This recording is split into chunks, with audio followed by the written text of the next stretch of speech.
Hello. This was not planned.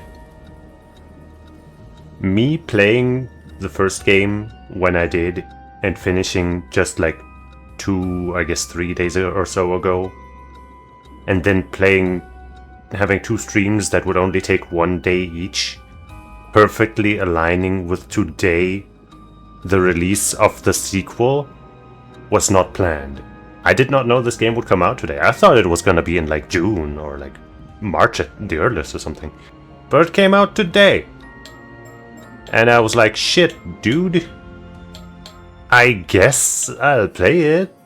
I like the first game quite a bit, and I mean, like, you know, like what the hell? But also look at this nice title there, how the O on the Norma site and like encircles this gate-looking thing. Wow.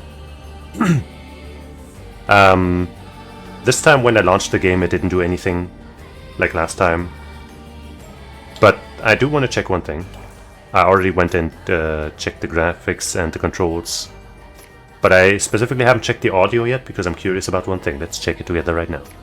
Aha. Wait, no. Ambient volume. So no more voice volume. Which was kind of, you know, just a game-related gimmick in the last game. Maybe that'll happen here too in some way, but I guess it's not the same. But yeah, now that you know that I did in fact really not plan this, seriously. Let's just see what happens. We're going in there.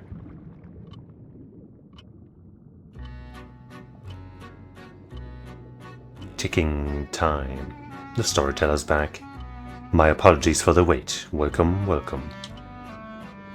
I think my controller's once again not cooperating. That's great. Come on. There we go. How wonderful it is to see you again. I am the storyteller, your guide to the world of PARANORMASIGHT. I wonder if he says specifically again because I have a save game of the first game here, or if he just says that anyway. I want to give them credit and claim that they check to see if you have, you know, a save game of the first game or something. Because that doesn't seem too far off. Now then, I understand you might be keen to dive into our story. But there are some important matters I must address first, so please bear with me a while longer. First, this game uses autosave. The game will automatically save at regular intervals, so you may stop playing at any time. Next, please look at the upper right of the screen. This is the menu button. I guess I'll hit it. Wow. Oh, this time they're not hiding the story chart button with some mysterious thing to make me wonder if maybe there's something there. But it just turns out to be a regular game mechanic. From here, you can check the text log, view files, and adjust your settings for auto mode. You can also adjust the volume and other game settings in the option menu. If you find that certain effects make the text difficult to read, you may turn them off. I recommend you check the brightness, controls, and other settings now before continuing. Okay, I'll listen to your advice, even though I already did that. Let's also check the profiles. Hey guy. The guide to those who visit PARANORMASIGHT. Everything else about him remains a mystery.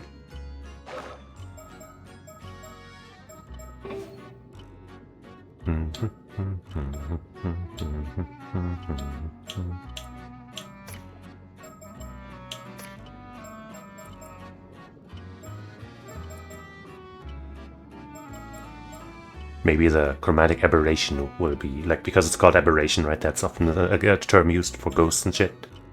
Maybe we'll need to turn that off to escape death at some point or something.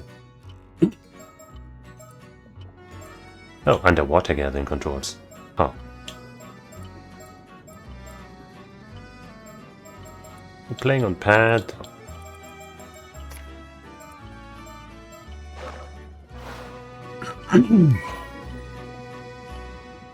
Open updates page. Wow. But actually, let me check again, just... Zoom in. Oh. Usability. Zoom out. Was zooming in a thing before? I feel like it wasn't. Oh well. Now let us go over the basic controls. When the game is in your control, you may move the right stick to look at your surroundings. I can't do that right now, by the way. You will once again become able to move after this, so try taking a look behind you before turning back to me. But it's gonna be scary. Last time I turned around when somebody told me they killed me, like at least twice in the last game, okay? So I don't want to do it. Can't zoom. You're gonna jump scare me or kill me or something. I don't trust this.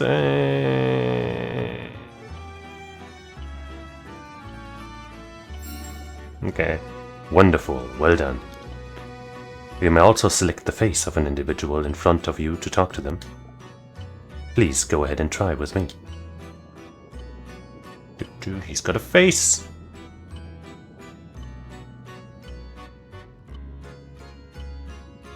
Still nobody back there. Bravo, a fine display. There are times when you will be presented with options such as these. You may find it useful to use the directional buttons to select your desired option. What is this place? Do not fear. You will come to know where we are eventually.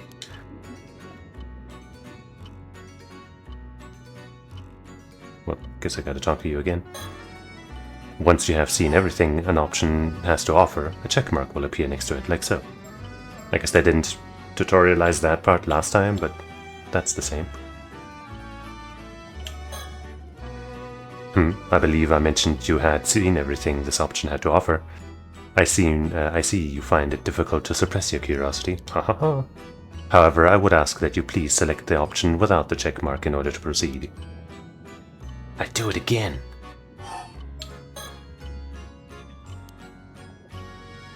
Okay, I'll do it a third time.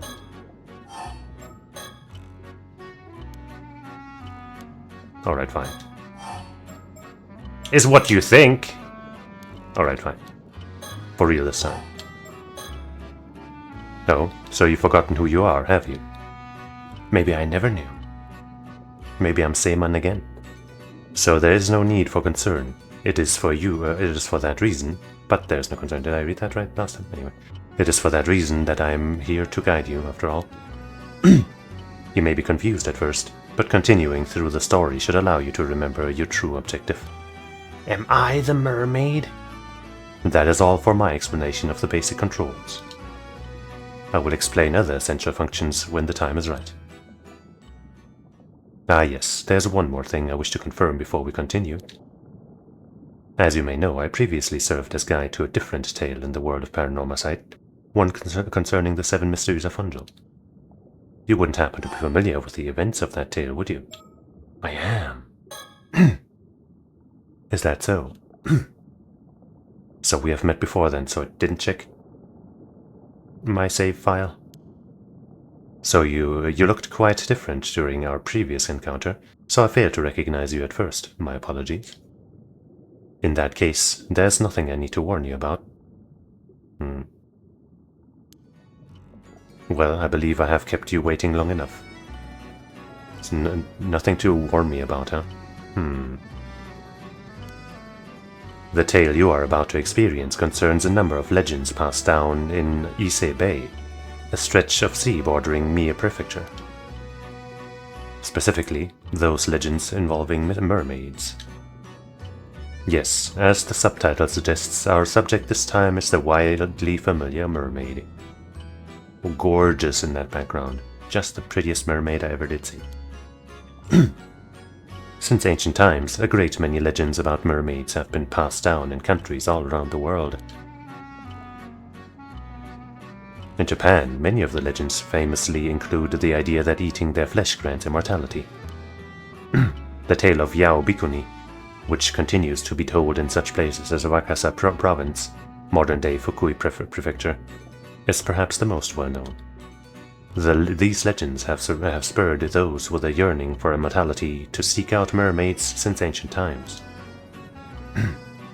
Of course, as I just mentioned, these are only some of many legends concerning mermaids that exist across the globe.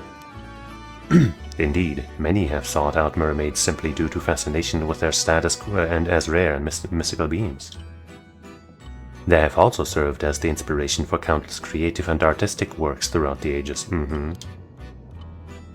It would seem that mermaids possess a mysterious charm that has captivated the human heart for myriad reasons, irrespective of era or culture.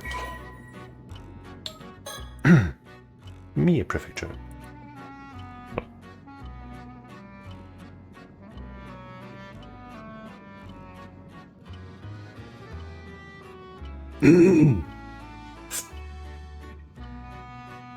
Mie Prefecture is located in the eastern part of the Kii Peninsula in central Honshu, the Japanese mainland, and falls within both the Chubu and Kinki regions, measuring 170 kilometers from north to south and 80 kilometers from east to west. It has a narrow, elongated shape and is known for its rich, natural diversity that differs greatly between its northern and southern regions. The very land of great beauty, or Aether Shrine. Eternal world is said to be a realm across the sea, separate from the one in which we live. Often described as an eternal paradise, Ise was seen as the land where the waves from this world and continually broke, connecting the material world and the world beyond. Famous spots: the Ise Shrine, Iseji route of the Kumanokoro, a series of ancient pilgrimage routes. Birthplace of the Iga Ninja Clan. Birthplace of the Ise Hei Clan. Suzuka International Racing Course. Toba Aquarium. Ise Shima National Park. And many more. Local specialties. Pearls. I thought they were talking about food. Ise lobsters, abalone, turban shells, oysters, and other marine products. Ise udon. At least there's some food. And Matsusaka beef. And many more. Ise Bay. That over there? Ise Bay. Very funny. Cape Irago and Cape Daio. Also known as by the name the Sea of Ise, Ise Bay is an enclosed bay located in central Honshu, the Japanese mainland. Although its exact range varies in this game, it refers to the area of sea surrounded by land up to the line drawn from Cape Irago in Aichi Prefecture to Cape Daio in Mie Prefecture. That spot. In blue, I guess, but not the light blue above. Schmerschmaids. A flyer of Mermaid, also known as Kaidai, woodblock print from a Kawara Ban broadsheet. Ningyo something. A general term for half human, half fish being.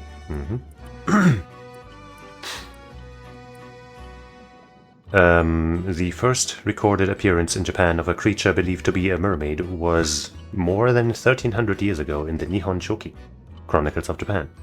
At the time, the term mermaid was not yet in use, and most records are anecdotal reports of sightings of creatures resembling both fish and humans in various places. In ancient Japan, as well as in other parts of East Asia, depictions of mermaids often blurred the line between human and fish, frequently portraying them as grotesque monsters. The Middle Ages saw the spread of the legend of Yao Bikuni throughout Japan, which claimed that eating mermaid flesh could grant eternal youth and longevity. In the early modern period, the image of mermaids diversified, attracting wider public interest. Mermaid mummies were exhibited in... My controller's fucking up again. I think I gotta go back to using the Bluetooth thing after all. Let me do that real quick before it just keeps turning off and on the entire time. Rather, turning off and then I need to plug it back in. Shit.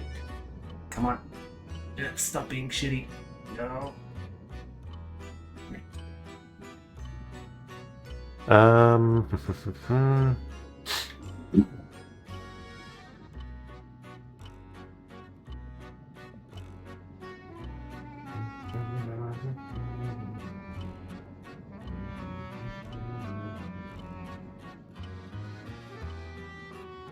At least we got some pleasant music while I have to finagle with this bullshit.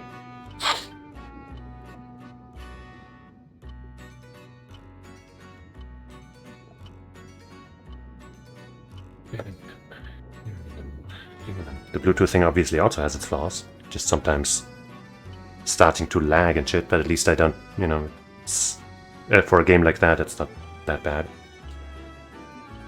And I don't have to unplug and replug the controller for that to fix itself. Okay, where were we? In the early modern period, the image of mermaids diversified, attracting wider public interest. Mermaid mummies were exhibited in sideshows, and illustrations and literature featuring mermaids became more common.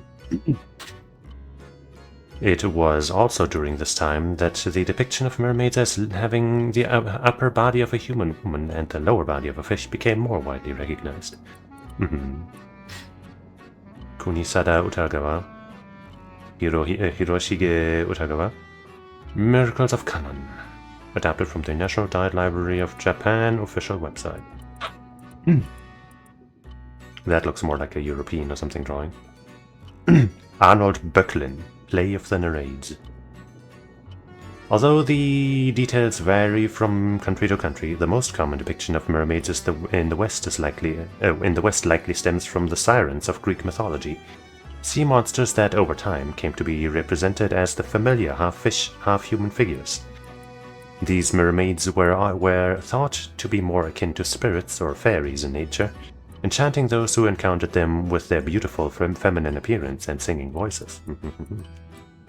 Many records of mermaid sightings by sailors during the Age of Discovery have been preserved, and some theories suggest that mermaid sightings and their associated legends may in fact have originated from a sea mammal called dugong.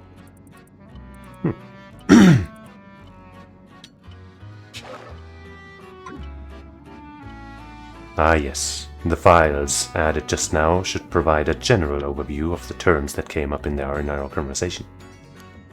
It seems you have already taken a look. Yeah, I'm cool like that. But I do recommend reading them if you have the chance. They may allow you to enjoy the story even more.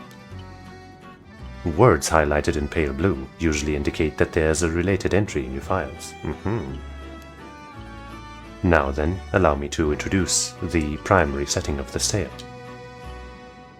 The majority of our story takes place on Kameshima, an isolated island in the waters of Ise Bay.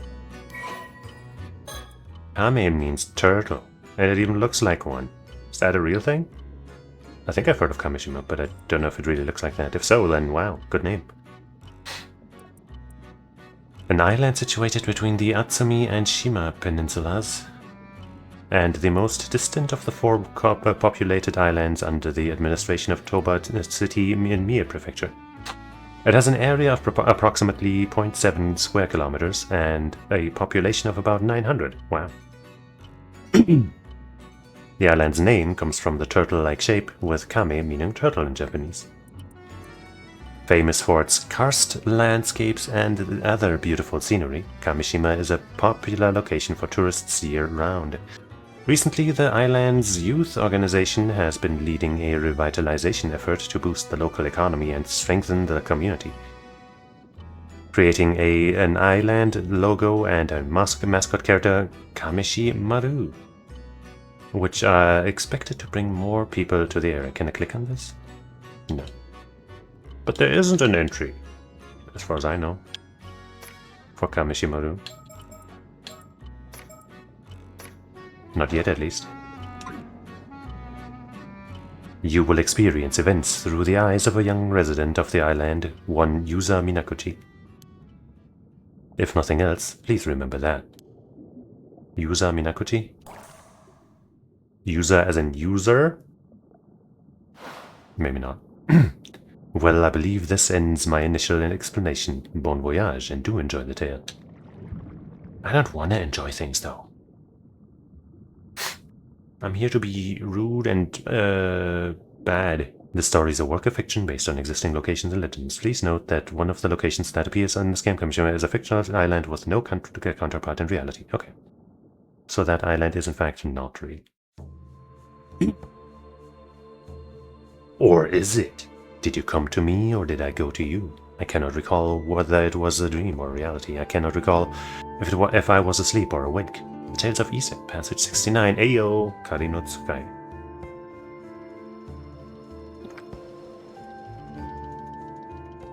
August 7. Once again in the 80s. Morning, Toba City, Mie Prefecture. Kamishima, Southern Sea. Right, this should do it. All good to go, Yuza? Yep, ready as ready can be. I feel so light, I bet I could even outswim a shark. Right. No, more than that. I was born for this moment. The legend of Kamishima's patron saint of diving begins today. Cocky guy, Yuza Minakuchi.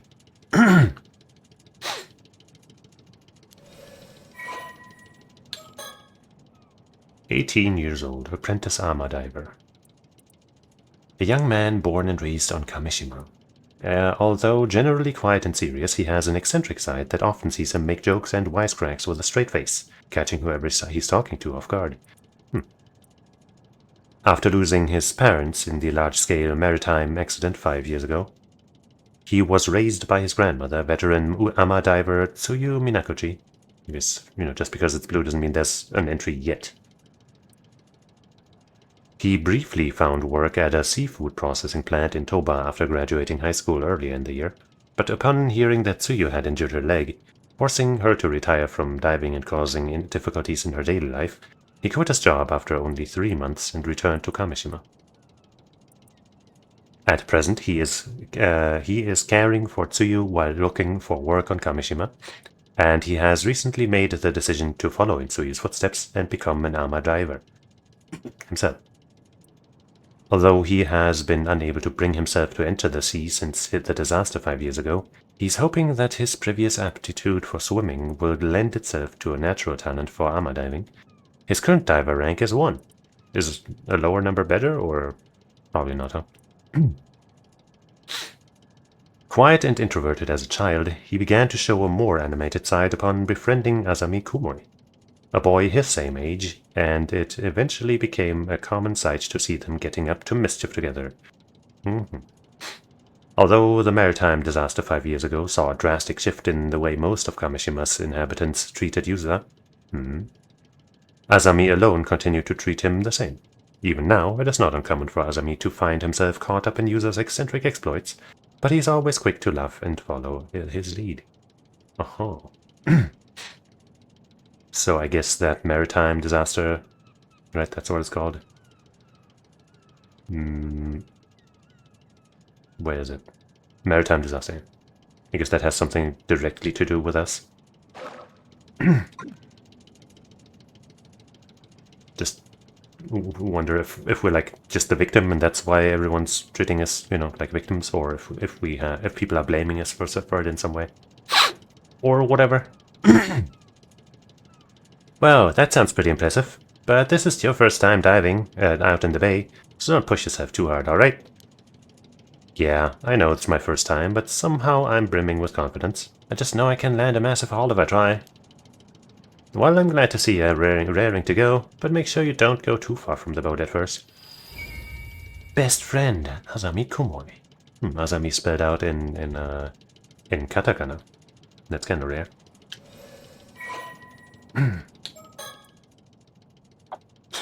19 years old, he's a fisherman. A young man born and raised on Kamishima. He has been friends with Yuza Minakuchi since childhood.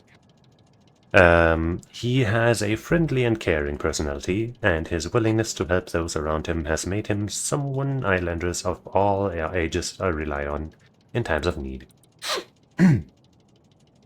His father was a fisherman, and he accompanied him out to sea on his boat from a very young age.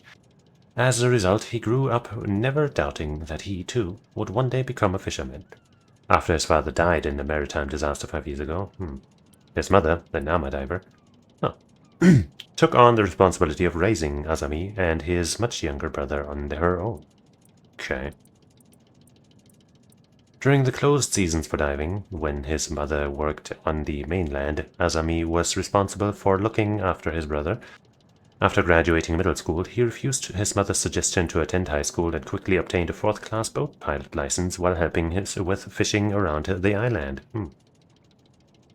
Lots of responsibility, huh? He is now able to take his father's small fishing boat, the Sayun Maru, out on fishing trips on his own. He has a frank, easygoing relationship with Yusa, his childhood friend, and the two often get up to mischief together. Although he was happy for Yusa when he left to attend high school on the mainland and later found a job there, he also felt somewhat lonely. For this reason, he secretly welcomed the news that Yusa would be leaving his job and returning to Kamishima to take care of his grandmother. Understandable. No need to worry, Azami. You just focus on getting the grill ready. We're having a feast tonight. Haha, I told you, I'll hold you to that.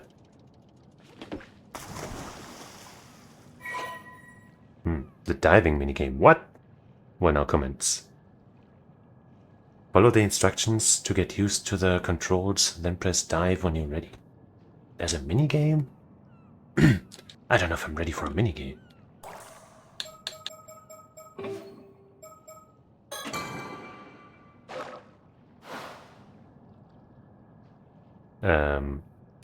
I score 0 points.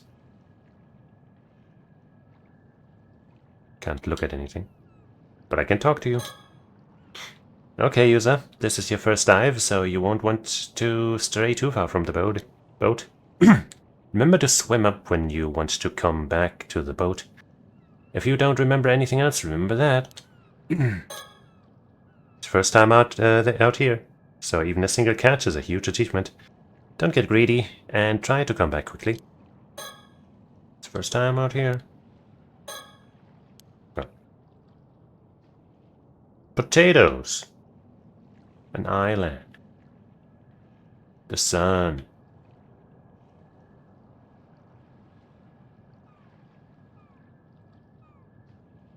Well, I guess waiting dive. Well. Begin. Only 2 controls are needed. Stick, look around, confirm button, form action. The available action will automatically switch between swim, harvest, and return to boat, depending on the situation. Areas where sea creatures are located will be marked with mer. Begin by looking around to try to locate any potential catches.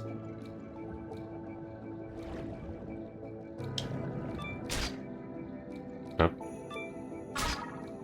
I guess it takes more than 1 click. They got HP and shit. Your oxygen gauge will decrease when diving. Be sure to go back to the boat before it runs out. You can return to the boat anytime by turning your viewpoint upwards and selecting return to boat. Your remaining oxygen will continue to decrease on the way back, so don't wait until it's too late. Return to boat. And I'm dead. Terrifying experience at sea. Fail. Well, okay, I feel like the game was a little too late in telling me that.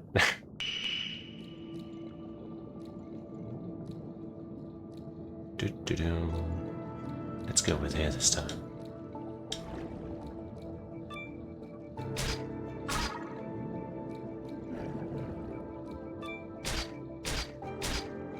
But we're probably dying again. Wow, you gotta be really careful. This seems kind of unintuitive.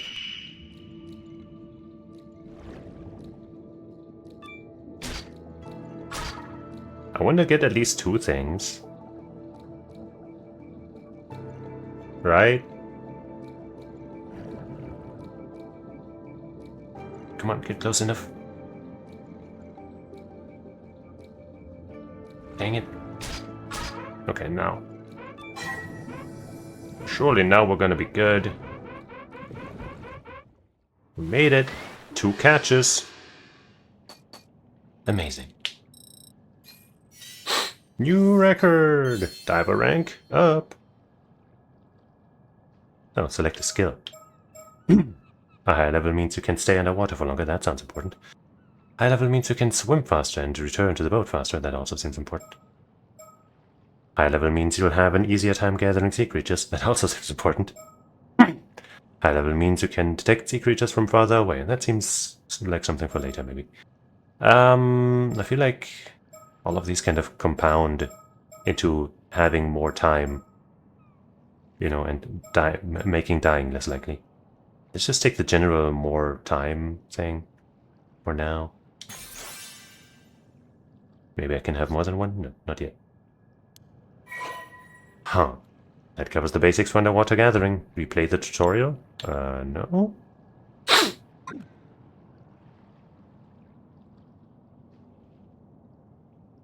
Okay, looks like you're all warmed up. Let's go out a bit further so you can look for something bigger.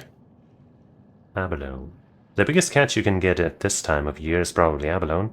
Snagging just one is something to be proud of. But remember that sea creatures are living things. They'll change places every time you dive, so be careful. Huh.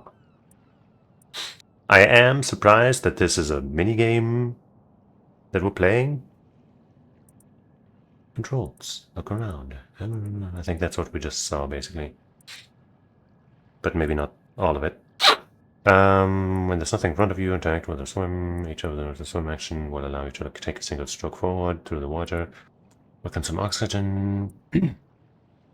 Once you get close enough to a potential catch, a target symbol will appear, aligning your viewpoint or gather. Number of times you need to gather your catch depends on the target. Using gather action.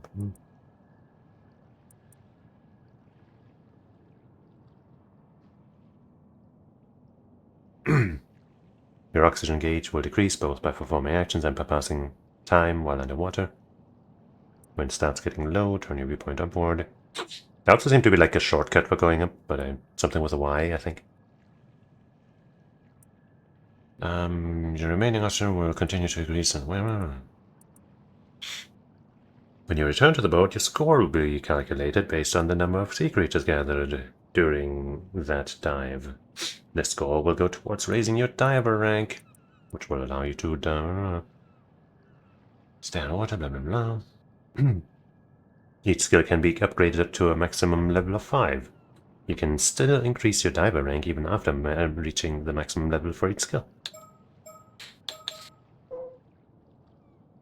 Perfect Harvest. When using the Harvest action, a Perfect Harvest may occasionally occur, instantly depleting your target's resistance gauge with a single action. The higher your diver rank, the more likely you are to achieve a Perfect Harvest. Okay. I thought there was a timing element or something. Earn stars in your gathering log. Information on your catches will be recorded in your gathering log.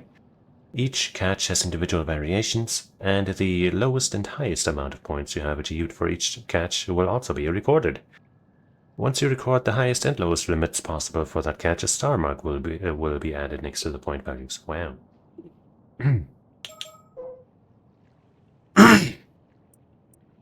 The term ama, most often written with characters meaning sea and woman, generally refers to women who free dive for shellfish, seaweed, and other marine products. It is said that they practice free diving both to prevent over-harvesting and to help protect the marine environment. Although ama divers operate in many regions in Japan, the Toba and Shima regions are known for having the highest number of ama divers. These regions also exhibit customs unique to the area, such as the practice of carrying objects with the Seiman and Doman symbols. Seiman. To ward off misfortune. Even within Toba and Shima, rules and practices can vary greatly. For example, the practice of wearing white attire over the wetsuit is a common practice only in the Shima region. Despite the high population of ama divers in Ise Bay, there are none to be found north of Ise City. This can be explained by the difference in the seafloor composition between the two areas. While the sandy seafloor near Ise allowed for net fishing, the rocky seafloor in the Toba and Shima areas made net fishing difficult, leading to the adoption of freediving as an alternative. Abalone harvested by ama divers in Kusaki town in Toba has traditionally been processed into ceremonial dried goods known as noshi awabi, which are then presented as an offering at Ise-shrine. This practice is said to have originated when Yamato Hime no Mikoto, The princess who enshrined the Amaterasu at Ise Shrine was searching for a suitable food to offer to the gods. When presented with abalones by an Ama diver named Oben, the princess found them exceptionally delicious and decided that abalone would be the primary offering for the region. Cool. As a result, the Ama divers of Toba and Shima have a strong connection to the region's Shinto rituals, and there are some regions where they perform ritual dances as offerings during Shinto festivities. Note: although Ama is sometimes written with characters meaning sea and man when the diver is male, the game uses only the traditional characters of sea and woman when the language is set to Japanese. Could be of importance. Underwater gathering log. Noble scallop. I guess that's the log that was mentioned earlier. Lowest and highest is 50. Bivalve with shells that comes in a range of bright colors, such as red, purple, and yellow. We got yellow. Also known by the local name of apagai. Or maybe we didn't get yellow, but the yellow is just what they chose for the general thumbnail. Purple sea urchin, also known as perchin. 26 points. A sea urchin prized as a delicacy throughout Japan. Particularly known for its round shell and long spines, its peak season is from June to August. From this, it doesn't look like there's all that much stuff, but maybe the list gets longer. It's not like you have to master everything all at once. We can take off whenever you're ready.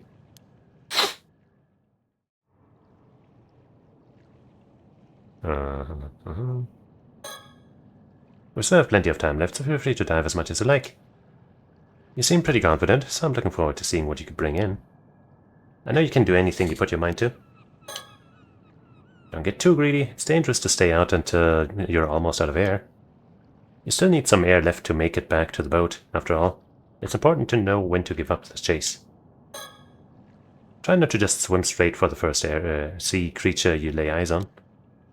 You may never know when you might be missing a bigger catch behind you. Keep calm and take a good look around you first. I don't like looking behind myself anymore. Not after the first game. The more used you get to diving, the further out you'll be able to go. For now, how about aiming for rank 3 or so?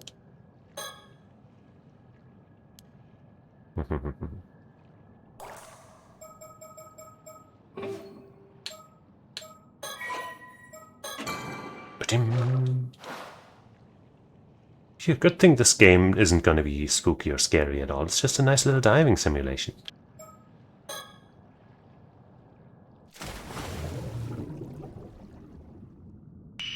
Fish!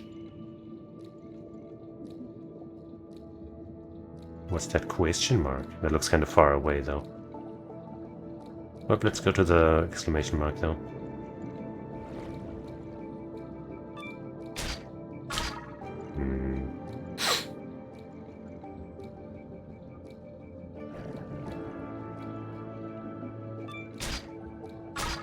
I think we gotta go. But I kinda wanna at least take a little peek.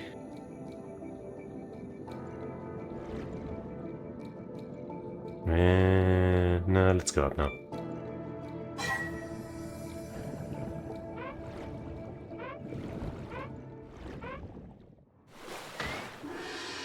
Gathering complete. Just 2 of those shells. Not enough to rank up. But I guess we can just dive again. I feel like going to that question mark is gonna do something.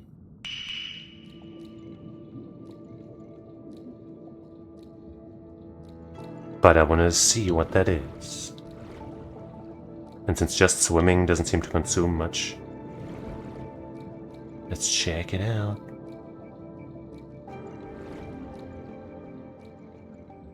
Uh-oh. What? I haven't reached rank 3 yet, it's too early for this. What the hell is that? Looks like myself. No, get away from me. Ah! Square Enix presents Well, something did happen. The Mermaid's curse.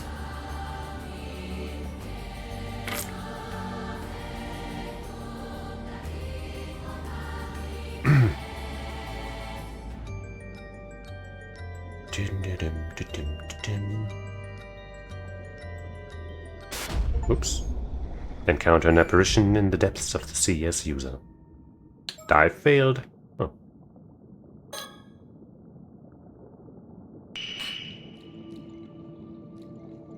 Let's try to gather something new. None of this dumbass fucking shell or urchin bullshit. That's baby garbage. See, I want this thing here. Yeah. Can I get a fish? Maybe not.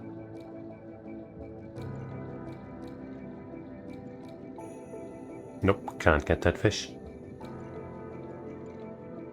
Let's get that. Come on, get a little closer.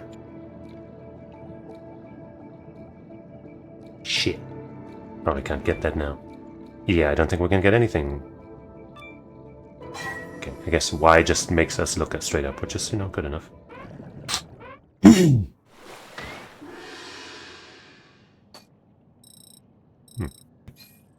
Got only that one thing. But it's a high score. I think I want to get this first.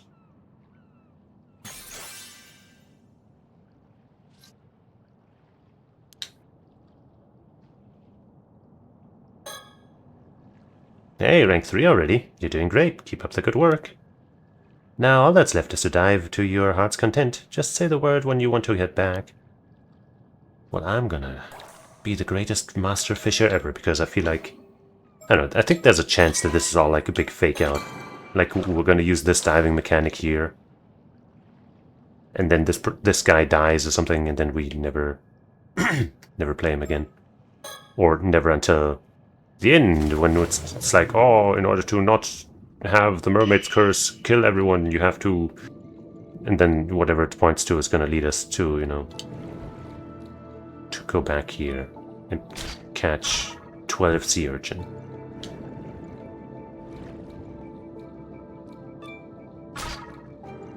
Instant.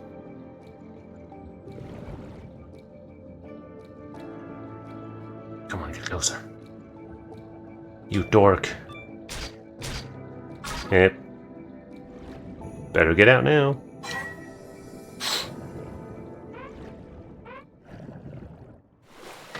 I got 3 this time. Are you impressed?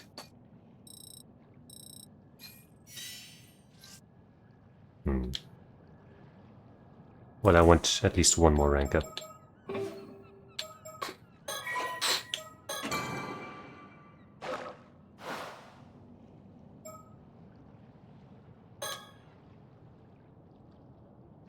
Shoot.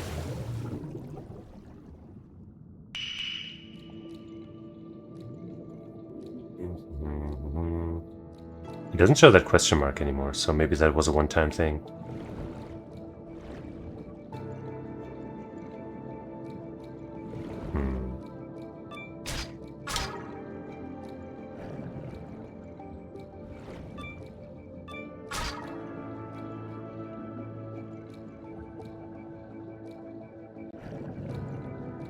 That starfish not an option? No? Wait, let me look around though. Is that a different thing? No, that's just another urchin. Get me out of here! Wait, being... okay. So, until now it seemed like being away, like, horizontally, I guess, didn't make much of a difference as long as you get high enough, but this time it kind of seemed to ruin things a little bit.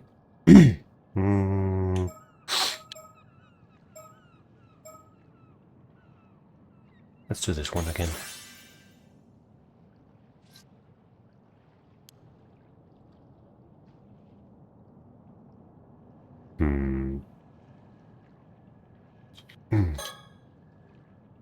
Hey, rank 4 already. You're doing great. Keep up the good work. Now all that's left is to dive to your heart's content. Just say the word when you want to head back. I never want to head back. Well, I kind of do.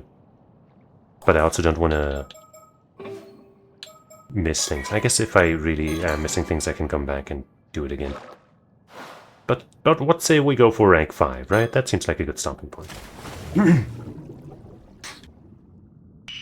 And now that we have infinite air, we'll be reaching that in no time at all.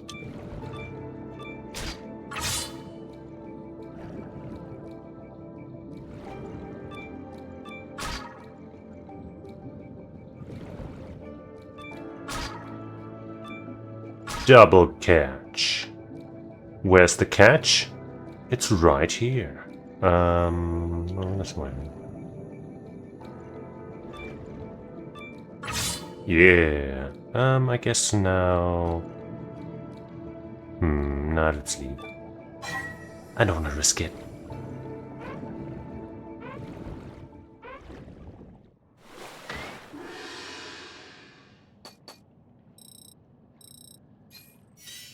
Boom. Oh yeah.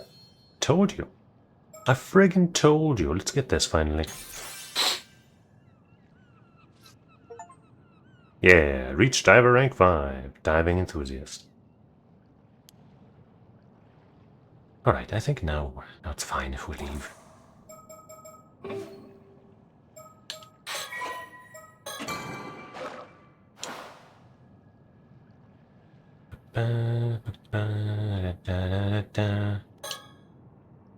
Hey, rank 5 already.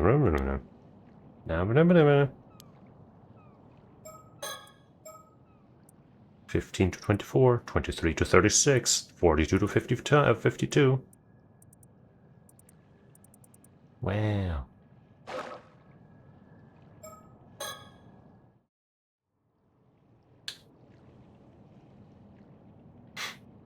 Right, let's leave it at that for today. Good work out there, user. You managed to get... Look at that turtle. It's cute. You managed to get a fair bit of diving it in, huh? I bet you feel like you've got a better grasp of on things now.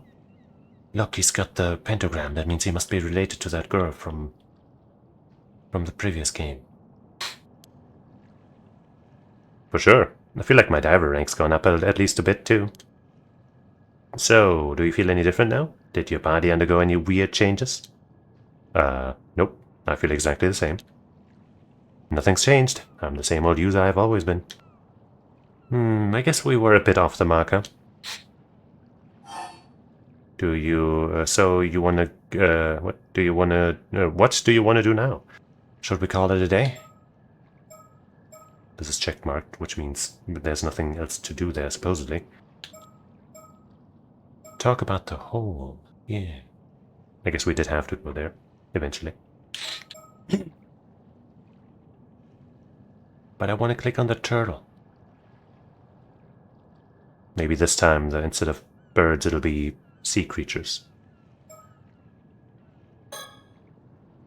Azami? Before we head back, could we talk for a bit? Sure, what's up?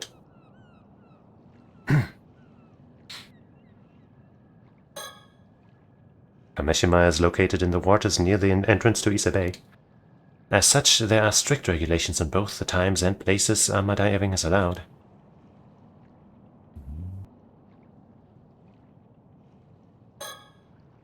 This fishing boat, the Sayun Maru, belongs to Azami's family. I don't have a boat of my own, so Azami was kind enough to bring it out for me. It used to belong to his dad, so it's getting on in years, but he takes good care of it. It seems he's hoping to keep using it for years to come.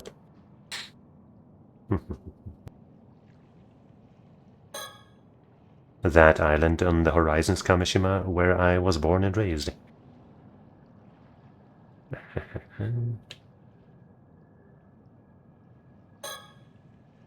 This is Azami Kumoi, my best friend. I've known him since we were both kids growing up on Kamishima. When I told him I wanted to become an AMA diver, he was quick to offer his full support. Because he was so happy to see us again. I'm still struggling to process what just happened. I've got to tell Azami. So, when I was diving just now, I died, but then I wasn't dead anymore. A giant hole in the seabed you'd never heard of before? Yeah, the rocks around it looked like they'd only recently collapsed. So I think it probably opened up within the last few months or so. Ah, now that you mention it, there was a pretty big earthquake around here about 3 months ago. Maybe that had something to do with it? Oh, that's right. That would have been before I got back. Anyway, if you saw a giant hole in the seabed, you'd be curious about it, right? I sure would. Curious enough to try to take a look inside. It'd be pretty dangerous, but I guess I might, yeah. Right, so I went closer to try and get a better look. Did you see anything? Well, when I looked down into the hole, a ghost or something that looked just like me suddenly rose up from the depths. A ghost that looked like you? You sure it wasn't just a mirror or something, like a reflective glass shard or something? It swam towards me with its hand outstretched. It looked like it was trying to hand something to me, or maybe it was trying to tell me something. Man. What did you do then? Did you take its hand? I did. I felt like I couldn't resist somehow. I guess even the patron saint of diving does foolish things sometimes. The only thing I was a patron of was... Wait, but it was him who said that, yeah. The only thing I was a patron of was carelessness and a lack of proper vigilance. It sounds like there wasn't much you could do about it, though. Hey, user. Huh? That thing you ran into, do you think it could have been a Tomokazuki? Tomokazuki? What's that? Huh? You've never heard of it? Well, I guess not even all the folks around here know about it either. It doesn't sound familiar. It does sound familiar, though. The Tomokazuki is a sort of ghost story around these parts. The story goes that sometimes, when diving, an ama diver will come across another version of themselves, an exact copy. Like a doppelganger. And that other version of them will be holding out something they want, like an abalone. But it wasn't holding anything like that, at least not as far as we could see. Something they want. And when the diver reaches for it, the Tomokazuki grabs them and drags them to the bottom of the sea. Whoa, that's scary. But wait, the Tomokazuki I saw wasn't holding anything. It wasn't? Well, that's different. Maybe it forgot it at home or something. Yeah, that's a good point. You know, it happens to the best of us. At home, huh? The abalone? Yeah, it might be down at the bottom. Yeah, the abalone. Maybe it left it at home. Huh. Maybe the Tomokazuki is more careless than the legends let on. You're pretty forgetful, though, so maybe it became such a perfect copy that it imitated that aspect of you as well. Hey. Oh, that damn Tomokazuki. It knows my every weakness. Now that you mention it, though, I think I do remember that story from when I was younger. I guess the fact that I forgot the story really proves how forgetful I am, huh? No worries. It was a while ago, you know?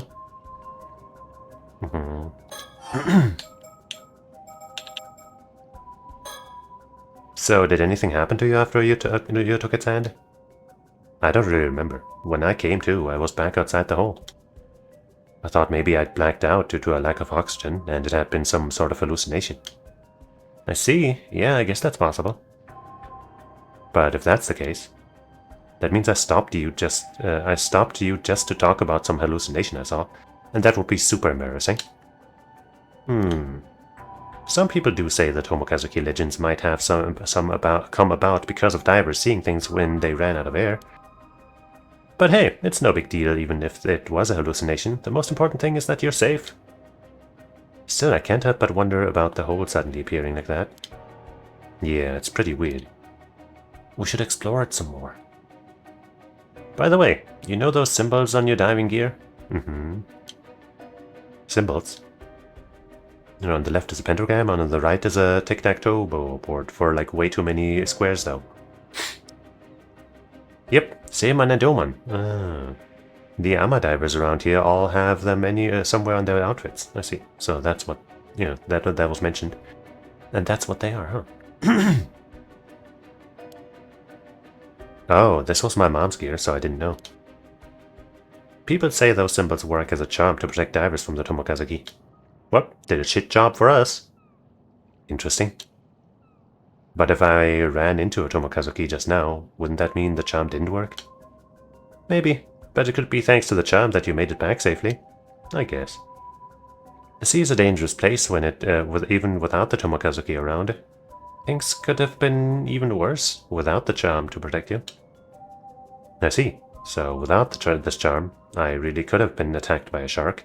Glad I had it then. Seriously, a shark would have been no laughing matter. Are there sharks in the area? Small village on one of the islands in the Ise Sea. There lived a young Ama diver, known for her exceptional swimming skills. One day the wind was strong and the waves were higher than usual. Undeterred by the turbulent weather, the young diver dove into the sea but couldn't find even the smallest shell to bring back, let alone any abalone. Determined to find something, she dove even deeper into the ocean until she paused, sensing a presence behind her. Turning, she felt an undeniable sense that someone was watching her from a shadowy crevice in the rock. Finding this strange, she ventured closer, only to come face to face with a diver who looked exactly like her. As she floated there, stunned, the other diver extended her hand.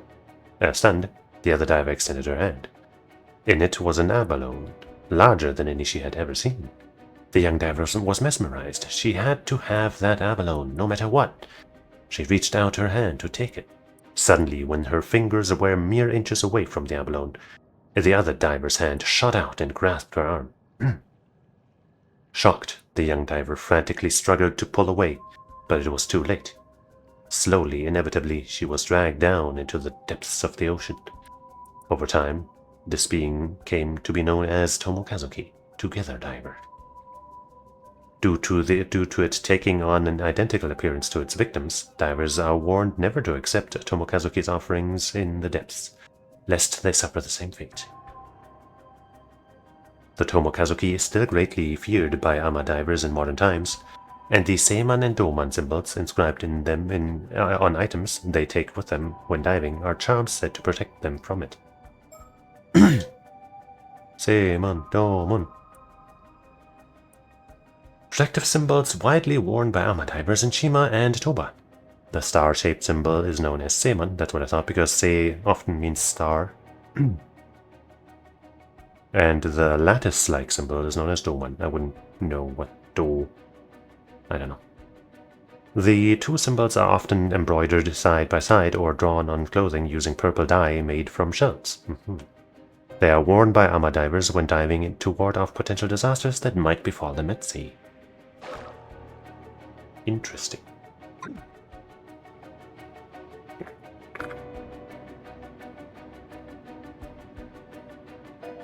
Still can't select the turtle thing.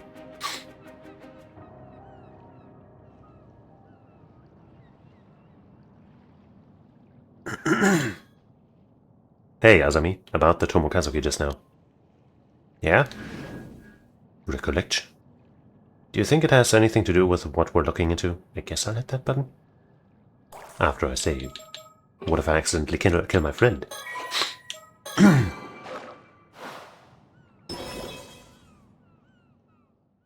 What?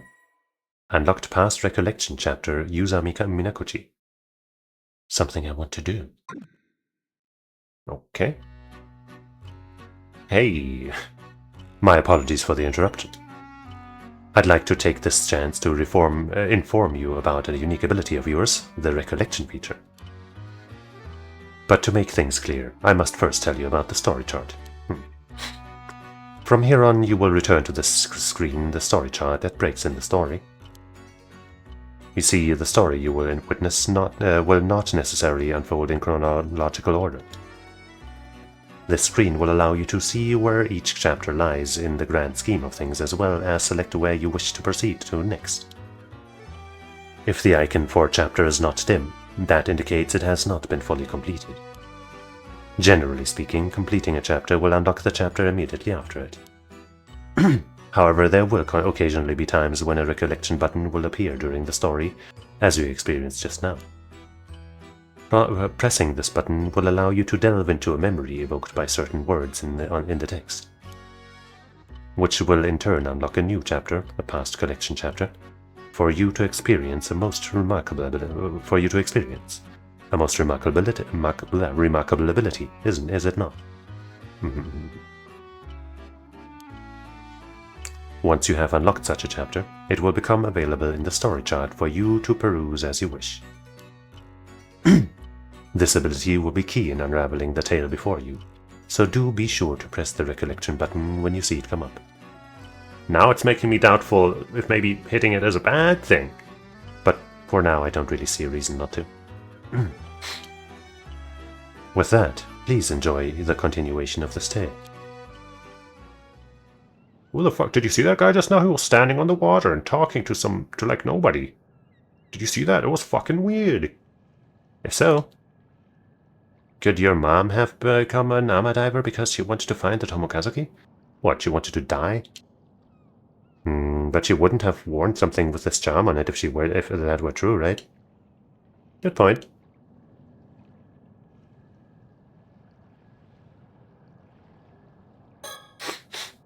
Is that all you wanted to talk about? There's more. No, there's more, actually. This might be the most important part. I realized there's something I need to do after this. Something really important. Hey, so you found a lead down there after all? I'm serious. If I don't pull this off, something terrible is going to happen. Hey, I believe you. Go on, tell me everything. Boop, boop. And now it's probably best if we see our recollection thing. Underwater gathering. This is dimmed, right? It's more like a sepia. Is sepia the right word? You know, one of those filters. But I guess that might be the same as dimmed. Something I want to do, and then memories of the last summer. And I guess we can just return to the gathering straight. Whenever. Oh well, let's say check something I want to do. Use Aminakuchi. A day before he sets off for the sea as an ama diver, Yuza Minakuchi asks Azami Kumoi to meet him at the Kantekisho ruins. There's a space missing between at and the, I think. So the typos aren't completely gone. August 6th, 1980X. Afternoon. Kamishima. I see. If you say you want to be an ama diver, then of course you have got my full support. But something tells me you're not just doing it this for silly. People are bound to talk if you become an ama diver here. You must have some other reason, one big enough to risk everyone running their mouths. I knew I couldn't hide anything from you, Azami. Heh, wouldn't take me even 0.2 seconds to see through one of your lies. So, what's up? Tell me everything. These are the ruins of an old wartime building, the Kantekisho. The building's been abandoned, so hardly anyone ever comes here, which makes it a perfect place for private meetings. So if you ever want to listen in on some private talkings, you just gotta hide out there. The remains of this wartime structure located atop a hill in eastern Kamishima. It was constructed to observe the impact points of shells fired from a test firing range operated by the former army ministry at Cape Irago on the opposite shore. Similar observation facilities were also built on Sugashima Island and in Ijika, a town on the Shima Peninsula. Having been abandoned after the Second World War, the observation post has since fallen into disrepair, and entry is now forbidden to the general public. Oops. Don't tell the cops.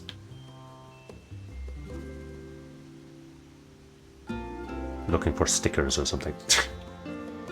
Though in the first game they didn't show up until kind of like later in the game.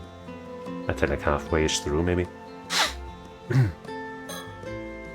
Even though he's got a lot on his plate, Azami agreed to meet him up the moment I said something. He's been looking out for me ever since I came back. I couldn't ask for a better friend.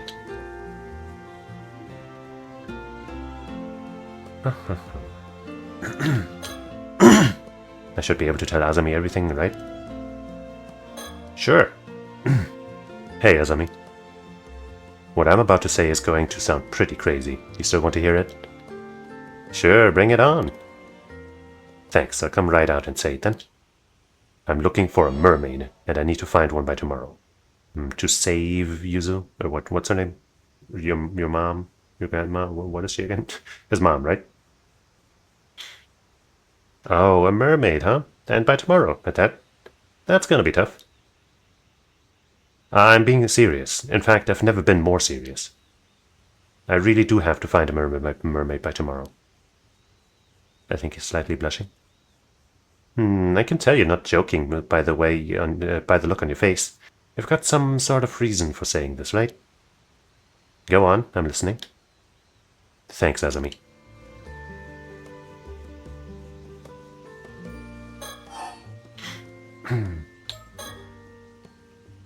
Is it okay if I talk a little about the disaster 5 years ago?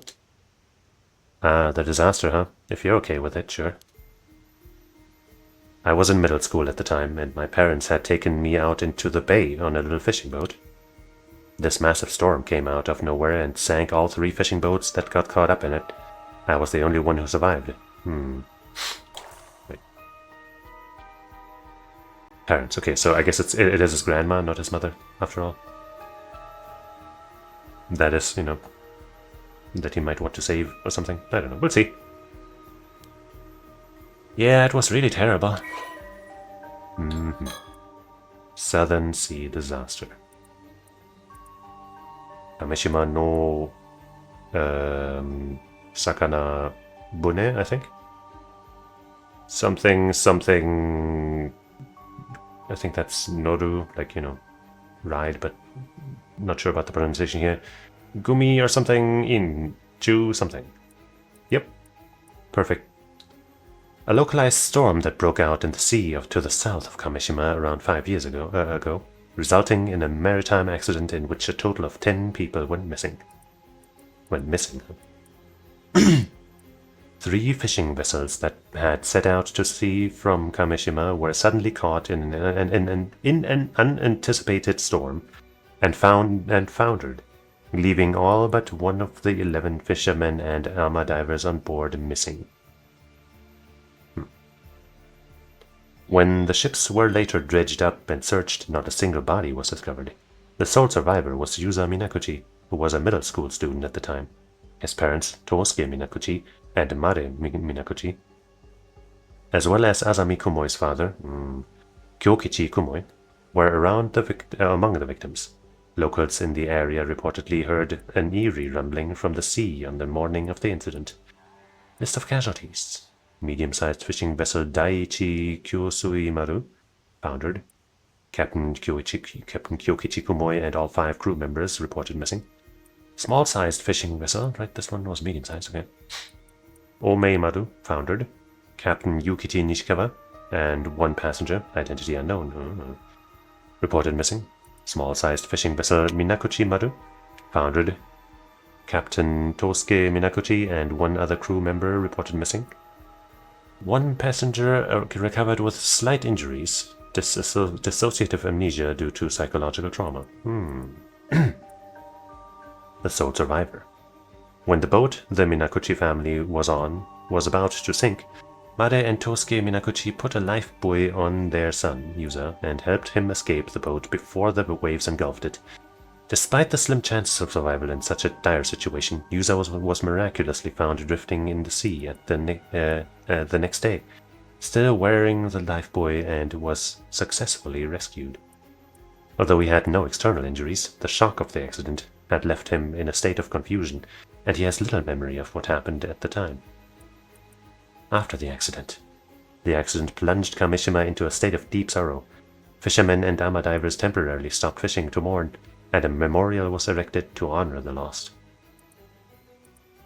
Perhaps due to his memory loss, the sole survivor, Yuza, apparently appeared relatively composed in contrast to the grief of those around him. Many found this unnerving, and Yuza became increasingly isolated from the rest of the community. Even though he's like one of the, if not the most affected of all of the people remaining. Azami Kumoi, himself having lost his father in the accident, tried to support him however he could, reasoning that he was still better off than Yuza, who had lost both his parents before his very eyes, yeah. Not that, like, you know, comparing grief and shit is a good idea like that, but you know.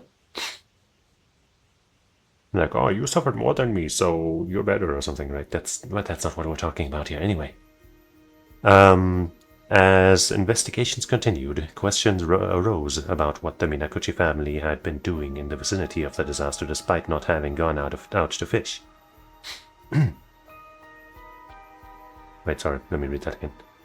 Questions arose about what the Minakuchi family had been doing in the vicinity, okay? Yuza only remembered his parents telling him to come with them, and the purpose of the excursion remains unclear to this day. Huh. It was not long before speculation began that Mare Minakuchi had done something to incur the wrath of the god of the sea, come on. And the islanders, already suspicious of her due to her mysterious background, were quick to condemn her, citing the sudden, localized nature of the storm. In contrast, only words of sympathy were spoken for her husband, Tosuke. That's not fair. As rumors that Mare had brought disaster to Kamishima continued to spread, Yuza's grandmother, Tsuyumi Minakuchi, sent him away from the island to board at a high school on the mainland. Yeah. She had sensed the islanders' resentment beginning to turn toward Yuza, and hoped to shield him from becoming an even greater target of their ire. Oh, people.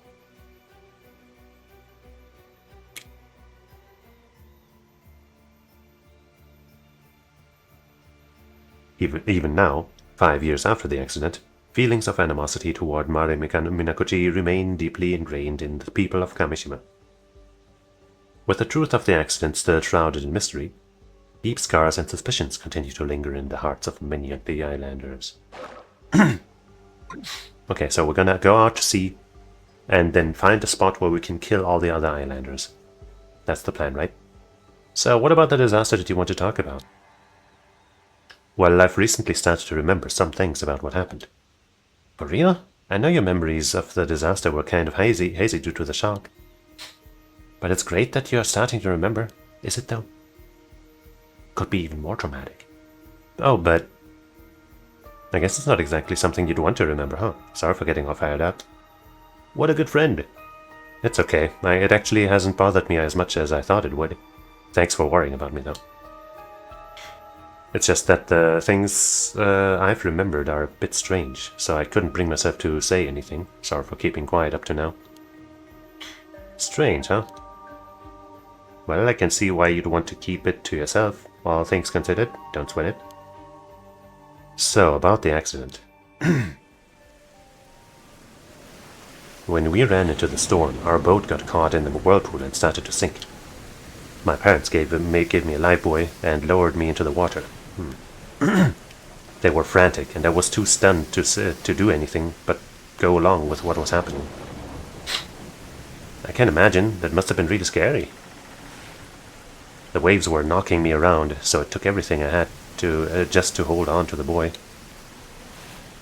In the end, I just watched as the boat was swallowed by the water. I couldn't do anything else. There wasn't anything you could have done. It wasn't your fault, Yuza. But right after that, this huge wave came crashing down on me. And I got dragged down into the depths of the sea, lifebuoy and all. Huh? You got pulled under? But I thought... Yeah, up until now I thought I managed to miraculously stay afloat until I got rescued. But I remember now, I was pulled down underneath the water. I remember being caught in a current and tossed all about underwater. I couldn't breathe. I was so sure I was going to die there. But then someone grabbed my hand. Wait, are you saying that what I think you're saying? I was barely conscious by that point, so it's not like I saw them clearly or anything.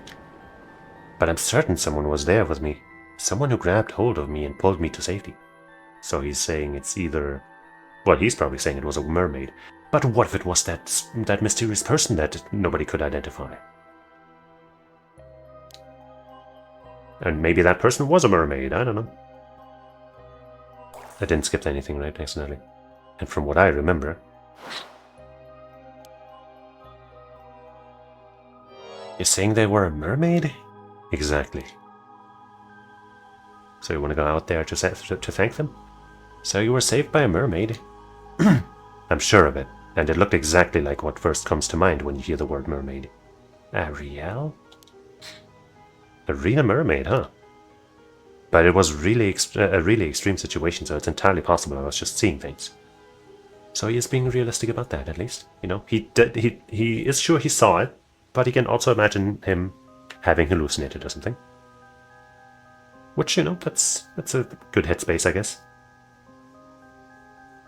Which would mean I called you out here just to talk about you, just to talk to you about some hallucination I had, and if that's the case, that sounds familiar, I'm going to be super embarrassed. I mean, you're standing here talking to me now, right? So you must have gotten out of that situation somehow. And I can't imagine any normal person being able to stay afloat in a storm like that, let alone managing to save someone. Same. You'd have to be some sort of superhuman or something, or not human at all. Man, would have guessed there were mermaids here, Anise. If I really was saved by a mermaid, I owe them my life. I'd like to thank them in person if possible. Makes sense. So that's why you're looking for them, huh? But why does it have to be until tomorrow? Well, if we manage to find them, I've got to thank them for saving you too.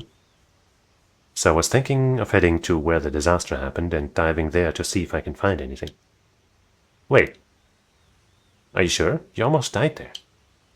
I'll be fine. In fact, since I've never gone near there since the disaster happened, I was also thinking I'd like to do something to honor my parents and your dad's memory. Yeah, I'd like to at least offer flowers, if nothing else. The others here have always kept their distance, but it's not like going there is forbidden or anything. Let's do it. Thanks, Azami. I owe you one. What a good friend. I think I've mentioned that, and it comes up in plenty of games. But I always like a good friend character, you know? Somebody who's just a cool guy that's an actual friend and stuff, you know what I mean? They come around in RPGs, often, but sometimes in other games as well.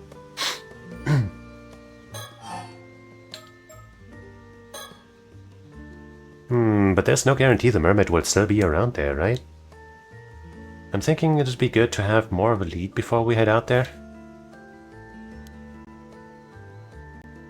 About that, do you mind if I say something crazy? I mean, hey, don't stop now. Again? Sure, what's up? You remember my mom, right? Of course I remember Miss Mare.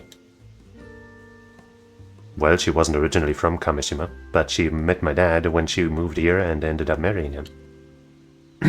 But even to me, she never seemed to really fit in here. Well, I can't really disagree there. She never spoke to me much either. Maybe she was the mermaid. Some people even outright told me not to talk to her, you know? Said she was suspicious because we didn't know anything about her, stuff like that. I guess that's understandable. She didn't really involve herself in community activities and almost never participated in local events. That's just like me! It felt like she was always keeping her distance from the other islanders somehow. 20 years here and she was still considered an outsider. I could totally see myself being like that.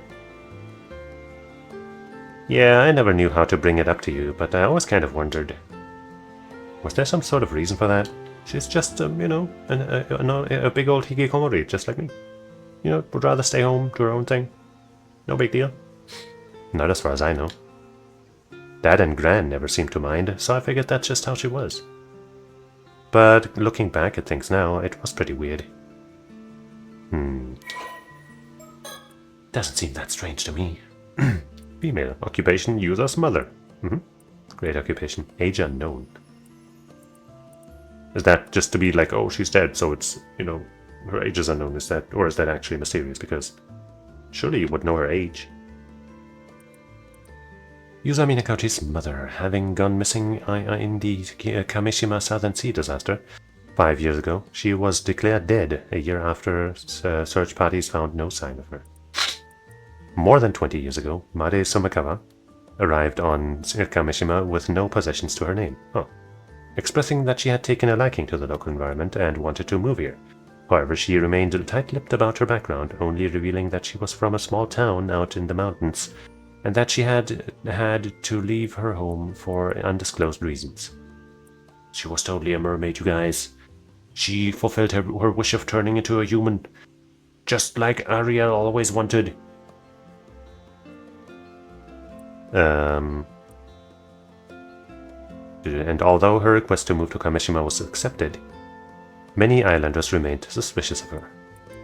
After settling on the island, she showed an interest in the ama lifestyle and eventually took it up after displaying a talent for freediving, with Tsuyomi Minakuchi acting as her instructor. During this time, she grew close to Tosuke Minakuchi, Tsuyu's only son, and eventually married him a few years later. The two would go on to have a son of their own, whom they named Yuza. Despite this, Mare was unable to fully shake the air of mystery that surrounded her, and many islanders continued to question whether her presence on the island might cause trouble down the line.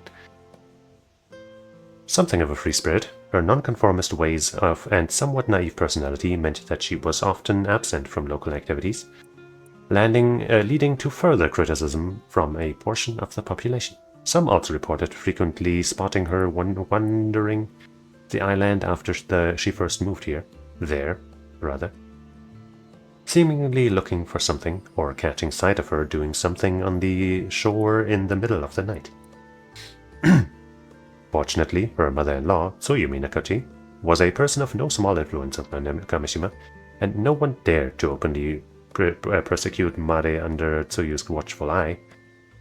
The three generations lived peacefully under the same roof for more than 10 years until the Kamishima Southern Sea disaster tore them apart. Bummer. Since her disappearance in the disaster 5 years prior, a growing number of people have accused her of somehow being responsible, citing her various instances of suspicious behavior as justification. Nah, she was probably helping against stuff like that and stuff. Like she was, she was going out to sea either because she just missed her old sea home because she's totally a mermaid, you guys, or she was going down there to, provide offerings or talk to the spirits or something. I don't know, man. She's definitely innocent. Well, I guess even I thought she was a bit of an oddball at times. You say that, but I think you're getting to be pretty similar to her. What? Really? Yep, what's that saying? Marching to the beat of your own drum? You're both like that. Really? I never realized. I've been so blind. A blind fool. Yep, there it is. That's what I'm talking about. Huh? Ho ho ho ho. But why'd you bring up your mom all of a sudden? Well, looking back now, there were a few things that always bothered me. Oh? For a start, no one ever told me where my mom was from. She was also a natural at ama diving, but I never saw her eat any seafood. Huh. Because she was a mermaid, which means she didn't want, to, half cannibalize and stuff. You understand? It makes so much sense. And sometimes at night, she'd suddenly say she wanted to go look at the sea before going out and not coming back for hours. Mermaid. Definitely a mermaid. Huh. I guess that is all pretty weird, yeah? That's not all. When I was sorting through my mom's belongings, I found this. We usually keep it in the family altar, but I brought it along today just to show you. A rainbow scale. What's that? A fish scale? It's huge. It's got to be at least 7 or 8 centimeters long. I always just figured she'd held on to it because it was a rare find. But once I remembered the mermaid, I began to wonder. What fish could this scale even have come from? And why was my mom holding on to it? I mean, it's pretty. That's not as suspicious, but it could still be related. Whoa, hold it right there. You're not saying... I am. The mermaid who rescued me back then was... Azami! Well, let's stay smart, okay? Let's make correct choices every time. But I am tempted to say the stupid thing. Mi mamma. I think it was my mom. What do you think? I don't know. It's pretty out there. Could that even be possible? So your theory is your mom used to be a mermaid, but she became a human so she could live among us? Among us? Yeah, but she turned back into a mermaid when the disaster happened and wasn't able to come back afterwards. How does that sound? I don't know. But after hearing your story, I can't just dismiss it out of hand either. If that's really the case. And my mom really is out there in the sea somewhere, even if in a different form. I was thinking it'd be nice if I could see her again.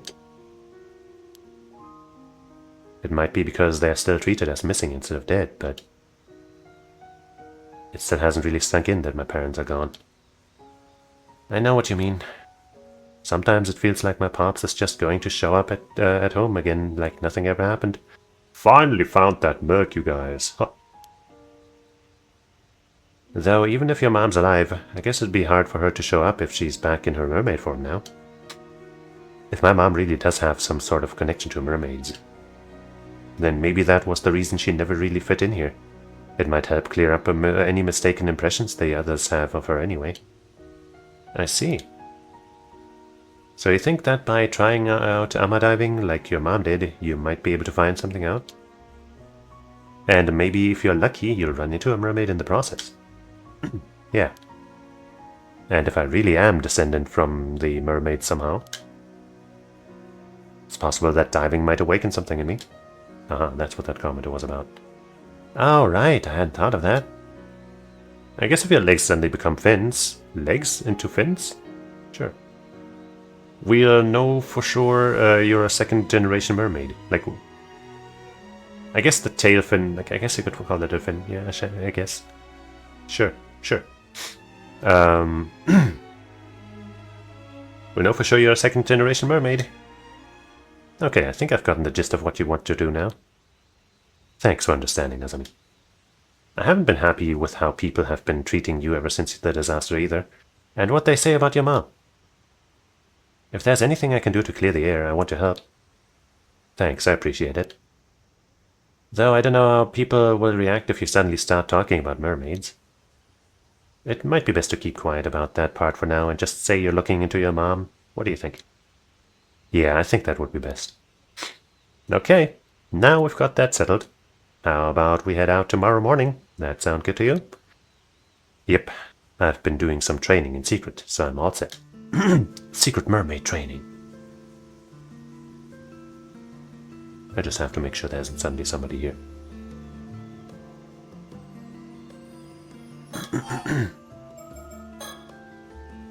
Still, having to find a mermaid by tomorrow is pretty sudden. What's up with the tight deadline? Well, sorry, I can't say right now. If we manage to find one, I'll explain everything, I promise. Well, as long as you tell me later, it's all good. Because by tomorrow, something about your dad, and then I'll be able to take his treasure, instead of you inheriting it. That doesn't make any sense, because why would I want to do it earlier rather than later? Good jokes with Cheesus.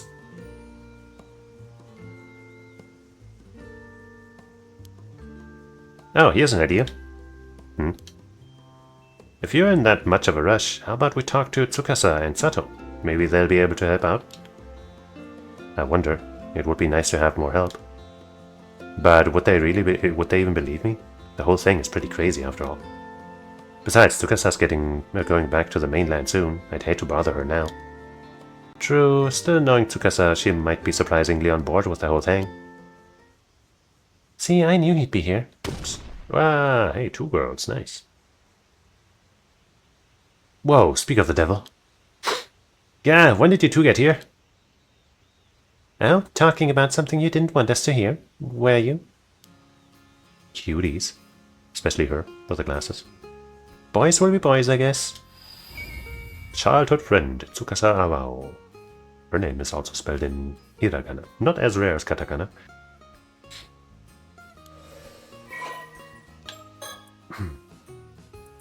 "17, so a little younger. High school student, apprentice ama diver. A girl born and raised on Kamishima, she has a bright, friendly nature and an inquisitive personality. Currently in her second year of high school, she boasts excellent grades and a sharp intuition. She has been staying at a relative's house in Ise City since last year in order to attend an all-girls high school on the mainland, and is currently back on Kamishima for summer break. Despite this, she frequently makes trips back to the island on weekends, and has been trying her hand at underwater gathering since the current diving season began, having long been interested in the Ama lifestyle. Her estimated diver rank is 6. Damn it, above us. However, her teachers have been strongly encouraging her to aim for a national university. She has been friends with Azami Kumoi and Yuza Minakuchi since childhood, with their close rapport making up for their difference in academic years. And it was more common to find her playing with the 2 boys than with girls her own age up until middle school. However, since leaving the island to attend a high school, she has grown more conscious of their age difference, and has put some distance between herself and them. Oh. She hit it off immediately with Sato Shiranami, a girl who came to Kamishima to lodge with the Wakamuras a few months ago, and was looking forward to showing her around the island and helping her adapt to life there whenever she returns home. 18 years ago, her still pregnant mother Nagisa Awao moved to Kamishima alone before giving birth to Tsukasa shortly afterwards. Tsukasa subsequently grew up in a single-mother household. Although she used to occasionally ask her mother about her father, her questions were always evaded, so she has since stopped inquiring. However, the fact that her mother never seems to have any financial difficulties, despite not working, has led her to quietly suspect he might still be involved in some way. Yeah, that seems like there might be something to that. Hey, you've got us all wrong. We weren't talking about anything like that. Yeah, you've got to hear me out, Tsukasa. I was powerless to resist. I refused at first, but Azami insisted and... Oh, tell me more? You might as well admit it, Yuza. And Sato, what's with the sudden keen interest? Enigmatic child. Girl, rather. Shiranami Sato.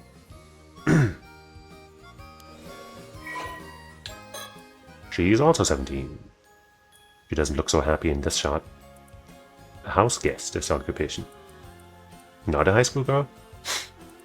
Oops. Mysterious girl currently lodging with Shinobu Wakamoto. We don't know her. A local Kamishima magnate. Roughly 3 months old. 3 months ago, rather. Sato suddenly arrived on Kamishima claiming that she was the child of a relative of the Wakamotos. She showed no sign of attending school or doing any sort of work, instead spending her days holed up in the Wakamoto household, leading many islanders to wonder just who she is and what she's doing here. She's the reincarnation of her mom, or like she's the rehumanification of her mom. I'm telling you guys, it's her. She does look a little similar, don't you think? Where is she? Maybe not. Very slightly.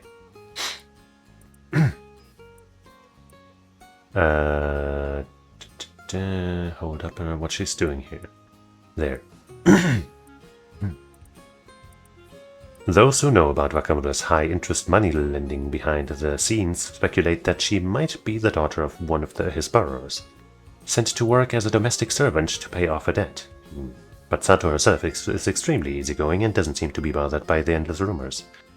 A huge television fan, she spends much of her spare time glued to the set in the Wakamoto household, with her most recent obsessions being soap operas and 2-hour thrillers. However, she isn't all that fond of period dramas. Okay.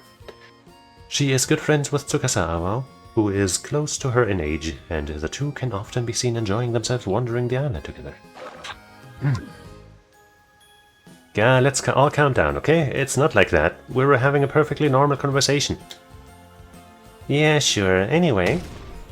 Hey, don't just brush me off. You're getting pretty worked up, Azami. Don't act all innocent. You're the one who caused this mess, you know. I'm sorry to interrupt your fun, but I really did have something to say. Folks are worried you haven't showed up to the association meeting. Azami, you should probably get going. Oh damn, the meeting. It totally slipped my mind. Sorry, Yuza. I gotta go for now, but I'll get in touch later. No problem. Thanks for coming even though you've been so busy. I guess we'll be on our way too then. Sorry, but we've got some important business of our own to handle. We won't be able to help out with whatever you're up to. It's a recollection within a recollection. Ah. Look past recollection chapter. Satoshi Ranami, advice. Blushing girl. Advice about what?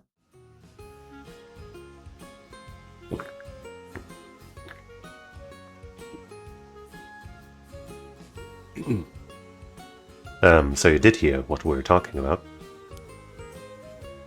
Only the part where my name came up. I didn't want to be nosy, though. I see.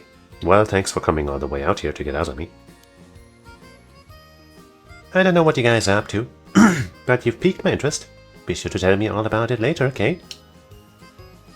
Anyway, see ya later. Come on, Sato. Roger. Oh, one more thing. You better not forget about the day after tomorrow. Tell Azami he'd better remember too. Sure, I'll tell him later. What was the day after tomorrow? That girl sure is a cutie. Well, since this is chronologically before any of this other stuff, let's get that out of the way too. But we're seeing it from Sato's perspective, not the scouts. Having grown close to each other, Tsukasa Awao tells Sato Shiranami that she has something important to discuss. Whoa! Sato, you got a sec? So, I was hoping to get a bit of advice. Thing is, you're the only one I can really talk to about this. Sure, what's up? If you've got a problem, leave it to me, Kameshima's living, walking, talking encyclopedia. Wow, that's a pretty impressive title, Miss Encyclopedia. Although I think the walking, talking kinda implies you're living already. Either way, I hope you can help. You know that even if it kills me, I'd squeeze every last brain cell I've got to help you, Tsukasa. Right. But you're supposed to be a living encyclopedia, so please don't go dying on me. Thanks for being there for me, though. Come on, let's go somewhere with no one else around then. The same spot. August 6th, 1980X. Morning. Pardon me a moment, young ladies. Yes? You mean us? Yes, sorry for the trouble, but I was hoping to get some directions. Oh, are you here sightseeing? Welcome to Kameshima. I'm afraid it's not quite as relaxing as sightseeing. We're looking for the Wakamura residence. Would you happen to know where it is? Well, at least one of us does. The Wakamura's residence? May I ask who you are? Oh, of course. Please pardon my manners. My name is Yumeko Shiki, a housewife from over in Tokyo. Huh. Tokyo housewife, Yumeko Shiki. Interestingly, it's not using Yume and Ko, you know, to mean like dream girl or whatever, but it's using a kanji that I don't know, then me, or Mei, I think, which stands for either life or like order. I think it's life now. And then Ko is still Ko for like child, girl, or something.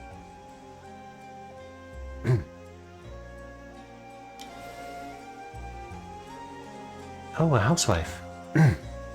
And this here is Sodo Kiryu. He's something like an assistant to me.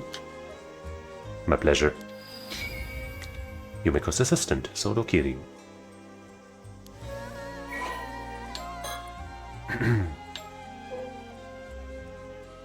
"25 years old. A man who visited Kameshima alongside Yumeko Shiki. Age secret.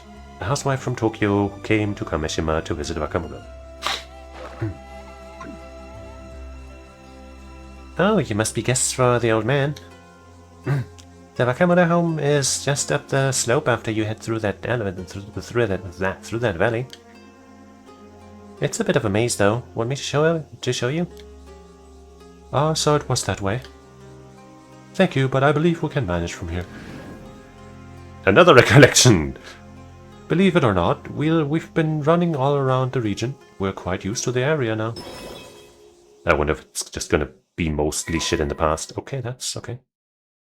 Futami Gouda investigation. So maybe she's not just a housewife, but a detective or something. Got it. Take care then. Ma'am, something the matter? No, it's nothing. I'll tell you later. Maybe she can see things and she saw something on us. We'll be on our way then. Sorry for stopping you.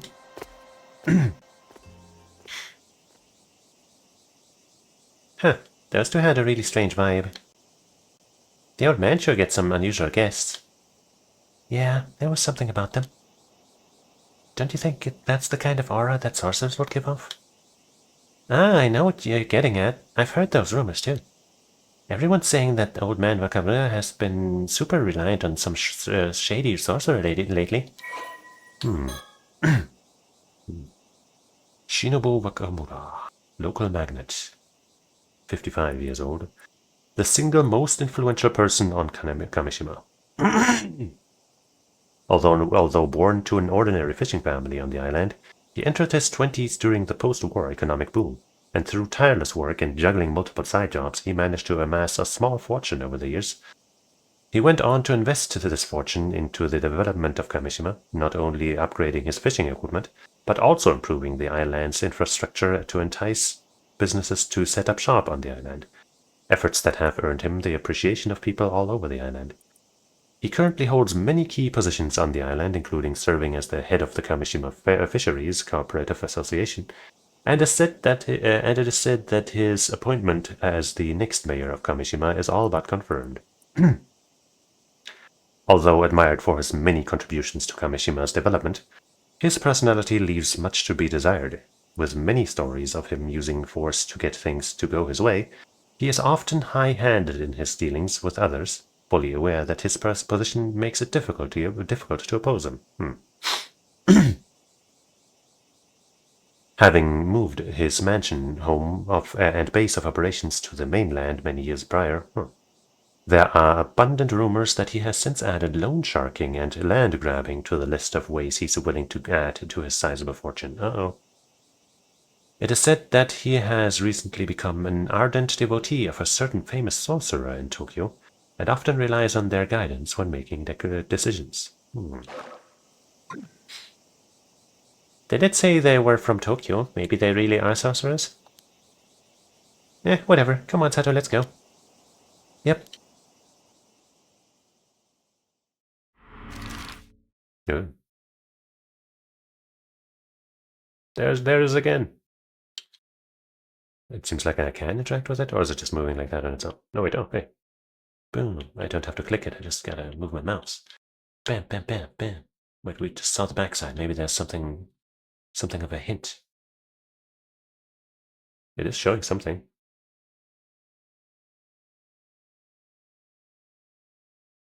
Kind of looks like a bug. Hitting the button also does something though.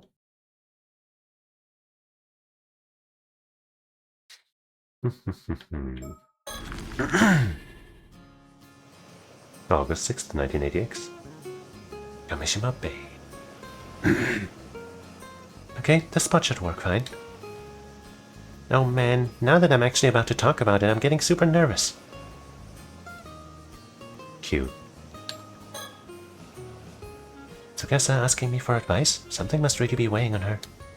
She's usually so quick to decide and act on anything. This is rare for her. Well. This little bay is quite hard to find, so hardly anyone ever comes here, including tourists. Which makes it a great place to stalk in secret. Just like that other place where two people showed up. The sound of the waves and cicadas surround us. It's your typical summer day.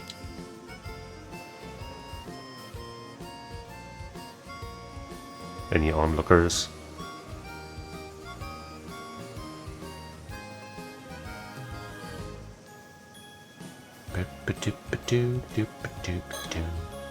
Now that we're here to talk, she suddenly looks like she can't get the words out. Maybe I should be the one to touch and ask for him from my side. She actually looks like she's kinda embarrassed. I'm worried for her, but I have to say she also looks kinda cute like this. Sure does. She actually looks like she's kinda embarrassed. I'm worried for her. Guess we gotta do other things. Alrighty, you said you wanted some advice, so let's hear it. How can I help you, Miss Tsukasa? Well, I do want your advice, but I'm not really sure where to start. Wow, I guess this really isn't an easy topic for her. In that case, let me start her off with another topic to loosen her up. Talk about TV shows. Oh, Tsukasa, that reminds me. Did you catch that 2-hour suspense drama the other day? Ah, right, you said you were looking forward to it. I didn't see it. Ayo, Fiber. It's so paranormal, man. You don't even know. I didn't see it. Ma was watching the period drama. Darn, that actor you like had a good part. He turned out to be the killer, though. Well, thanks for the spoiler. Oh, I wish I could have watched it. You did just kind of spoil it, though. Wish we had a VCR like yours. You can record music shows and watch them over and over, right? That sounds amazing. Not many houses on the island have one, though. Yeah, I know it's a bit of a luxury, but being able to record and keep TV programs is the best. Haha, you love TV way more than I do. It's great, you can enjoy it whenever you like.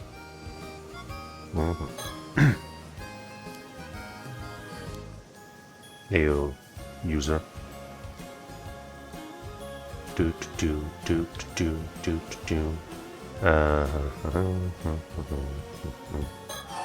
I don't know who that is, so I hope you're just joking, user. Do normal. Yeah, do paranormal, that's better. Let's keep talking about TV shows. You really can't get enough of your TV. Huh? You think I watch too much? How much did you watch this summer? Well, I guess I'm pretty much always watching whenever I'm home. Haha, nice. You should thank old man Wakamura for letting you watch as much as you want. We're hardly ever allowed to watch TV. Streaming's prohibited? What are you talking about? I've never heard of that. Like, actually.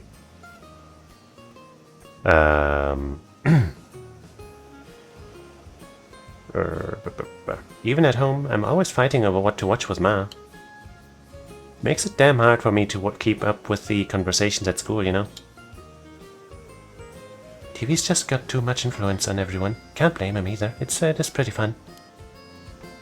That dang TV and its magical lights. It's gonna turn everybody's brains to dust. And then there's a bot. What the fuck, man? Let me get rid of that real quick.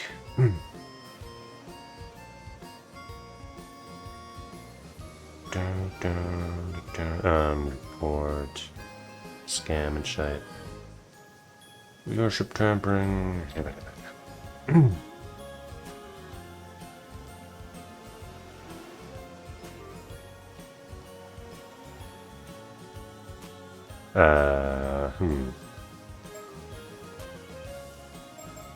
I guess I'll Google the official website right now.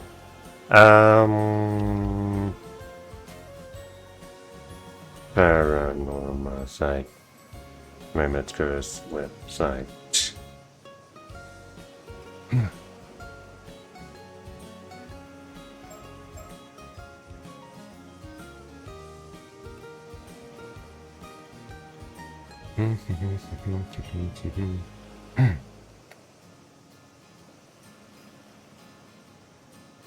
I'm not really seeing anything.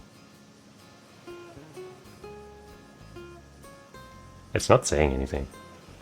On the main page at least. And if it's hidden somewhere, then like, geez, man. What am I supposed to do? Let's talk about TV some more instead. Speaking of TV, I saw something on the morning news. Yeah? What happened? They said an armor diver on the mainland went missing at sea. Ah, yeah, I saw that too. I hope they find her safe. Apparently they are still searching, but it goes to show how dangerous being an armor diver is. Yeah, even I've had a couple of moments out there that have been way too close. Oh no. When the catch is right in front of you, it's easy to think you can go a little further and end up pushing it just too far. Sounds scary. You be careful out there. Now that I think about it, a little while back, there was that story about old human bones found on the seabed near Toba. Whoa, I never heard about that one. That really happened? Creepy. Maybe it was someone who went missing at sea. I just hope it isn't like a curse or anything. Curses? Never. Not in this series. Yeah, the sea can be pretty scary.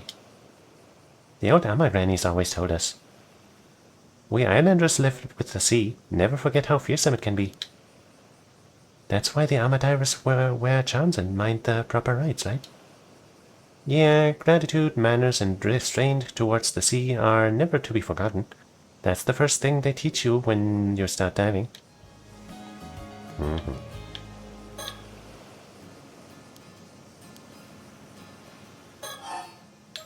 Still not done talking about TV.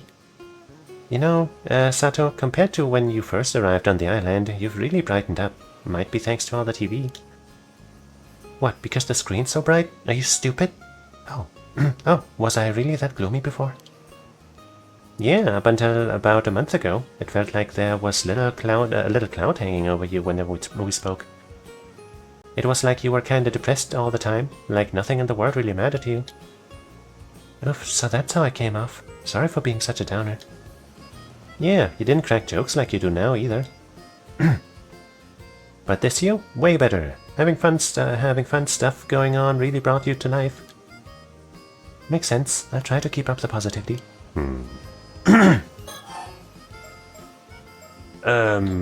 Summer break. I guess you'll be heading back to the mainland soon, now that the Obon holidays are over. Yeah, I head back to my boarding school in 3 days, so I've only got until the day after tomorrow to take it easy here. Right, time sure flew by. I'm really gonna miss you. Me too, only 2 days left, huh? 2 days, what am I gonna do? I guess whatever she wants advice on is time sensitive. Seems like the same time limit as what Yuza has, maybe? If I have the dates somewhat correct. So the plans you were talking about for the day after tomorrow? I guess it's a get-together with the others before you head back? Yeah, that's right. Plans with Asami and Yuza. I couldn't give them much time this trip, so I figured they might be feeling a bit left out. Makes sense. You're pretty close friends. Totally. Even grown up, they still do the dumb stuff. Just can't leave them be. Maybe I should leave you all to enjoy it without me then? No way. They're the lucky ones to have someone as cute as you come along with me.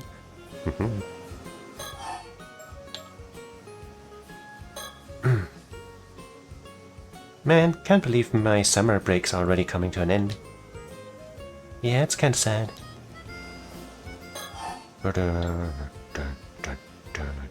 That expression is very cute. Maybe now we can look at her again and something new will pop up. Okay, a little small talk and she seems to have calmed down a bit. Fantastic. What could I bring up from my side for a bit of a small talk? The only stuff that comes to mind are the things I've been watching on TV. Some encyclopedia I am. Guess that was a lie. By the way, that's the Statue of Liberty back there. They have that on Kamishima. That's actually where it came from originally. They moved it from Kamishima over to New York. It's in New York, right? In the 90s.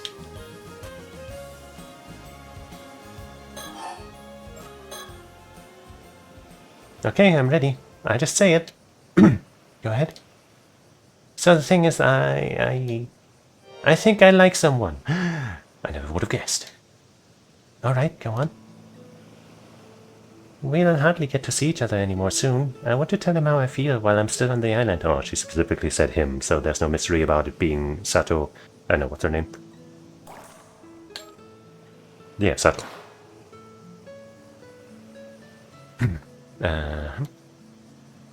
Makes sense. I'll help however I can.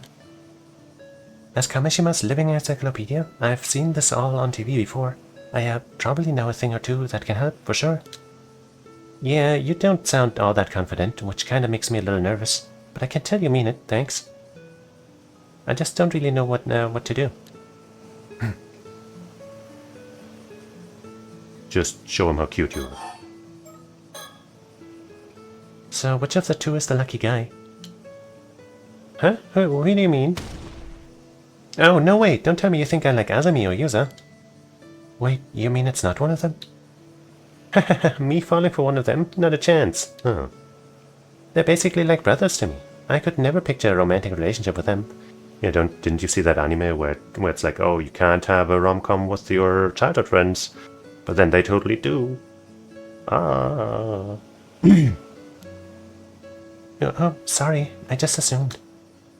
I call myself the living, walking and talking encyclopedia and brag that I've seen it all on TV, but I guess I don't really know anything. I mean, hey. Sorry, this is so embarrassing. I'm gonna die now. Gonna go die now. Maybe don't. But also, just because you know everything doesn't mean you can. Yes. Well, I was gonna say it doesn't mean you have to know everything, but I guess that would mean that. Anyway. Whoa, don't sweat it, really. No dying. So who then? But then, who is it? No point dragging it out, so I'll just tell you. It's Shotaro.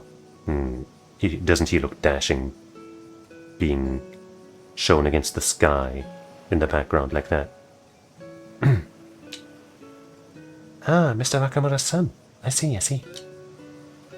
He's sincere, smart, and pretty handsome. I can see why you'd like him. Right? He's back visiting the island at the moment, but he usually goes to university in Tokyo. So he's a bit older. I've secretly admired him for ages, but I always thought he just saw me as a kid. I figured he'd never be interested. But then I grew boobs. But now I go to school on the mainland by myself, and I'm even working as an ama diver. I think he might see me as more as an adult now, more than before anyway. Yeah, that makes sense. So you want to let him know how you feel while he's still on the island? Maybe it's all just one-sided on my end, but I can't keep these feelings bottled up. Then tell him, I'm with you. 21. A 4-year gap. Like 17 to 21 isn't that crazy, I guess, but like just because she's still 17, it's like... The only son of Shinobu Wakamura, a local Kamishima magnate, due to his father's influence, he was pampered by those around him from an early age, but he grew up to be a pleasant and sincere young man despite his attention. He is well regarded by those who know him, often being told that he has been blessed with a sharp intellect, good looks, and a variety of talents.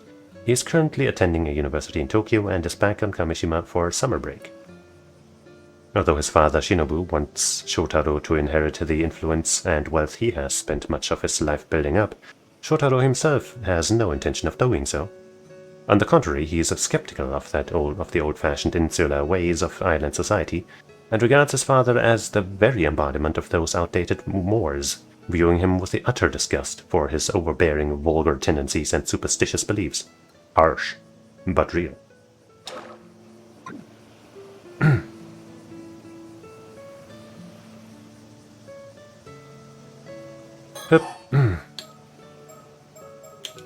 Let's talk about him some, I guess.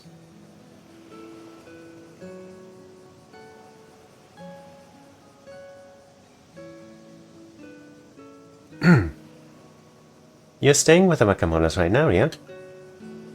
Know anything about him that might help?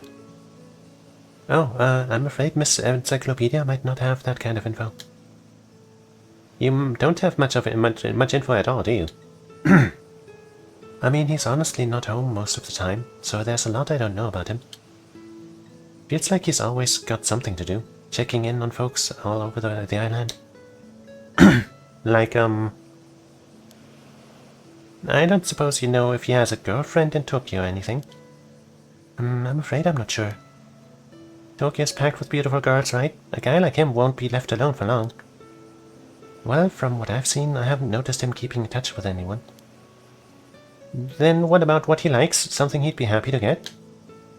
Let me think. Sorry, nothing comes to mind at all. I really may as well just go die somewhere. Don't. Come on, don't say that. Thinking it through with me is more than enough. You've got to stop joking about dying like that. Yeah.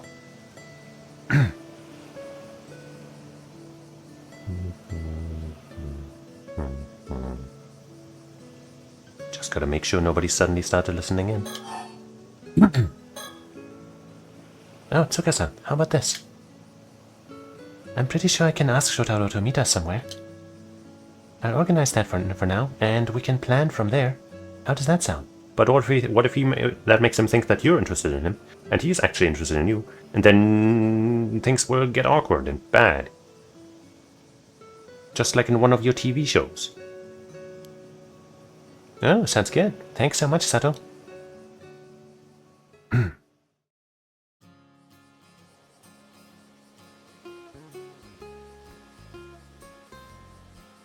Wait, but I didn't even finish talking about the other thing. So, we kicked around ideas the whole way back, but in the end, writing a love letter and handing it to him is the best call. That's the plan, yeah? I think telling him in person is probably even better, but hey. Yep, since way back when, the tried and true way has always been a love letter. A classic method, I like it. You're heading out to dive tomorrow morning, right? Yeah, weather is looking good. Alrighty then, I'll ask him to come to the bay a little afternoon. That work for you? Yeah, I just need to have the letter ready by tomorrow. Hey, can you look it over before I give it to him? Of course, I'll fix up everything, fix it up even if it kills me. She sure loves talking about dying. Thanks, I'll write it even if it kills me too. I'm already so nervous. Hey, you two over there. Huh? Is that who I think it is? Hi. Ah, it is. It's Shotaro. Oh wow, speak of the devil. Hey, sorry to interrupt. Wow, he's got a watch. Shotaro Wakamura, Magnet's son. Oh, he's totally glowing as usual. Is something wrong? Have you seen Azumi? He didn't show up during to today's association meeting. But wait, this is the day before, right? Or I guess it could just be the same day, but earlier that day. No, I think it is the day before. I think the date, whatever, I don't know. Oh, I see. I haven't seen him today. Ah, I think I know where he is. I'll go get him. I guess maybe it is the same day then. Oh, you do? Knew I could count on you, Tsukasa. Uh-huh. I'll let you handle it then. Sure, no problem. He winked at me. Oh man, he called me by my name. I'm so fired up right now. Let's do this. Yeah, let's. First off, let's find those two. But they're up at the Kantekisho ruins. Let's go, Sato. Right behind you.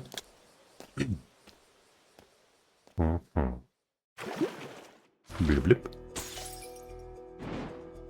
Yumiko Shiki. So this seems like it's going to be important. Yumiko Shiki and Soro Kiryu head to the coast of Futami Gaoda after receiving a report about a strange corpse found there.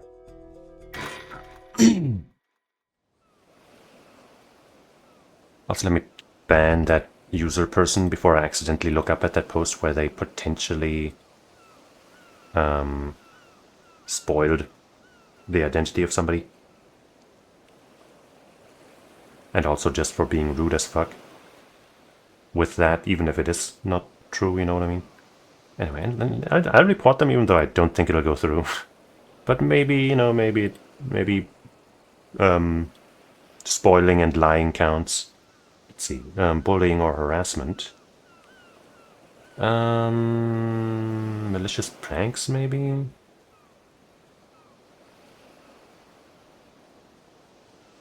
Spoiling important plot details, and I think lying and lying and lying. Yeah, full stop. Now let me just capitalize that I guess. And maybe the starting letter too.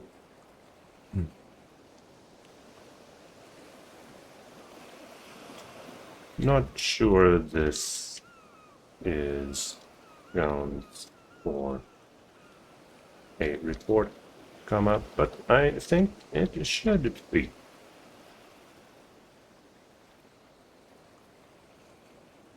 Bada boom.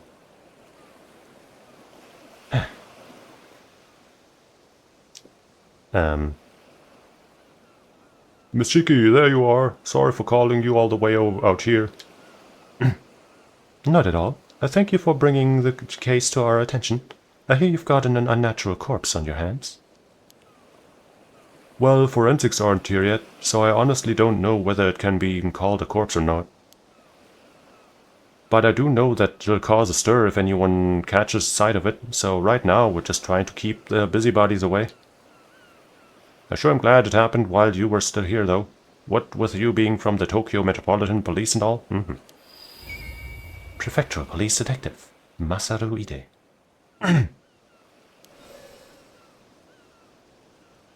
Where's our cadaver, then? Still in the water over where it was found. Feel free to go ahead and examine it. Over there?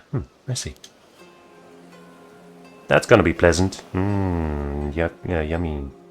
Vision ability on. Oh. This is Masaru Ide, a detective from the local police. He's acting as my point of contact while I'm over here, as well as providing any support I need. I don't doubt it's quite a troublesome assignment. There are a lot of things that need to be kept secret for one. But he's been very good at not prying into the particulars while doing what needs to be done. Occasional grumbling notwithstanding. I mean it. I think that's fair, right? If you don't like doing something, but you have to do it, it's fair that you know that you're a little grumbly sometimes, as long as you don't let it get in the way and don't make it personal. Given what this case has ended up involving, though, those particulars may not end up remaining undisclosed for much longer. 35. An assistant inspector in the 1st Investigation Division of the Criminal Investigation Department of the Mie Prefectural Police. He often finds himself saddled with whatever troublesome tasks come the department's way.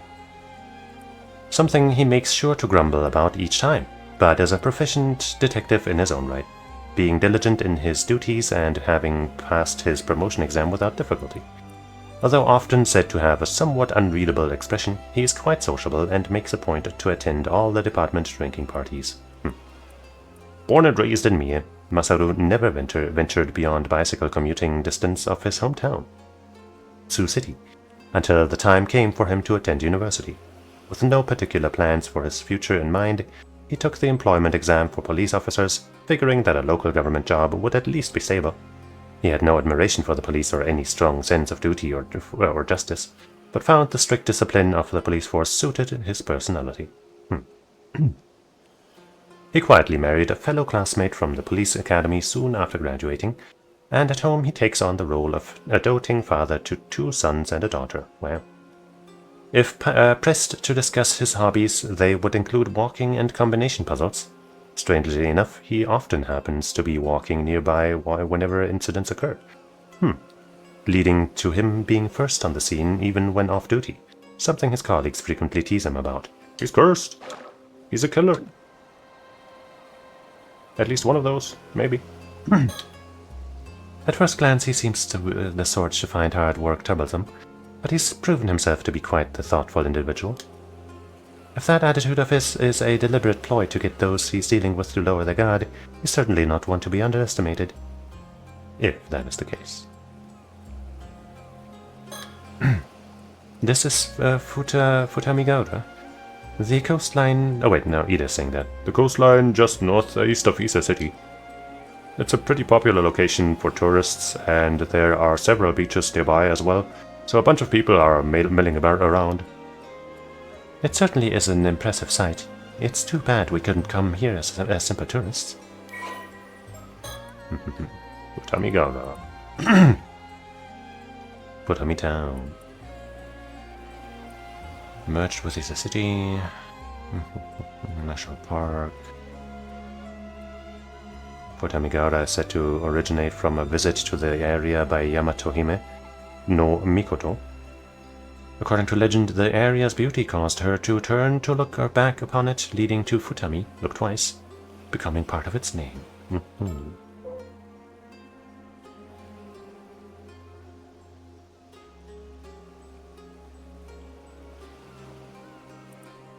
City located in the central northern area of the Shima Peninsula, directly facing Ise Bay, while the southern part is on more mountainous land surrounded by hills.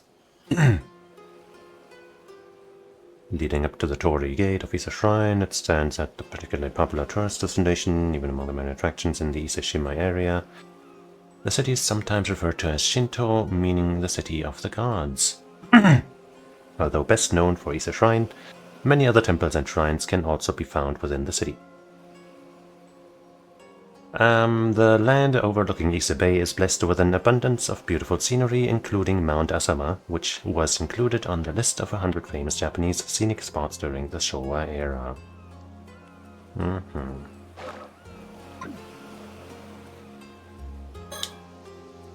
The sound of the waves and the buzz from the onlookers fills the air around us. I suppose it's inevitable that the police being around would draw people's attention. I just hope it doesn't cause a commotion. Well, this is Soro Kiryu. He's worked with me as my assistant for a long time now, although he usually makes his living as a psychic detective. He's not officially with the police, but with my assignments being what they are, he has special permission to accompany me on investigations. 25. Psychic detective. An independent psychic who makes his living as Japan's only psychic detective. Soro has no permanent residence, instead traveling throughout the country for training and resolving any metaphysical incidents he comes across, something which eventually led to him gaining his current moniker within the industry. Although he has a calm and taciturn personality, and is possessed of a sharp mind, he is surprisingly sensitive by nature. However, this trait does not extend to mercy towards spirits and other phenomena, which he often ends up subduing by force. Primary spiritual abilities. Curses. The ability to use particular curses to inflict harm or otherwise negative effects on others. Effects range from forcibly binding a target in place to dealing with fatal wounds. To dealing fatal wounds, not dealing with. The stronger the curse's effect, the greater the burden on the user. Shagun. The ability to see the face of a deceased individual from their remains. Allowing for recreation of their features via portrait sketch. Only a small piece of the deceased's remains is necessary to use this ability, so if he saw that rainbow-colored scale, maybe that would do something. However, enough of the thoughts and desires of the dead individual must remain for it to be effective. The Feast of Shadows, hey? The ability to create a domain in which the potency and range of certain types of spiritual abilities are increased. Only effective at night, Soro himself is able to create a domain up to 1 kilometer in range. Surely you didn't have anything to do with the previous happenings. Soro's family runs a small shrine dedicated to a certain onmyoji from the Sengoku period. Would it be maybe Domon instead of Seimon from before? This onmyoji is said to be an ancestor of the Kiryu family, which may explain why their bloodline has produced many individuals with a strong spirit sense over the years. Soro was born with an exceptionally potent spirit sense, even within this lineage, leading to his abilities catching the attention of legendary psychic Iten Saishiki. when he was 8 years old. Cheeky, huh? Itensai subsequently took him under his wing as his protege, and Soro underwent rigorous training under his watchful eye. Even now, he's always quick to respond when summoned by his mentor's wife, Yumiko Shiki, and often supports her during her work. He also has a keen interest in swords, and is extremely knowledgeable about blades from all countries and areas. Oh. Sword nerd. He's had his gaze fixed on the corpse ever since we got here. I suppose he's curious to know what led to this to its current state. And maybe he can find out with his powers. People. The local police have the area closed off to make sure bystanders can't get too close.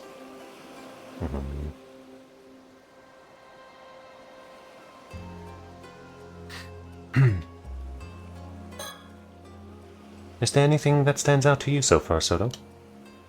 I'd like to get a better grasp on the details before saying anything, I think. Okay. Do we know what the situation was when the corpse was found? I just got here as well, so I'm not clear on the details myself. But from the sound of it, a local civilian happened across it about an hour ago as they were passing by. They got us on the scene immediately, so no one else should have seen it. That's a relief. We don't want people working themselves into a frenzy over this.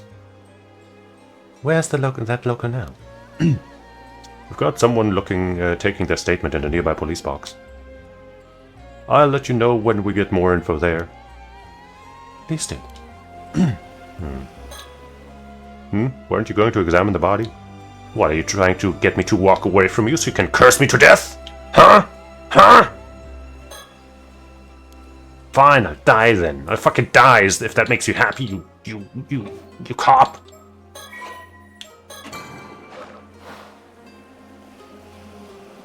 If I die, kill him, okay?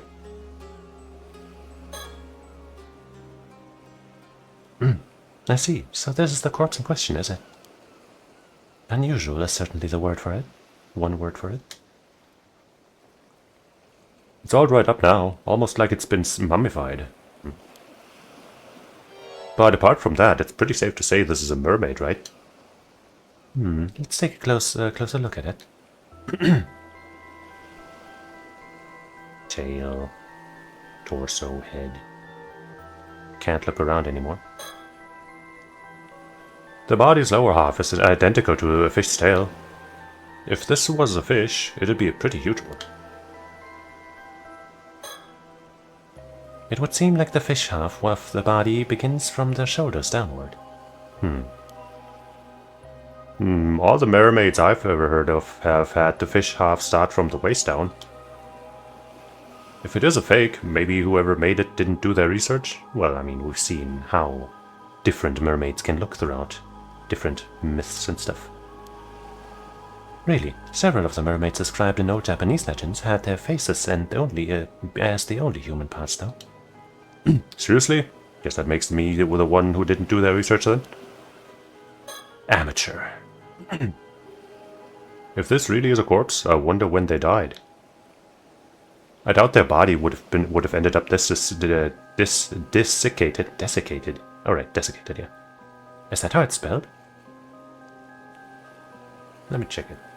Desiccated. So maybe the word I'm thinking of is, the one that I'm thinking of for the spelling is a different word. Wait, just once. Desiccated.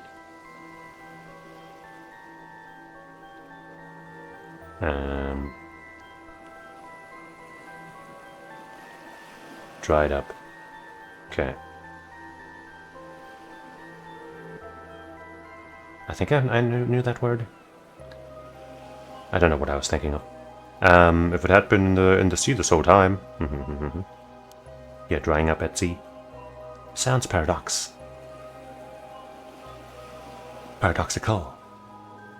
You think there's the possibility that they died shriveled up into a mummy-like state, then their body fell into the sea and got washed up here?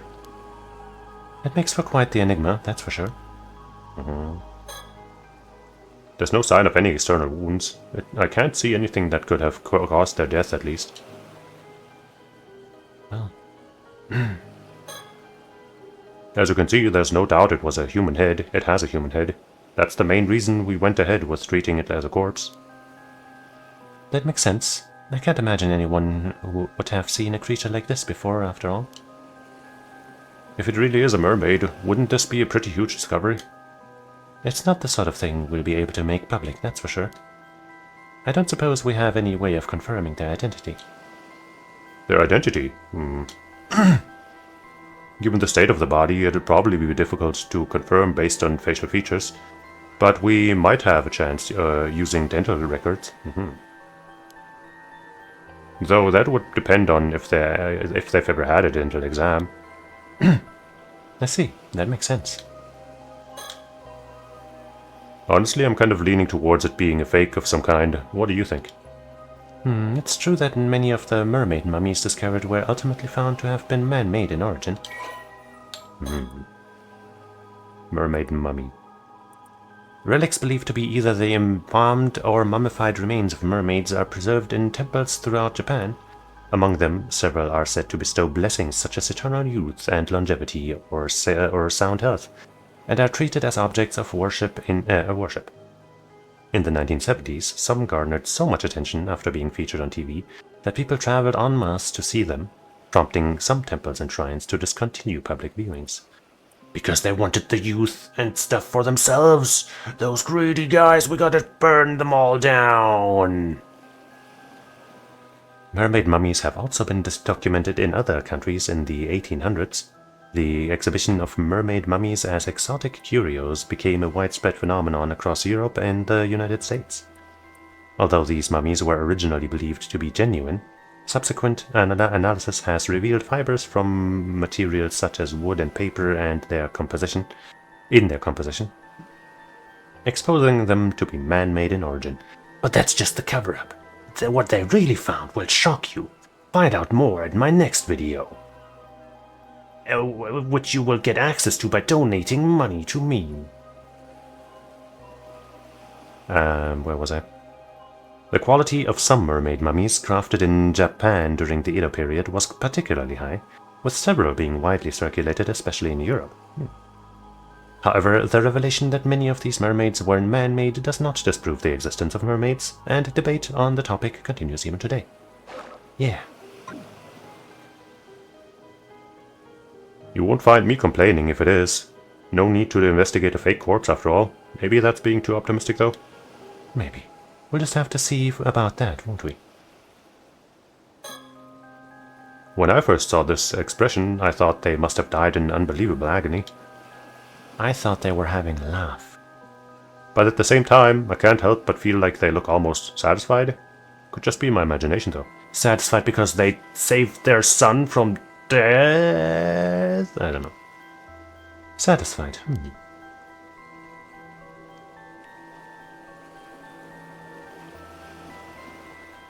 Looks like we're finished with this examination.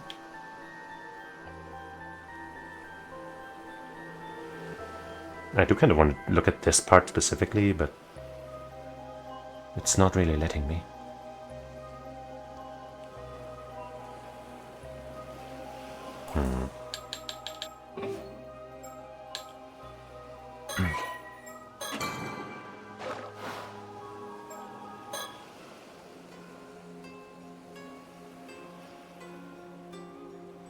So what do you think now, buddy boy? Is there anything that stands out to you so far, Soto? I'd like to get a better grasp of the details before... Okay, what? Nothing still?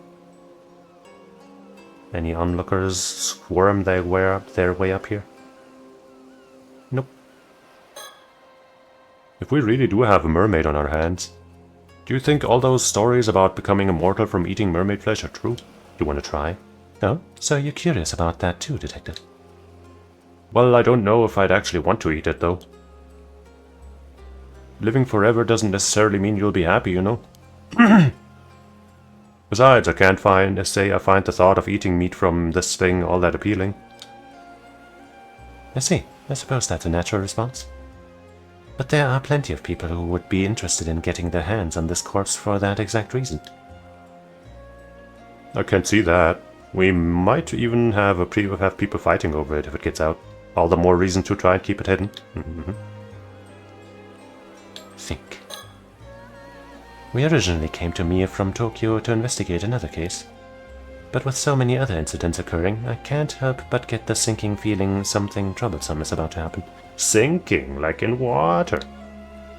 Detective Ida has been a huge help to us thus far. We might be able to reveal some of our circumstances to him. Yeah, I'm also wondering what that other case is. Sure is a troublesome thing we've got on our hands here.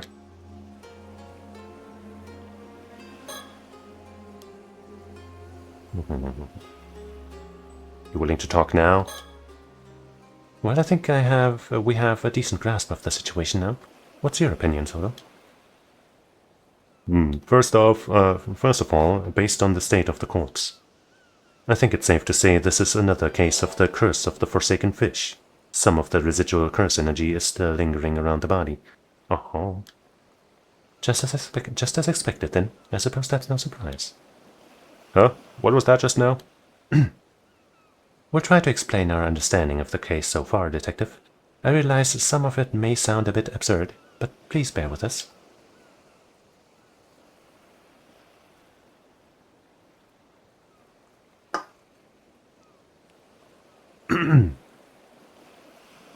This corpse is neither a fake, nor could it be called a mermaid.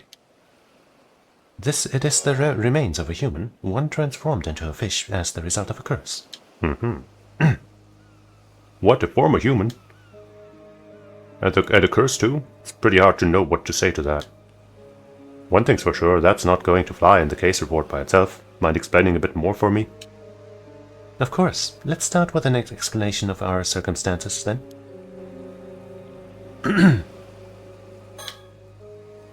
I'll let you handle the explanations, ma'am. Of course, leave it to me. In return, I'll be counting on you to handle the report. Ah, confound it. Haha, got him. He thought he could push all the work to us, but we're smarter than that. First, I suppose I should start with a brief explanation of the department I work for. Wait, aren't you part of some secret department in the security division over in Tokyo? Are you sure you should be telling me something like that? I'm not going to get caught up in any troublesome business if you do, am I? No need to worry. I doubt it will come to that, probably. Probably. Our work is mostly kept a secret because it's something of a pain to find people who will accept, let alone understand, the circumstances each time. But you've been very supportive so far, so I can't imagine that would be a problem. Well, if you really insist, go ahead, I guess. As you say, my department is indeed part of the security division. Its proper name is the Paranormal Affairs Bureau.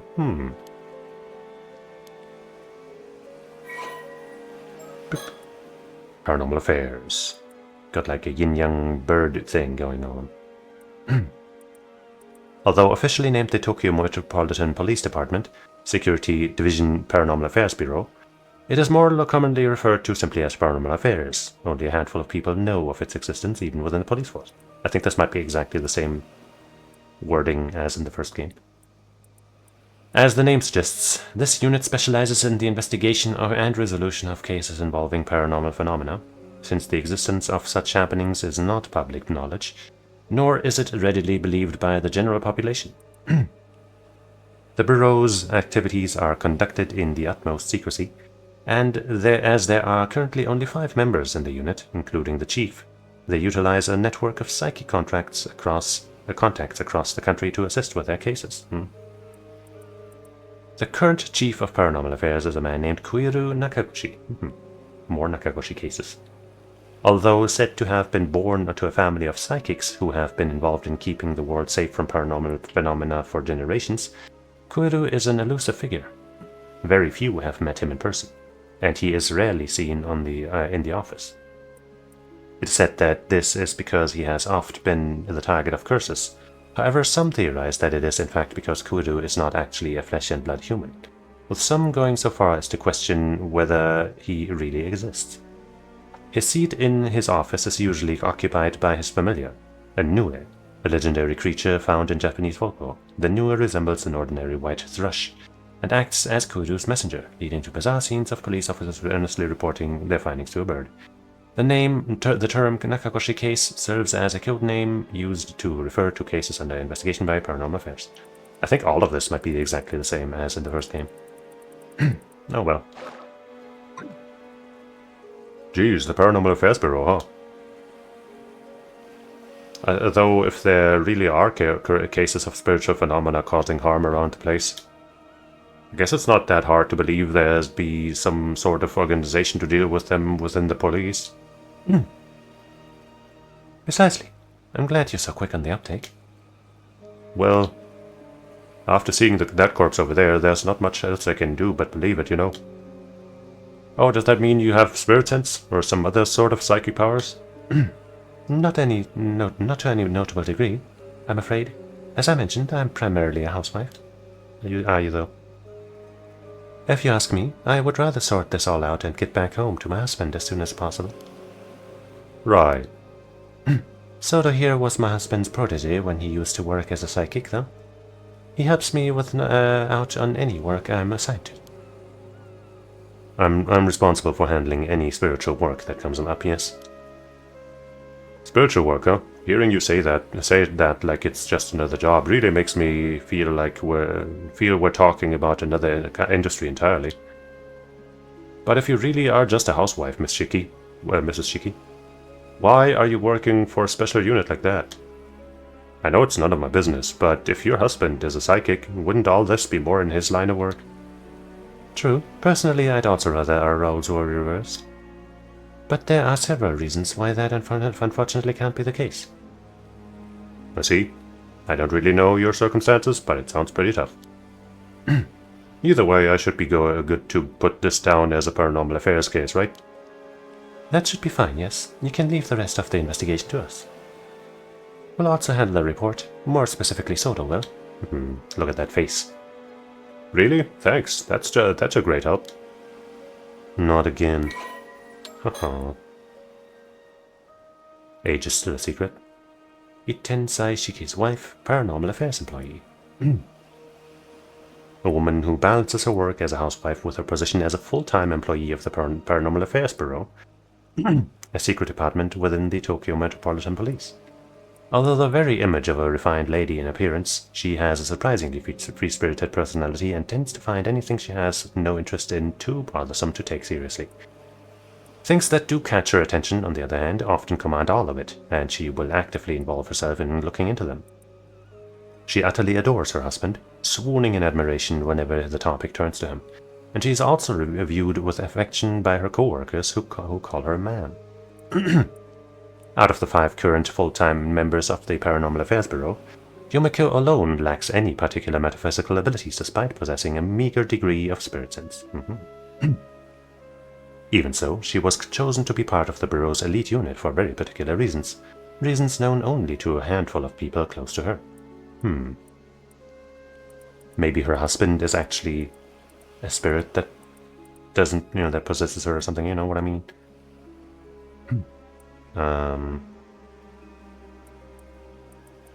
There was once one other member of the Bureau who had no paranormal powers to speak of, veteran police detective Tetsuo Tsutsumi, or guy. And the two occasionally worked on investigations together. When dispatched on assignments now, she always pairs up with a freelance psychic detective Soto Kiryu, leaving all paranormal-related procedures, and often her much-despised paperwork, to him.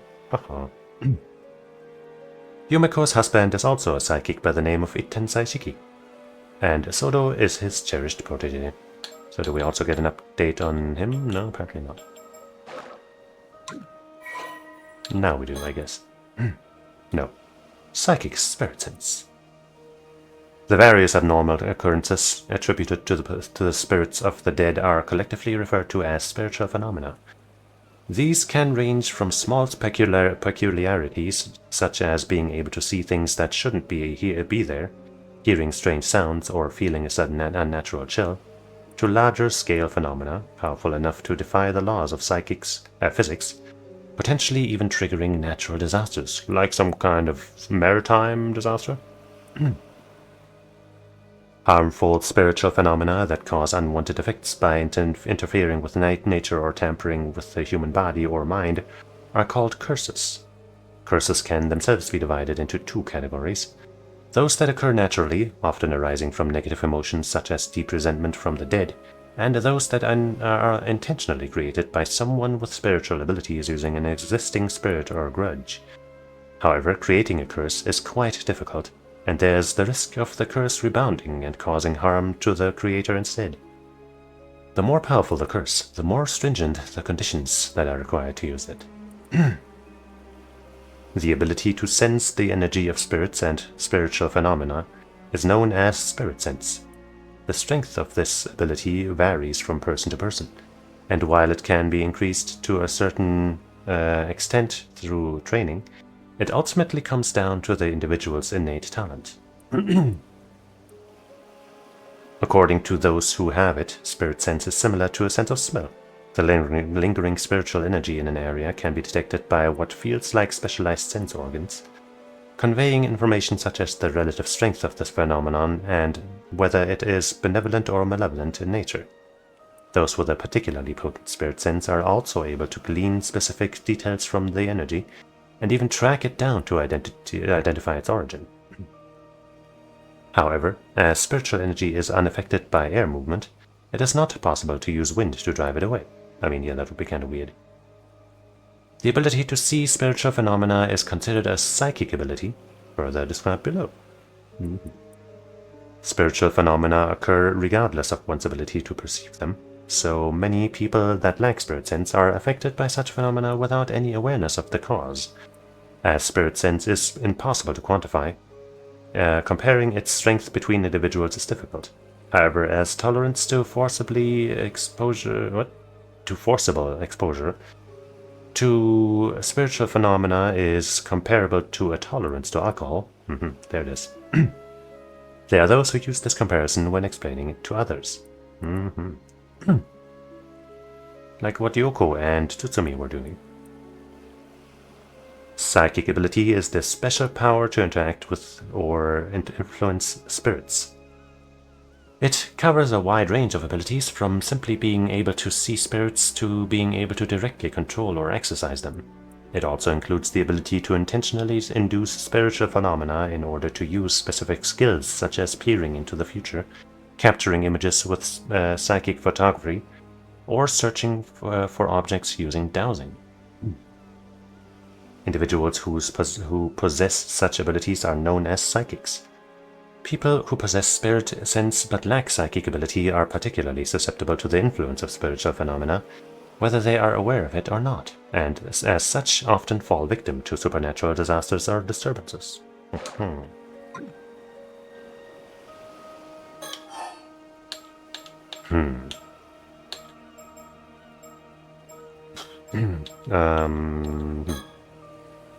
You know, I sometimes find myself wondering if I have a bit of spirit sense as well. There have been times I've caught sight of strange things when walking down the road at night. And when I looked into it later, I found out the place I'd walked by had been the site of an accident or the like. Oh, that might be the real deal then. It's definitely a possibility. I would advise not going too close to anything you see of that nature. It becomes easier for them to target you if they realize you're aware of them, so you see. Geez, what happened then? I guess I'd end up possessed or something? There's that danger, yes, in the event you are possessed. You may find yourself afflicted by headaches, muscle stiffness, and hallucinations. Memory problems and impaired thinking are also not unheard of. Hallucinations, memory problems. I mean, I guess that's also, that's also kind of a callback to the first game, maybe, but it could also have to do with our user guy, right? Headaches and muscle stiffness definitely ring a bell. I sure hope it isn't the work of some spirit. I mean, those are pretty natural things to happen to people, especially in the working force. Do people have their personalities taken over and possessed too? It may be possible with spirits who had a very close relationship to their target, such as if they were siblings or were parent and child. But you almost never hear about people being taken over completely. The negative effects that I just mentioned are primarily caused by two parties not being in sync. That's good to know, I think. Even if a spirit were able to successfully possess someone, it would only be able to pressure them to behave in ways that wouldn't be unusual for the individual in question. I see, but in that case, there's no way of knowing whether you're behaving that way of your own will or not, right? Exactly, hence the prevalence of cases where people don't even realize they're possessed.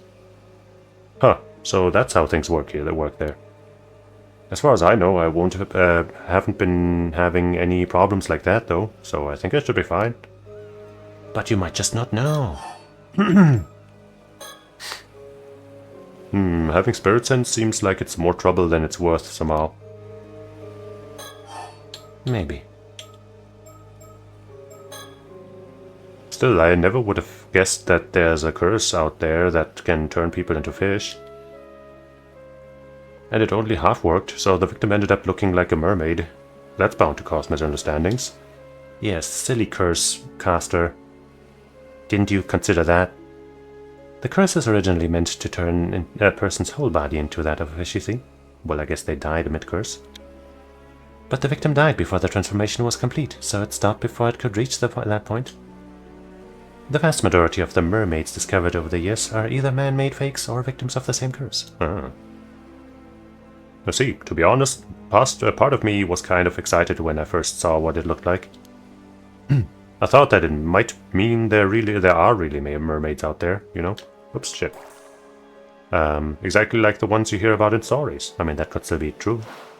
I'm afraid we can neither confirm nor deny things there. Oh, I guess I get why you were asking about the corpse's identity now. It's because you realized they used to be human, right? That's right. Very recently, too. The transformation likely happened yesterday or even earlier today. Oh. What? That recently? Someone could really end up in a state like this after just a day?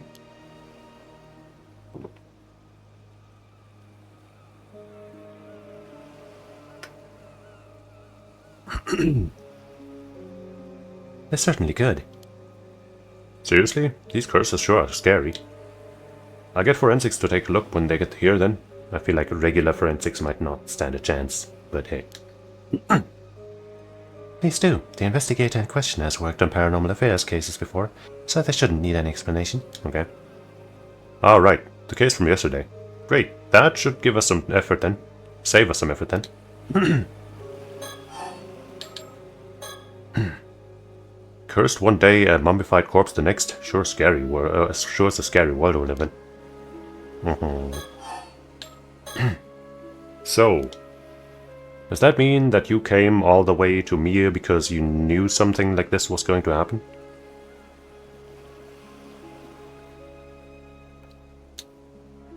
Oh, that's awfully perceptive of you, Detective.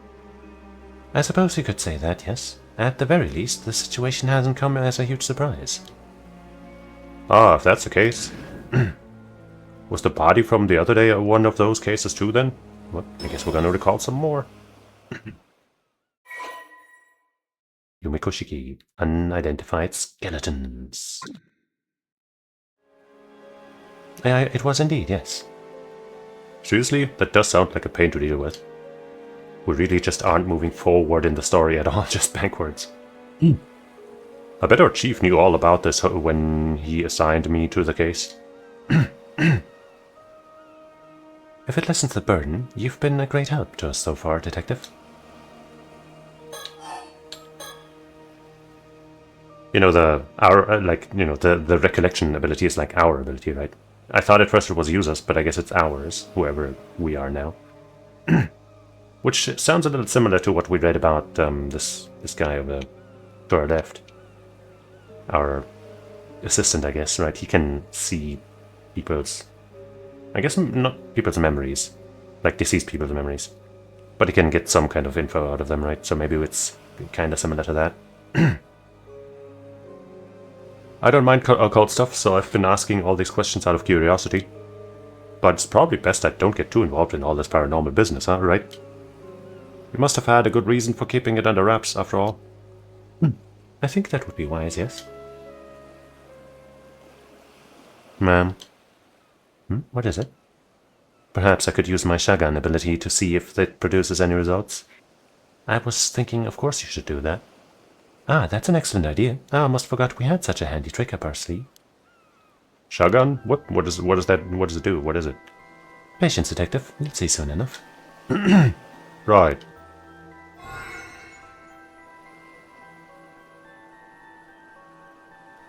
There, it's done. Oh, so it went well, did it? Well done, Soto. What's all this about then? Soto can see the face of the deceased from a piece of their remains, however small. He can then sketch their features based on what he saw. Oh, so that's how you got a sketch of the victim in that other case.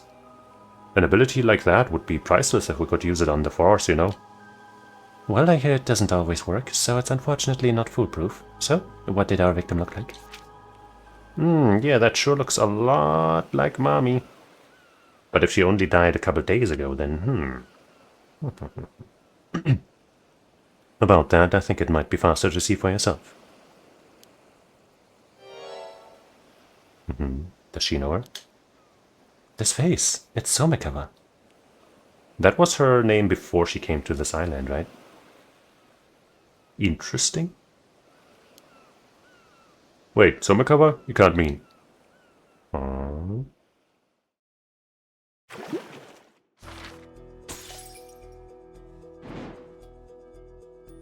Nothing showed up afterwards. Right, Somikawa was her maiden name. Wait, profiles.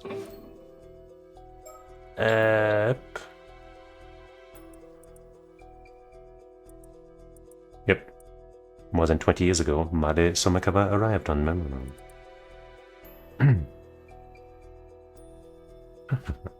Maybe she had, the infinite youth thing from a mermaid thing before she came, or maybe she was, maybe she was a mermaid. Maybe she got the mermaid's flesh somehow. Maybe she was, maybe something else. We'll find out.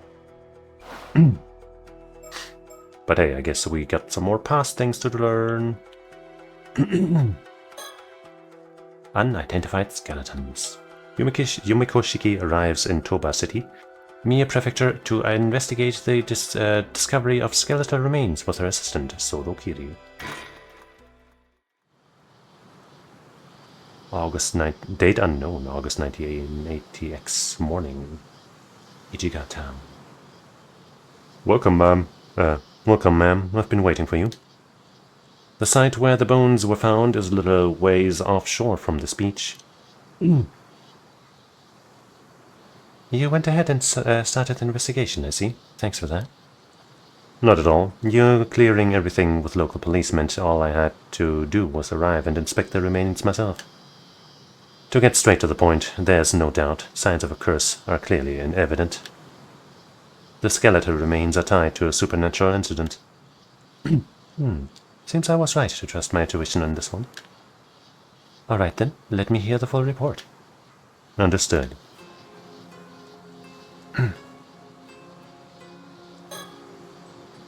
This is the town of Ichika in Toma City. The area is a historic place known for its armor divers. Oh, I know it well. It's also famous as the filming location of one of Japan's most well-known monster films. Godzilla? Probably. So I wouldn't know about that myself, ma'am, but you seem unusually well-versed in that area. Those old tokusatsu films are the best. You should watch some for yourself, Soto. As you wish, I'll look into it. Ichika Town. Ichika Town is a fishing settlement, peninsula, island, Yamato Mikoto giving it the current name. Stone and Mirror. The Rias coastline. Filming location, the first entry of one of Japan's most famous monster film series. Toba City. Located northeastern tip of Shima Peninsula. Ise City, Shima City. Having originally sprung in the castle town. Armor divers. Fresh seafood.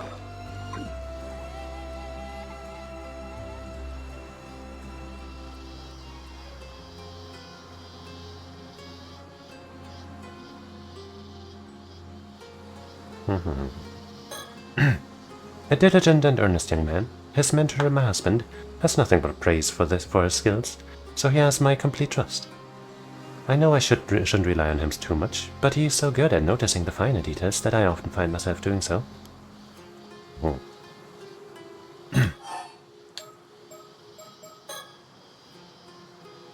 You can see the sea from here all the way to Kamishima. Do you see anything out there, Soto?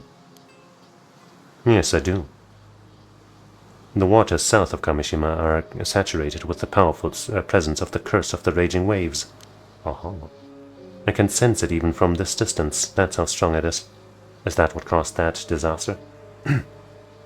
Is that so? Looking out to sea, I can't see a thing.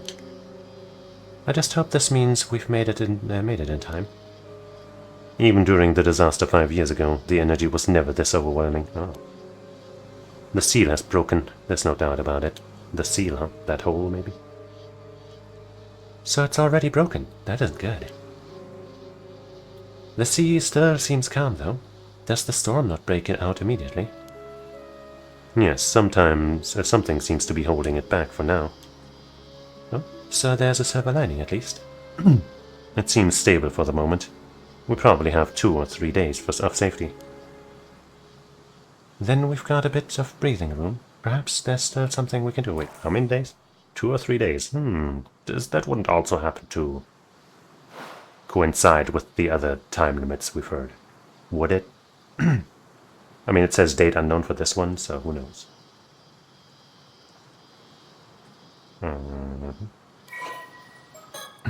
Curse of raging waters. A curse that causes an outbreak of turbulent waves and violent storms in the seas around Kamishima.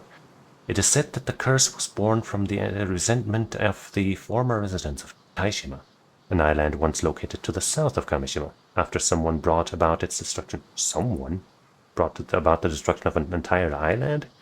Damn.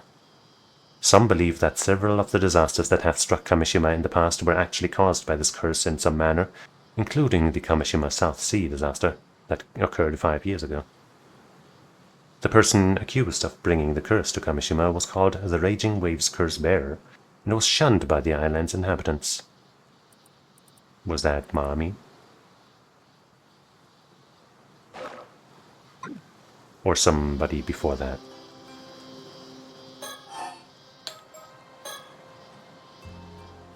I hope we can do something about the curse of the raging waves while it's still being held back. Yes, but despite all efforts, we still haven't found a way to lift the curse. We might have quite a struggle ahead of us. That's really the heart of the problem, isn't it? And we have no idea where your ancestors' keepsake is either. Apologize on behalf of my family. To begin, shall we review the details of the case? Is that really necessary? Summarizing may help us notice something we missed, and it will help the viewer, the player. Not a day goes past that I don't admire your diligence, Soto. My thanks, I'll strive to be brief. A few days ago, a fisherman off the coast here hauled up a long, rod-like object. It resembled a human bone, so he notified the police. That was about 10 days ago. So he fished it up completely by chance. Following that, the police conducted an underwater investigation of the surrounding area. They discovered multiple skeletal remains in a fissure beneath the rocks. All the remains were already severely deteriorated, with each being several years to several decades old. Damn. As a result, forensics struggled to identify the victims. There was just too little to go on. Only fragments of the skulls remained, so facial reconstruction was apparently not possible. Hardly surprising in such a state. Still, with your ability, we hardly need facial reconstruction, do we? Indeed. I'll report my discoveries shortly.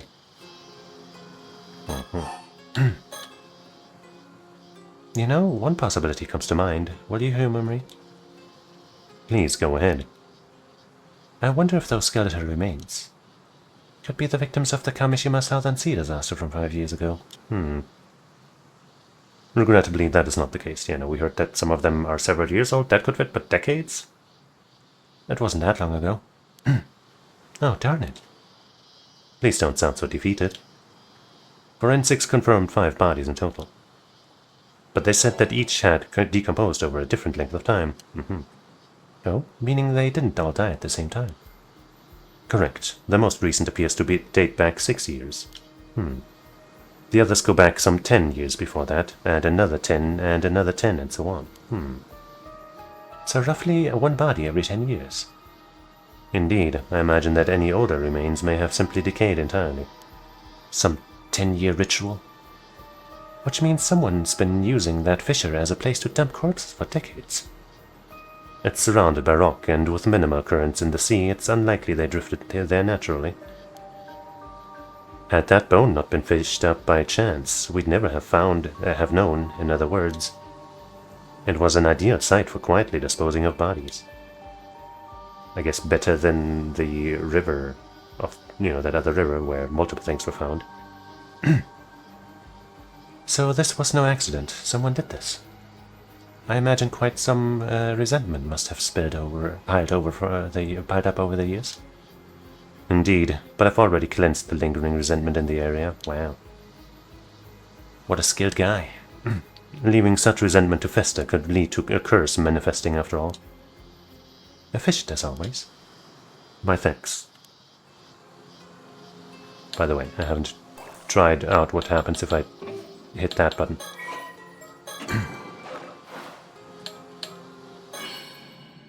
Oh. I thought it was on by default, so I felt like, why I don't want to turn it off, but I guess I should have tried that on the other screen where we had a thing. But apparently we didn't miss anything important. But maybe I'll go check anyway if I can. Well, I can't seem to, interact with him while this is off. Or rather on. There's one more point of concern that all the remains have in common. Go on. Each body bore a clean, precise cut, clearly severed. Severed? Maybe they all had their lower halves cut off because somebody wanted to make them into mermaids, fake mermaids or something, I don't know. Or maybe they really were mermaids, and they took off the fish part because that's the one you want to eat, or something. Maybe this is where Somekawa, that was her name, right, originally lived. And she's a bad guy! I don't know. You're saying they were sliced straight through the bone? Exactly. Each was sliced down through the bone, all with a clean cut as smooth as the last. Forensics noted that reproducing such uniform cuts would be extremely difficult. Even with industrial equipment, such precision would have been unachievable decades ago. One possible explanation is that a master swordsmith wielding a razor-sharp katana cleaved each of them in a single stroke. Well, you're the sword nerd, so tell us about it. Yes, well, that would certainly explain it. But warriors don't exactly run around with swords in this day and age. Which brings us to the possibility of a curse, I suppose. And the possibility of me needing to sneeze.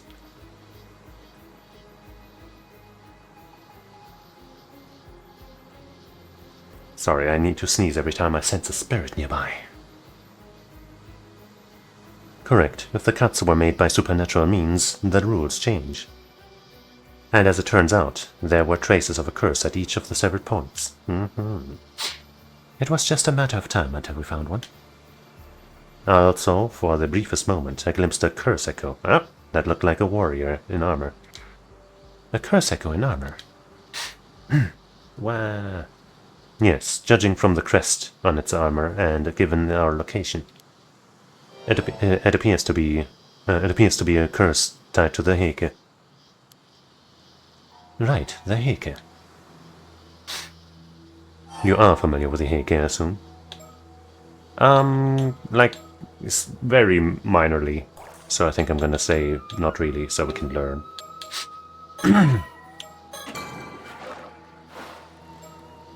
Well... The Heike? I'm not too sure. The Heike were a branch of the Taira clan, a warrior family who rose to power at the end of the Heian period. From their base in Ise province, they expanded their influence, reaching great heights under the Taira no Kiyomori. Now, but in their pride, they were defeated by the Genji in what is now known as the Genpei War. Ah, yes, of course, I knew that. Of course, me too. The tale of the Heike preserved just how prosperous they were before they fell. Many who lived through the downfall carried deep regrets. Their resentment is especially persistent. Many traces remain even today, and they can be quite meddlesome. Indeed, you hear about it all over the place. I guess even by expert standards, it's quite the problem. The Heike. Oh. Taira no Masamori. Tadamori. Blah blah blah blah blah. Where's my girl? Shit. Ishiwa Kamaru? No, what's her name? I can't be blanking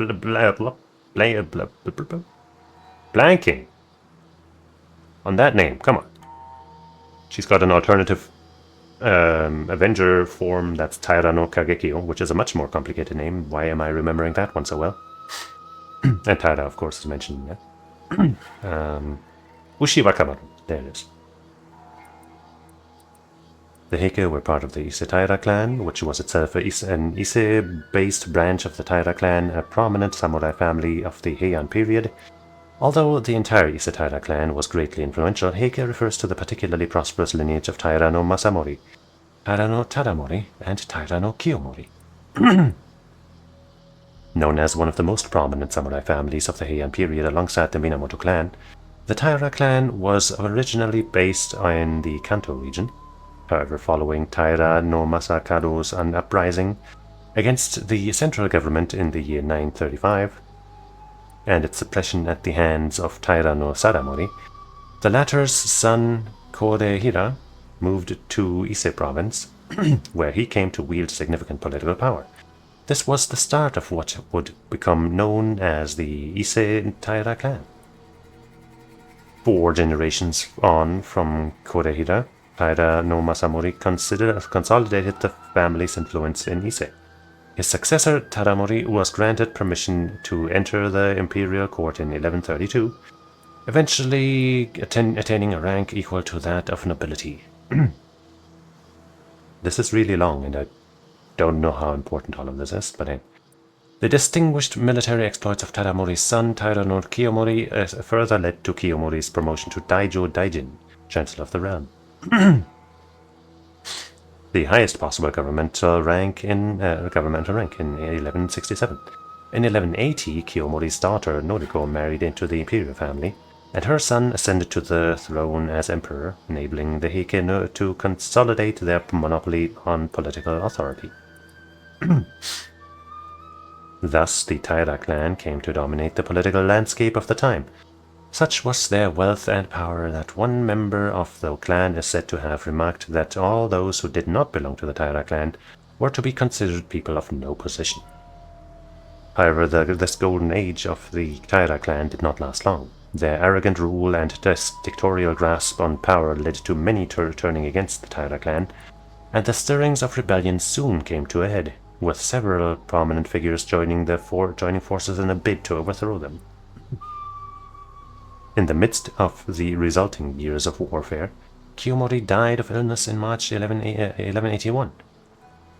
Despite losing one of their key members, the Taira clan continued to struggle against their opponents, but to no avail. In 1185, they were finally defeated in the Battle of Dan-no-Ura, and many of its members, including Kiyomori's grandson, Emperor Antoku, who was still a child at the time, were lost beneath the waves of Dan-no-Ura, burdened with unfulfilled ambitions. It is said that the Kusanagi no Tsurugi sword, one of the 3 imperial regalia of Japan, regarded since ancient times as a symbol of imperial authority, was also lost to the sea that day. After their defeat, the surviving members of the Taira clan, now disgraced as fallen warriors, scattered across the country and lived out their days in hiding.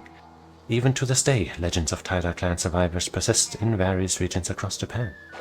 Yeah, you might have not have known, but I'm actually of the Taira lineage. And I'm very mad. And vengeful. What's more, the katana that Echo Bear carried, I believe it may have been the famed blade, Nukemaru. Nukemaru? Yes, a blade passed down through the heike, once wielded by Tada no Tadamori. I see.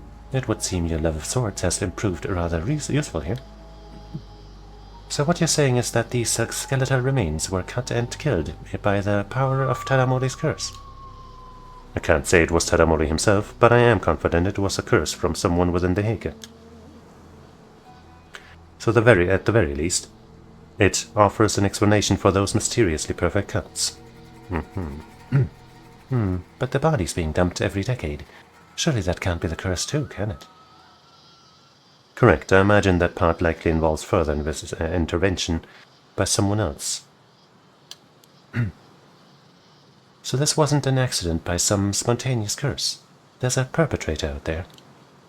Indeed, however, I can't imagine any psychic with enough power to wield such a curse would dispose of bodies so poorly. My theory is that someone is using a curse stone. They're killing through its curse, then discarding the bodies. A curse stone. Think of it as a talisman that lets even those without spirit sense use the power of curses.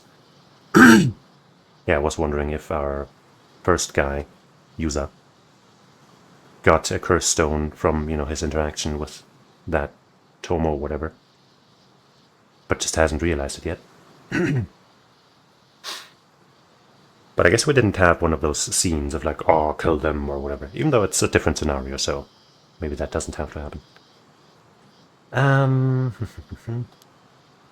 They are created when intense resentment for users with a suitable relic. That sounds dangerously convenient. There were a few incidents involving curse stones in Tokyo last year. Actually, didn't you hear? Oh, now that you mention it, that somewhat rings a bell. Is that referencing the events of the first game or something else? That was Tokyo, was it? Was it not? I'm not sure. A type of curse tool that allows even people without any spirit sense to wield curses, as long as the tool meets the above criteria. Items of any shape or size may be referred to as curse stones. Many curse stones have conditions that must be fulfilled to use them, often based on the spiritual power and characteristics of the curse itself. If a curse stone has low spiritual power, it may only be possible to use it under specific circumstances, such as when under the influence of the Feast of Shadows, a spell that heightens the potency of certain types of spiritual energy. So in short, whoever's behind this possesses a stone imbued with the Heike's curse. They use it to kill someone roughly every decade, dumping the body into the sea. Yes, that aligns with the evidence. Thank you for the summary.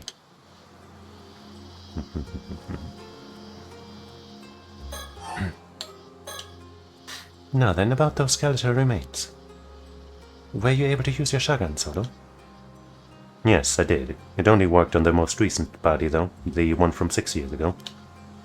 By viewing part of the remains, I was able to reconstruct a portrait sketch of how he looked when he was alive. Here's a copy. I've already provided one to the police as well. Doesn't necessarily ring a bell, but maybe it's... No, if it was Kazama, was that his name?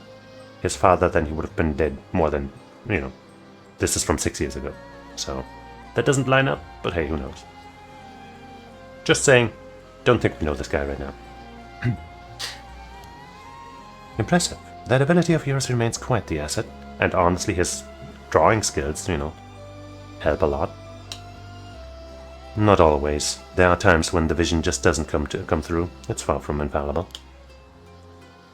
Besides, there are those who could simply speak directly with the victim's spirit and ask who did it. Even so, none of these methods would hold up as an admissible evidence in court. But as a lead in our investigation, it's more than enough. Excellent work. Thank you. We had the police compare the sketch against missing people from 6 years ago. But no matches were found. Darn, would have made things much easier. Detective Ida is continuing the investigation. Ah, the detective with the local police. I've heard he's good, so let's hope he proves it. Toba seabed skeletons. A case in which multiple human skeletons were recovered from a deep fissure on the Toba seabed. The initial estimate indicated that at least 5 bodies had been disposed of there. The following information has not been made available to the public. Victims' identities unclear. All victims are male.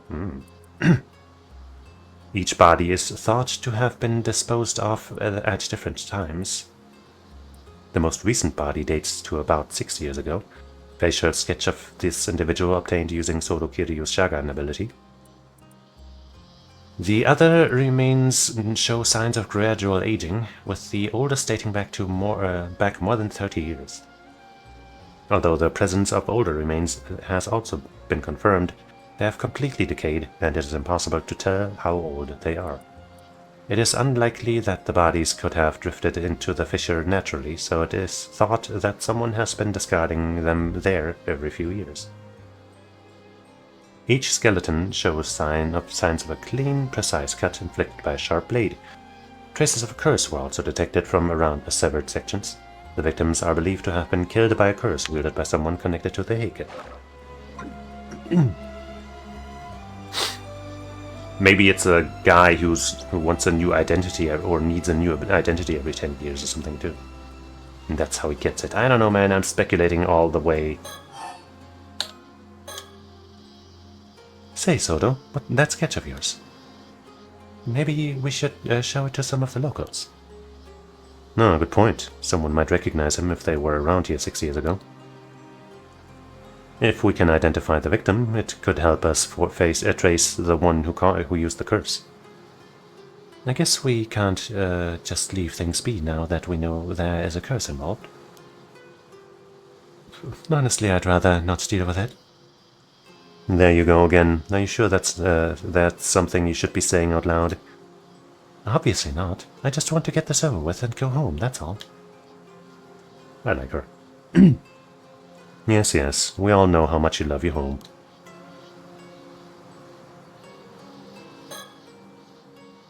Man, behind you. Nah, not falling for it anymore. Behind me? Nah, I'm not falling for it, bitch. Nah. Look, I know I've said this before in this game. But this time, we're definitely not falling for it. I had already planned to come here to Toba and Mia Prefecture together with Sodo on another case. But the news of a skeletal remains being found in the area caught my eye, so I sent him ahead to investigate. Wait, there's another case? So there's 3 cases in the area? As expected, it turned out to be a result of a curse, likely a troublesome one at that. Man, behind you. Nuh-uh. Fine. Jump scare me then, you assholes. Wait. She looks just like... Who's that? Just someone from town passing by. Oop. She looks, displeased. She bolted. Sodo, after her. On it. Sodo is her Pokemon. Hey, stop! Let me go. I didn't do nothing wrong. I've apprehended the suspect. Good work. Sorry for the rough handling. Mind helping us out a bit? Huh. What were you doing here? Why did you run? What? What? Don't get smart with me. You're the suspicious ones, sneaking around and poking into things. You think folks won't be wary with shady types like you wandering through town? Ah, I see. Sorry if we gave you a scare. We're with the police. Nothing shady here. You're with the police? Seriously? You heard about the skeletal remains found nearby, yes? That's what we're looking into. Cheh, you don't look like police. Say, do you live around here? There's something I'd like you to take a quick look at. Huh? Do you recognize this face at all? We believe that he may have been around here about 6 years ago. Huh? Nope, don't know him. I see. Then could you point us in the direction of someone who might know about people coming and going in town? No idea. Ask whoever you want. Can I go now? I've got nothing to do with this. Don't know a thing. Doubtful. Alright, sorry for holding you up.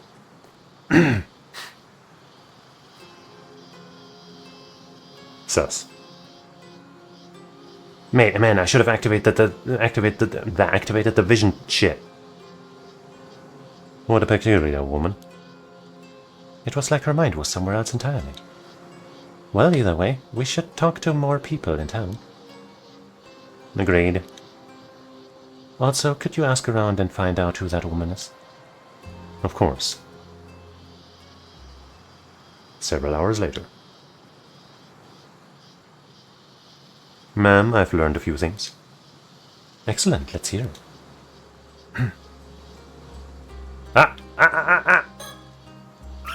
I guess they said birds. Mockingbird 13. These popular bird mascot stickers, nobody knows who the artist is.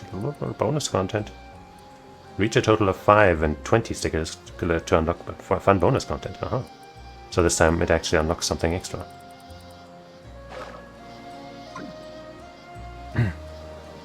Nobody's got a comment about them this time. The port and town center are down that way, so this area is technically the outskirts. It's a quiet town, so a stranger loitering around here would definitely attract attention. That's a good point.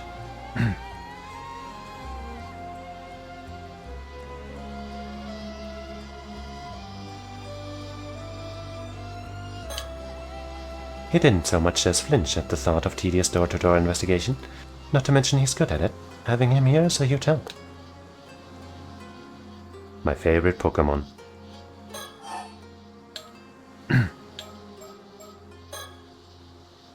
I also asked around about the woman we encountered earlier. Apparently she isn't originally from this town. Oh, is that so? Indeed, apparently she wandered into town about 5 years ago. Yeah, 5 years ago. He's been living alone in a cheap rental apartment on the outskirts of town ever since. When she first arrived, she had nothing but an old wooden box, which she was clutching as if it were very dear to her. Nothing but an old wooden box. Supposedly she used to work as an ama diver around when she first moved here. She'd occasionally go diving for fish. But these days she keeps to herself and no one ever sees her diving anymore. No one really knows how she supports herself, and many of the islanders find her unsettling. She's just not welcome wherever she goes, man. Perhaps she fled from something and moved her life here. That was suggested, yes, but she's never spoken about her past, so no one knows for sure. I feel like if she is the same person, then she probably lost her memories, right? Because I don't want to believe that she would just abandon her son like that, right? But I suppose we'll find out more later. Although, according to her landlord, she's never been late on her end. And she's never caused any problems either. Still, it seems odd she'd get so worked up about strangers coming to town. Doesn't seem like she's in any position to be worrying about that. You think she might be hiding something? Definitely. It's possible. Her attitude changed the moment we said we were with the police. Perhaps she was keeping watch over the coast where the bodies were dumped, waiting to see if someone showed up. Right. I mean, the most recent body is from 6 years ago, and she arrived in town 5 years back. The timing is rather suspicious when you look at it like that. We'd best keep an eye on her. Agreed. Were you able to get her name? Apparently her last name is Somikawa, but I didn't manage to get her first name. But I guess if she did lose her memory, why would she remember her maiden name? And maybe she lost her memory of the time she spent on the island, which was like 20 years long, so that's a lot. But there's something going on. Boom, I nailed it. Something's going on. Case closed. Somikawa? Why does that name sound so familiar? You've heard of it before? I think so, but I can't quite remember where. But I'm a woman who cast off her past long ago. I guess I shouldn't let it bother me. Ah. Not this again. Let's leave any time-consuming background checks to Detective Ida. Very well, I'll inform him. Somikawa.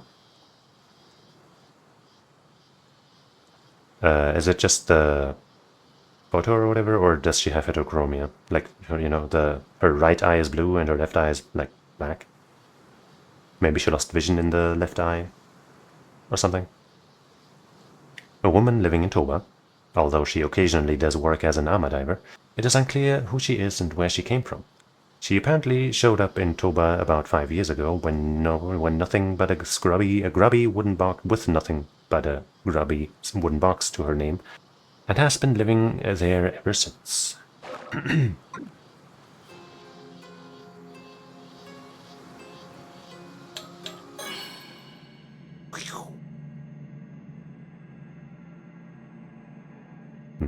This gives off a different glow, slightly. The birds, they hold powers. So this means that woman might have been marking us since we got here. It's possible. I apologize for not noticing sooner. Even a moment's lapse can expose one to a curse. I was careless, but I won't let it happen again. You can be cursed that easily? That's terrifying. What world we live in? I showed the sketch of the victim to several townsfolk. However, it would seem that no one here recognized him at all. Unfortunate. I suppose chances are he wasn't from this area to begin with. I guess we'll have to place our hopes on Detective Ida then. What a shame. You don't suppose we might be working with a bad sketch here? You needn't worry about that. I'm confident in the likeness. It should be a near-perfect match. Confident? You're right. I'm sure it's close. Sorry for doubting you. That concludes all the information I gathered from my inquiries. That helps a lot, thanks. Shall I summarize our next steps? Yes, I suppose we need to do something about all this. Let's see.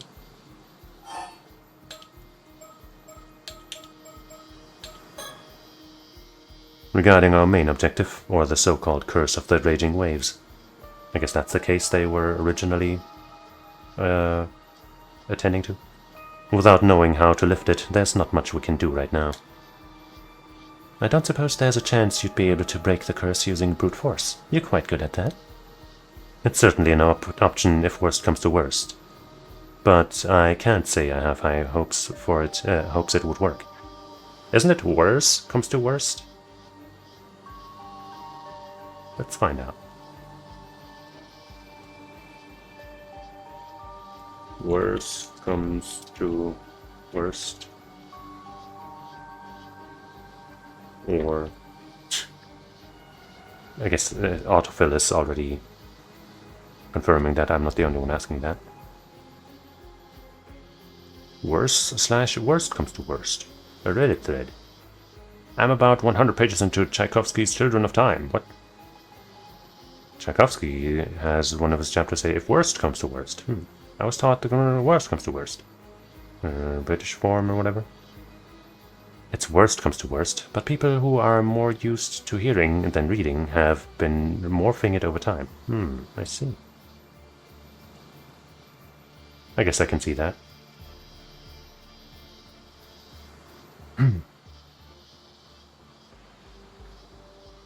Another poster saying basically the same thing.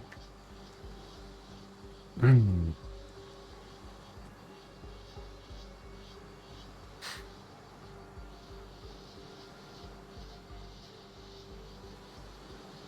then some people arguing about things that aren't really of any worth. No, somebody has the right answer. No, it's worser to worsiest. Worserist. That makes the most sense, honestly.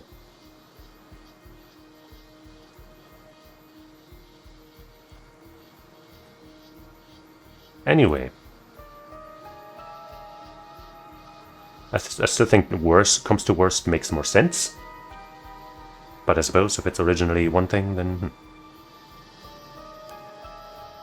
I guess it would be more realistic to try to find some clues about the whereabouts of your ancestors' keepsake instead. Huh? Indeed, it is said that item may hold the key to lifting the curse of the raging waves. But even the location of the map pointing to that keepsake has unfortunately been lost to time. I'm sure it will never come up again. Although the map was said to be hidden inside a model of a mermaid mummy. One rumor says it was sold overseas during the Edo period. Doesn't sound promising. If we can't find it, I guess we're back to trying to break the curse with brute force. But to even consider that route, we need much more intel from the island. Which is why we need to head to Kamishima. And at the very least, advise the locals to evacuate. Yes, hopefully someone of influence there will believe us about the curse of the raging waves. Maybe that's why they want to meet that guy. Regarding the unidentified skeletons. Until we can identify the victims from the sketch, we have no other leads to move forward. I believe this is best left in Detective Ida's hands. Yes, agreed. And I think the same goes for that Somikawa woman from earlier. We'll have Detective Ida look into her. Lots of work for Ida. It's nice to have someone we can rely on. Agreed on that end too. In other words, we can safely leave the skeleton case to him for now. Yes, though we should remain vigilant regarding the curse stones. Is something wrong? No, it's just that one of the islanders I spoke with seems to be calling me over. Something may have happened. I'll go find out. Please do. And then we kill him with our curse because he turned his back on us. Ma'am? What was it? The person who called me over shared a new piece of information. They were told to keep it secret, but opened up since we're with the police. Ooh, go on. Earlier this morning, down by the shore, they apparently found something that resembled the corpse of a mermaid. That brings us back up to speed, I guess. A mermaid, really? Very serious expression. That same person reported it to a local authority, and was immediately ordered to tell no one, not even the police. You're kidding me. That local authority then contacted an unknown individual. Soon after, someone came and secretly retrieved that mermaid corpse. Oh, so it's a different one. That couldn't be more suspicious, could it? Exactly. They were uneasy about the whole thing, which is why they confided in me. What shall we do? Did they describe what the mermaid looked like? Yes, they said down from the head to the shoulders it was human, but below that entirely fish, just like what we found in the other place. Right? So it was not the classic mermaid from fairy tales, it would seem. Only the head was human. They also said it was completely dried out. Almost mummified. The face was unrecognizable. But they thought it resembled a local ama diver named Tamikosuma. What? Apparently she went out diving alone this morning and hasn't returned. That's likely what worried the witness the most. Maybe they got cursed. Just like our Yuza guy. Maybe that's gonna happen to him! Within the span of a day.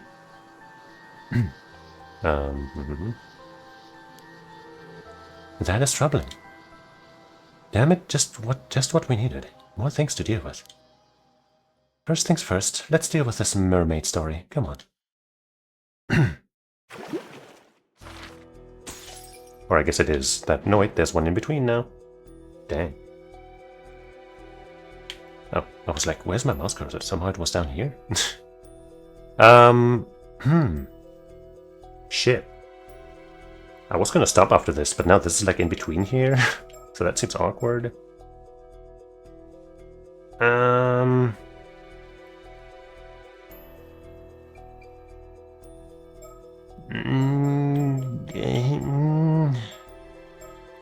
Alright, fine. But let's save.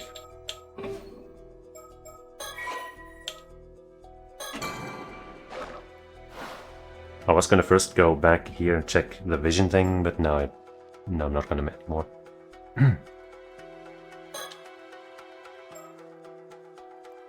They run into an important local figure.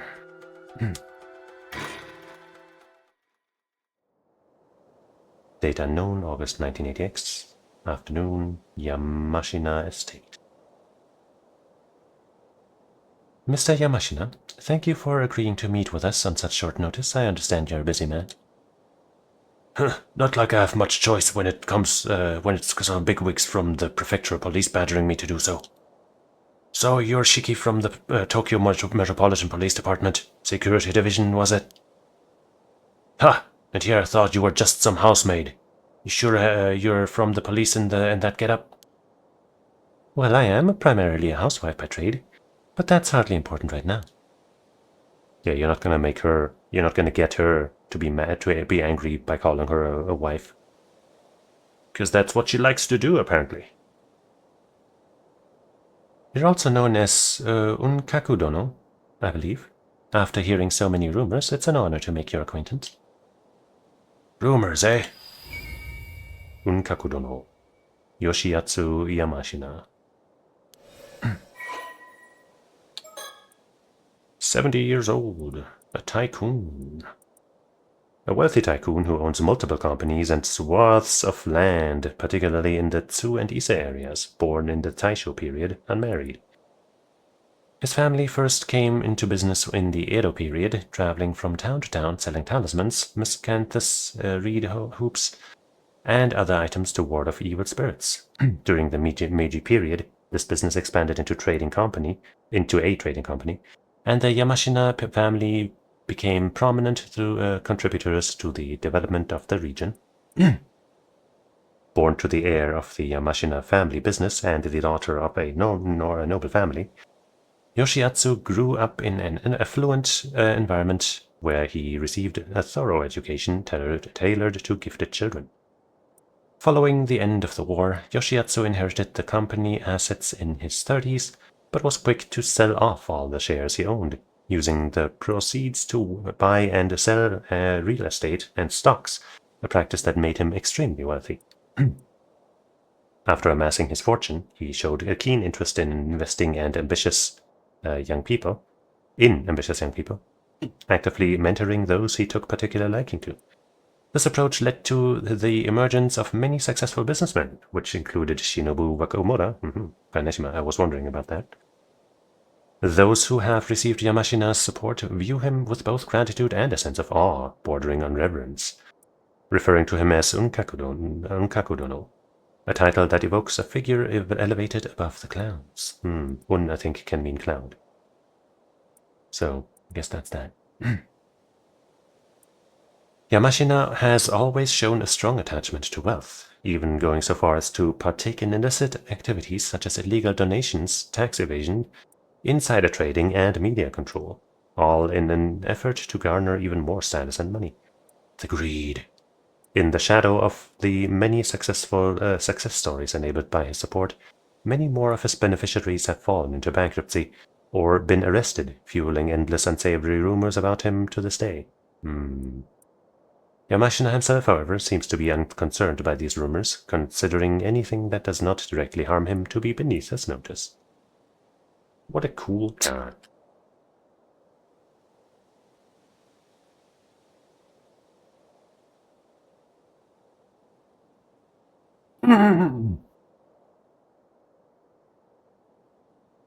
Even as a lifelong bachelor, he has surrounded himself with many followers, both publicly and privately, and has never lacked for anything to satisfy his personal needs. A few years ago, he began to seriously consider the issue of a successor, driven by his determination that his beloved fortune should never fall into the hands of someone untrustworthy. Perhaps for this reason, he began to develop a keen fascination with immortality around the same time, and is said to be secretly investigating vast amounts of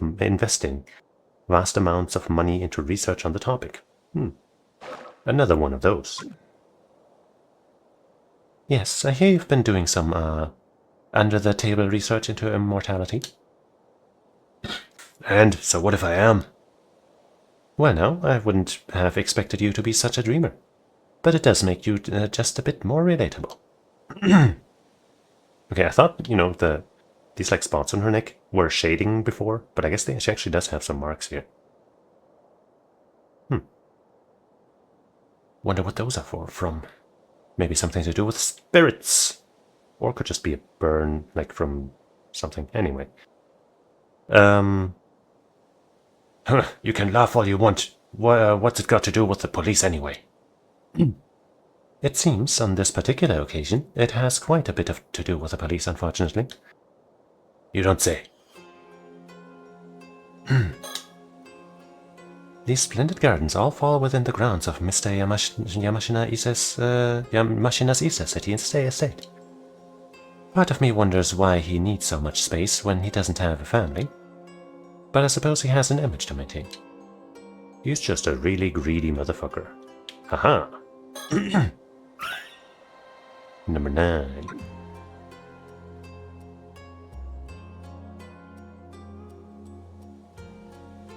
I do hope we get somebody to explain at least some of those birds to us again.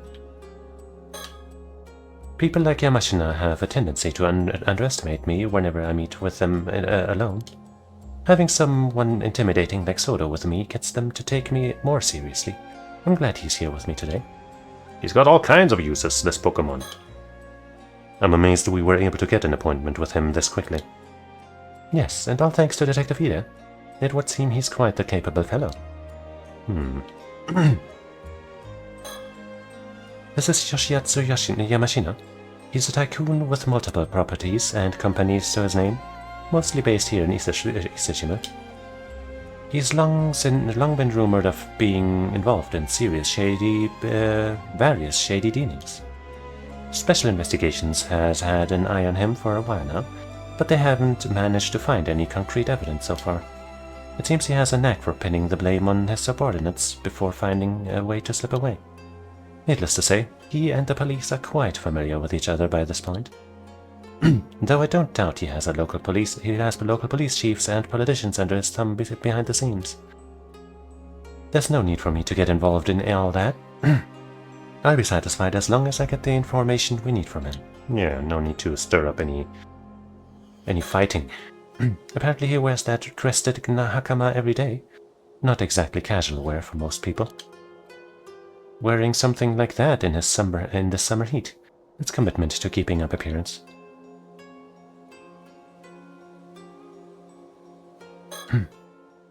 I'll get straight to the point. I believe you took a mermaid corpse into your possession this morning.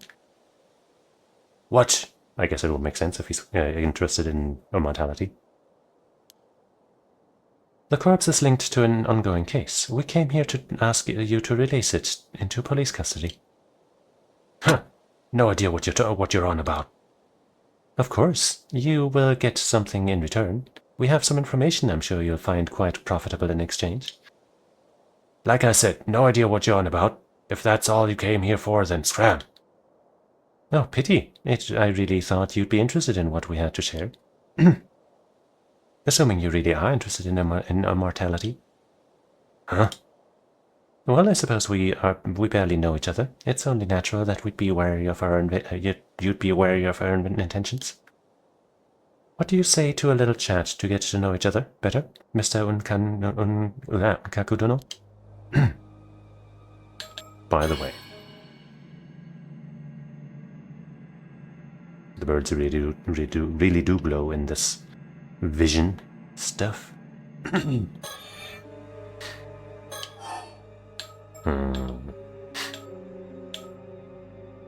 By the way, have you seen this guy? By the way, you're quite well connected around these parts, if I'm not mistaken. Huh? This doesn't have anything to do with what we came here to talk about. But I was wondering if you have happened to recognize the person in the sketch. It seems he lived in the Iseshima area around 6 years ago. Nope, never seen him. I assume you've heard the news about the old human bones found in the seabed. This is a sketch of one of the victims from that case. You sure you have no idea who it could be? Huh. First I've heard of it, actually. Got no interest in things that have nothing to do with me.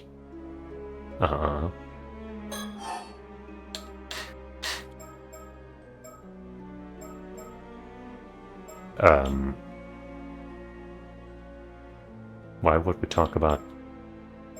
Sure, you know.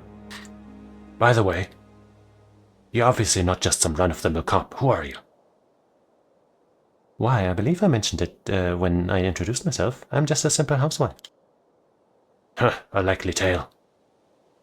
Plus, that fellow next to you's also got a strange air about him. He's no ordinary person, is he?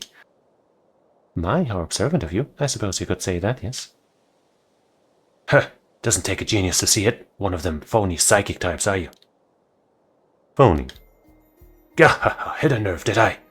There are far too many of your kind around lately. Cozying up to those in power by feeding them a bunch of nonsense. Liars and cheaters, all of you. And yet you came into the possession of a mermaid.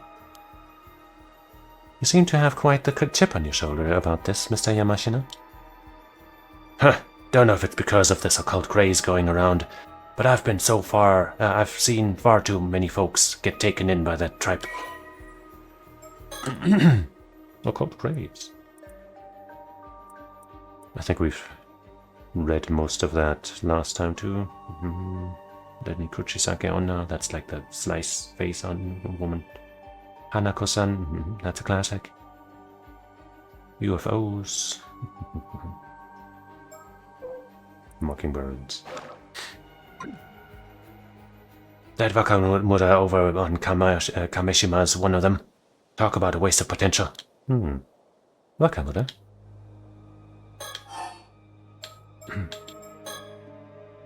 Who might this Wakamura be?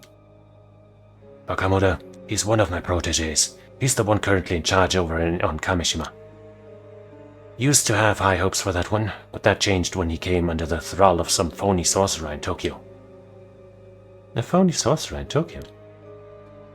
You heard right. Since then, there's been no end of his nonsense.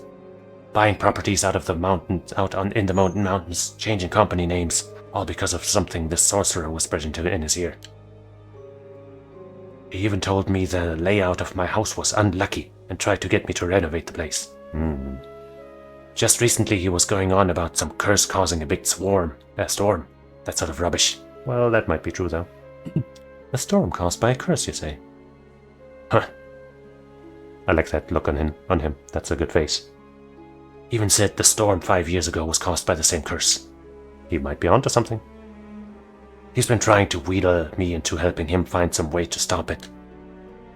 But I'm done with him and his ramblings. Man's clearly a lost cause.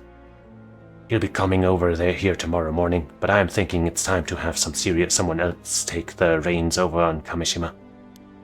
I see. So even though you believe in immortality, you refuse to associate it with anything to do with the occult. And you do? I figured someone claiming to be a cop would have more sense than that. How are you meant to solve crimes if criminals can just pull out curses left and right? I mean, that's a valid point to some extent. You won't find me disagreeing there. So what exactly has this Wakamura been saying about this curse? Hell if I remember. Why don't you just go to Kameshima and ask the man yourself? So we have more reasons to talk to him. Maybe we will. Thank you for the information. Is there anything you can tell us about the phony sorcerer this Wakamura is so devoted to? Wakamura went on about how there's some big shot who appeared on television.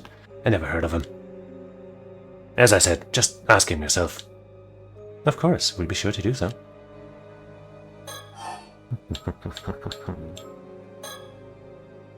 Can't say I care much about who you are anymore.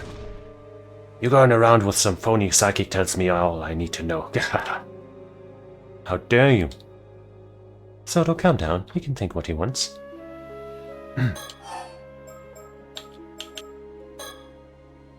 I hear you've been putting quite a bit of effort into training up the younger generation recently. What's your take on today's youth?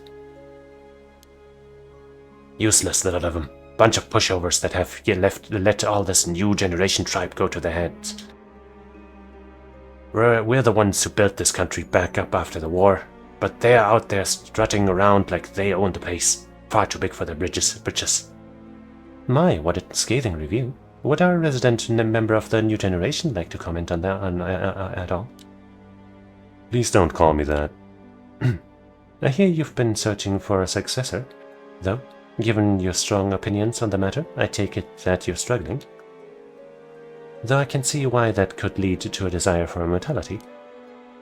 After all, there's no need to cede your legacy to someone else if you can remain at the reins yourself. That might have been true when I started my research. Oh, I take it that isn't the case now. I'm no spring chicken. The thought of living for hundreds of years like this ain't exactly appealing anymore. Oh.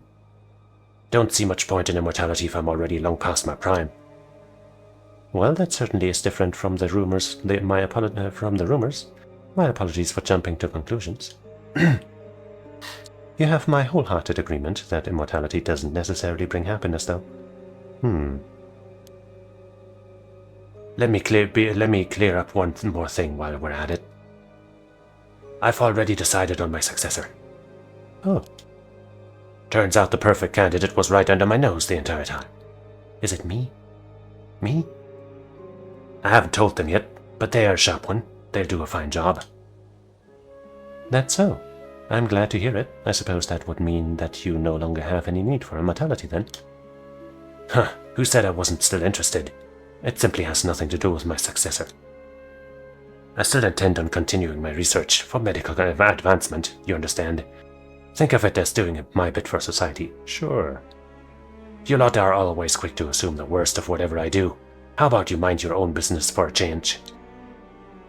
Well, there's not much we can say to that. We'll try to be more discerning from now on.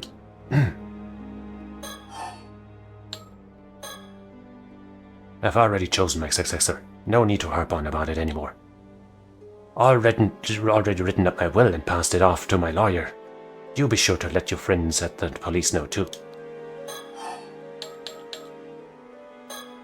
He specifically said they, so that we wouldn't know if it's, what the identity might be. But that, I feel like that makes it more likely that it's a woman. Though, doesn't have to be. There is one thing I should warn you about. Eating the flesh of that mermaid you found won't grant you immortality. And what would you know about that?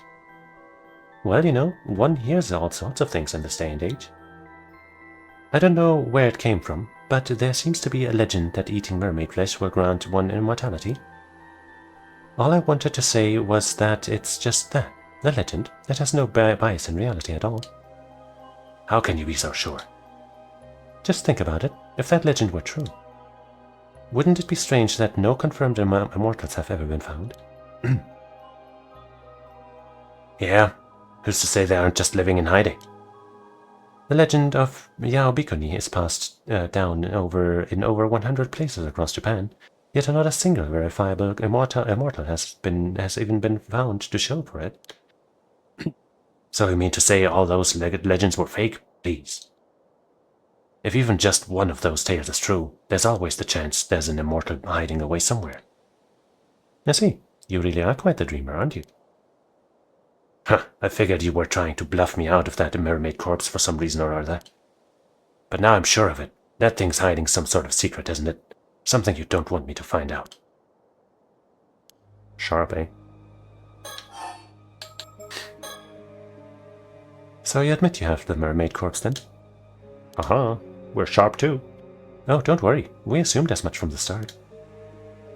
If I'm not mistaken, that mermaid was in a sort of mummified state, no? I doubt you'll be eating it as it is. Surely there's no harm in handing it over. Huh, so you can hog it for yourself? You won't fool me that easily.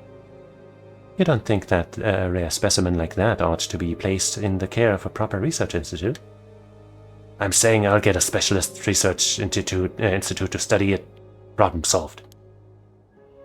I suppose so. Tough nut. I'll make sure that Mermaid gets studied properly. Don't you worry about that. After looking into the corpse of the mermaid found earlier this morning, it seems highly likely that it was taken into the custody of Mr. Yamashina here. He's quite the big shot around here, with plenty of weight to throw around both politically and financially. Of course, all the local police know of him and of his moniker, Unkakudon Dono. We had to get one of the higher-ups to act as an intermediary to even get a meeting with him. Personally, I'm happy as long as we can get the mermaid corpse back from him. Although I certainly won't complain if he can tell us anything about the curse as well. I hear he's quite the curmudgeon, so we'll have to watch our step when dealing with him.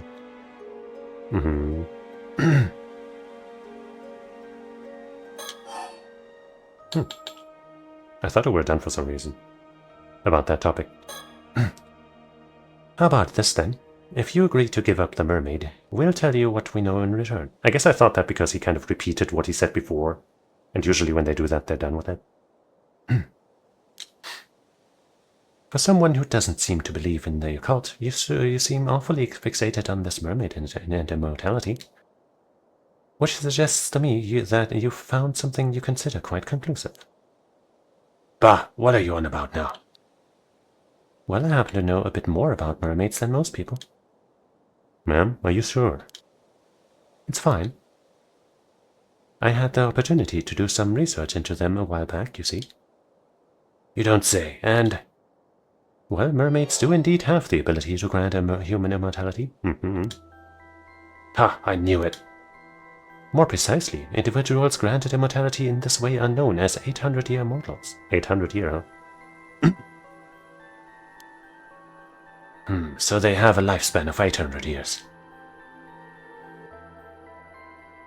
That's right. As the name suggests, they gain 800 years of remaining life.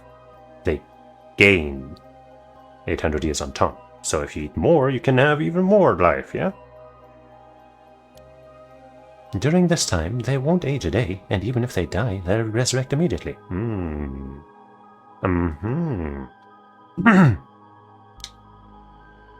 Sounds like a real blessing. No, I'm afraid it's anything but. One who defies the very laws of nature like that is no longer human. They're an anomalous being that should not be allowed to exist. As such, our position requires that any such individuals we find are dealt with as swiftly as possible. But why? Are they, like, guaranteed to do evil? Do they just emit curse energy or something? Indeed, this immortality was originally a curse mermaids placed upon humans. Oh. A curse? Immortality is neither a blessing nor a salvation for the living. It's a curse that robs them of the ability to die. None of those who have become 800-year mortals have found happiness, not one. Not yet. They still got some years left to try. Don't they? It renders living among other humans impossible, and makes them an outcast from society. Outcast from society. Of course, there are a few years at first when life will be tolerable. But after that, every meeting ends in parting. You outlive whomever you love or are loved by. Even if you find acceptance, it will only be for a time. You will always be shunned eventually. You'll experience this over and over for 800 years. 800 years unable to die, with loneliness as your constant companion. This is why many see no other recourse than a life of monastic seclusion, just as Yao Bikuni did. I suppose that makes sense. Still, there'll always be those who seek immortality, always have, always will be. You think so? I, for one, struggle to see the appeal. In any case, there are also certain conditions that must be met for this curse of immortality to be effective. Eating mermaid's flesh alone isn't enough to make you an 800-year mortal. Oh, and what exactly are these conditions? Sorry to disappoint, but I'm not aware of the specifics there myself. 800-year lifespan. Just a part of the body of a mermaid that meets certain conditions will be cursed and become a being known as unreally immortal. One body is lost. And a provisional body is reconstructed using the parts of the mermaid ingested as a medium. The soul is then transferred to this provisional body, which they are able to control as if it were their own. With their consciousness presiding over both their soul and body from the head. As such, they could already be considered to be more spirit in nature than human. If the individual is fatally wounded, or contracts an illness that results in their death, Their body will instantly be restored to its default state, allowing them to revive. In the event they lose any body parts, their heart will treat the largest remaining part of them as their main body, and regenerate any lost parts from there, with the removed parts subsequently vanishing. This even occurs in the event that the lost body part is the head. However, these individuals heal from non-fatal wounds at only a slightly faster rate than their bodies would be capable of naturally. So it's not that noticeable. Also, the other body parts disappearing kind of excludes those skeleton things being from mermaids, right? As these people feel physical sensations and pain to the same extent as they would have in their original body, it is extremely difficult to tell whether an individual is an 800-year immortal or not unless they die, even for the individual themselves. The lifespan of this provisional body is 800 years from the time of its creation, due to the individual's original body already being lost. Not even the mermaid responsible for the original curse is able to dispel it. The individual will only see the end of their long life once 800 years have passed. But I can say this much at least. The mummy you have in your possession is no mermaid. Huh? Bullshit! Ain't no way that's anything other than a mermaid. What I mean to say is that mummy is a different being from the mermaids who wield this curse. Not all half-fish, half-human beings are mermaids, you see. In fact, calling them all by the same name is what leads to mishaps like this one. Say what? You mean to tell me that's not a mermaid? That real mermaids are a completely separate thing? That's right, which is why I can say with confidence that eating its flesh won't make you immortal. Huh. Seems like you weren't bluffing after all. So what is that thing then?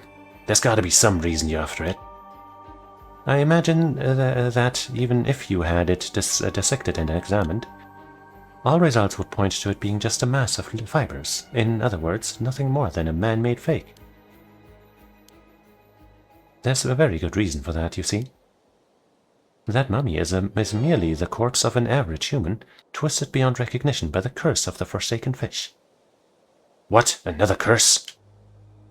Another curse wielded by mermaids, as it happens. That would be the remains of someone who died under it. It also happens to be the same curse responsible for the mermaids found every few hundred years or so across the country. You see now why we'd rather you handed the mermaid over to us. The poor soul deserves a proper burial, same as anyone else. Surely even you're not so hard-hearted as to deny them that. Huh. Curses this, curses that. It's all a bunch of hokum if you ask me. And how can he be so sure to believe them, to trust them? That said, the report I got from the Research Institute earlier said exactly the same thing. Oh my, I take it you already had the mermaid dissected then. They said it was likely a fake, but asked if I wanted them to keep going anyway. I told them to keep at it, but It should be clear now that you have nothing to gain from researching that corpse, least of all an information on immortality. Won't you consider handing it over? Of course, we could always take you in on charges of abandonment and desecration of a corpse. All right, have it your way. I'm so glad you've come around. Thank you for your cooperation. Case closed.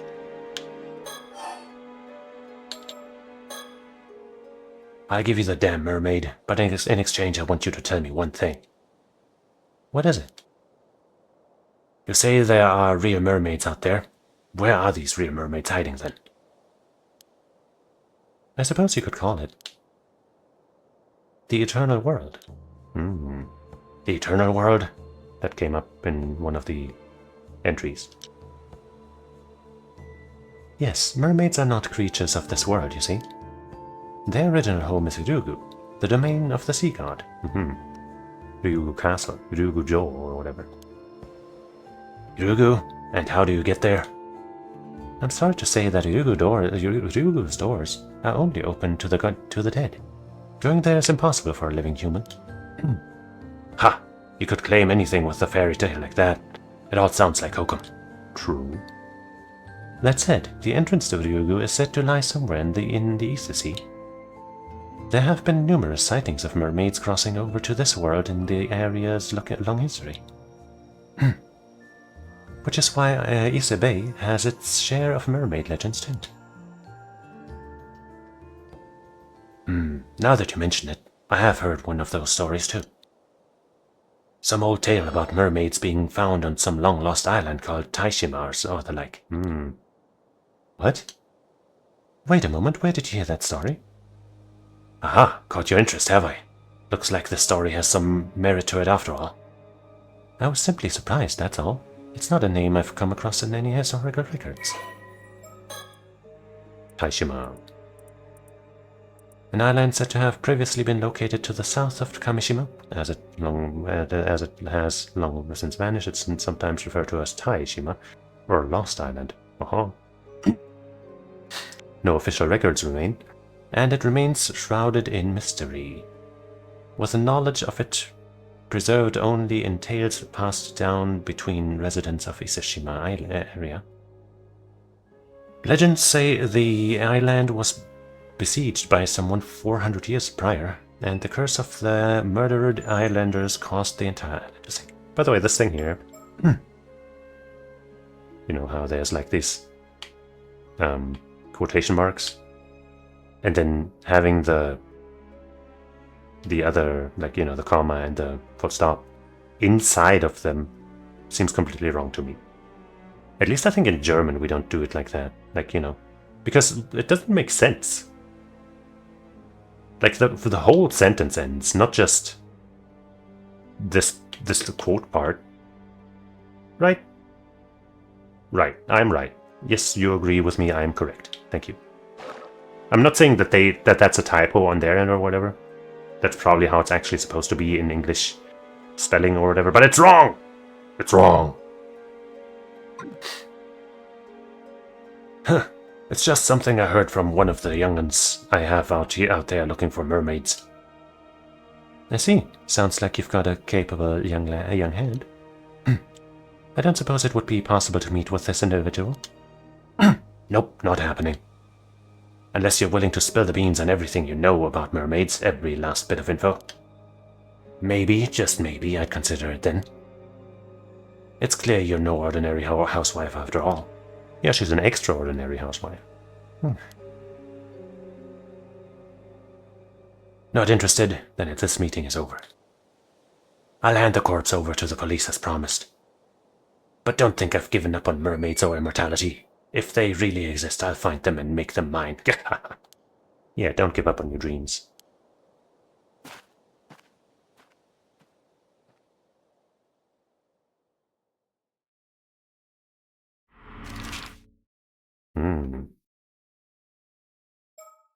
Jeez.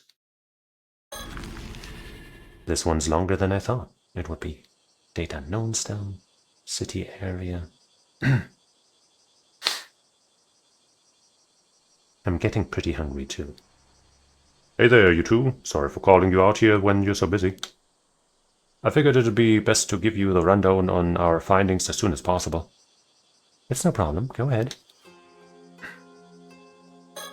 Poster. Turtle. And what have we here? Oh, it's a poster advertising Kamishima. Something about it catch your eye. No, I was just thinking. Surely it would be better to put it somewhere tourists will actually see it. Good point. Maybe they had some posters left over.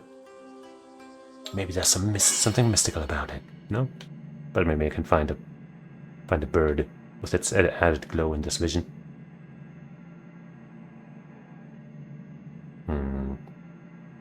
Hey. Okay, the zoom is very minor, at least on this screen. The sun. Alright, I guess there's no bird stickers around here. This is one of Ise City's residential districts. Right now, the ground is so hot and the air around it seems to be shimmering.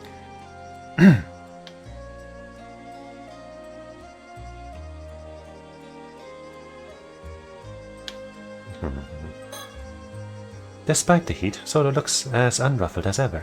I do hope he isn't just pretending to be alright. Let's hear what Detective Ida has to say.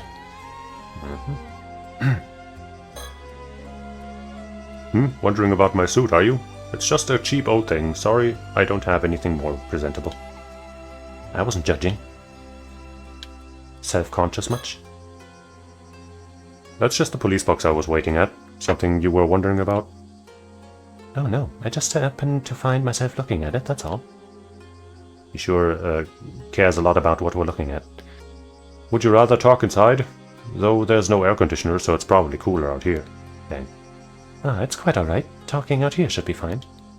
As long as we're standing in the shade, which I think we are. Let's say we are.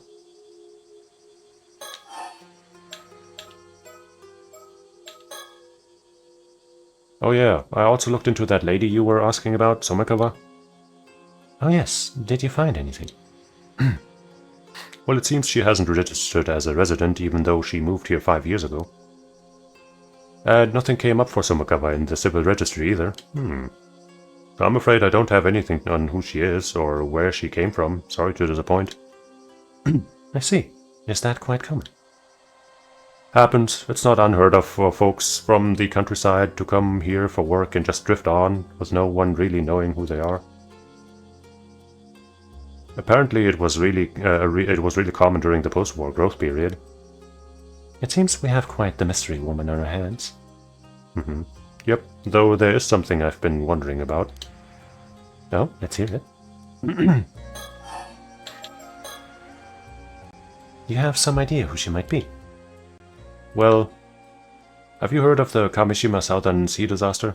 It was a big maritime disaster that struck 5 years back. I have, yes. One of the victims of that disaster was an ama diver and housewife from Kamishima by the name of Mare Minakuchi. But it seems her maiden name was Somikawa. So our mystery woman shares a surname with a maritime disaster victim. I'm impressed you managed to dig that up. And it happened to be 5 years ago, too.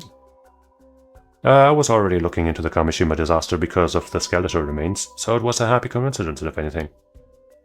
Oh, so you thought they might be related, too. I'm glad it wasn't just me. Anyway, it seems like the bodies of those disaster victims were never found in the end, which got me thinking. Wait, are you saying... Yep. I was thinking Mare Minakuchi could have survived the disaster 5 years ago. And you think she then moved to Ichika and started going by her old name of Somikawa again? That's right. What do you think? It seems like a long shot, but maybe. But if that's the case, why would she have stayed in Ichika for 5 whole years without thinking to contact her family? Maybe she lost her memories in the disaster?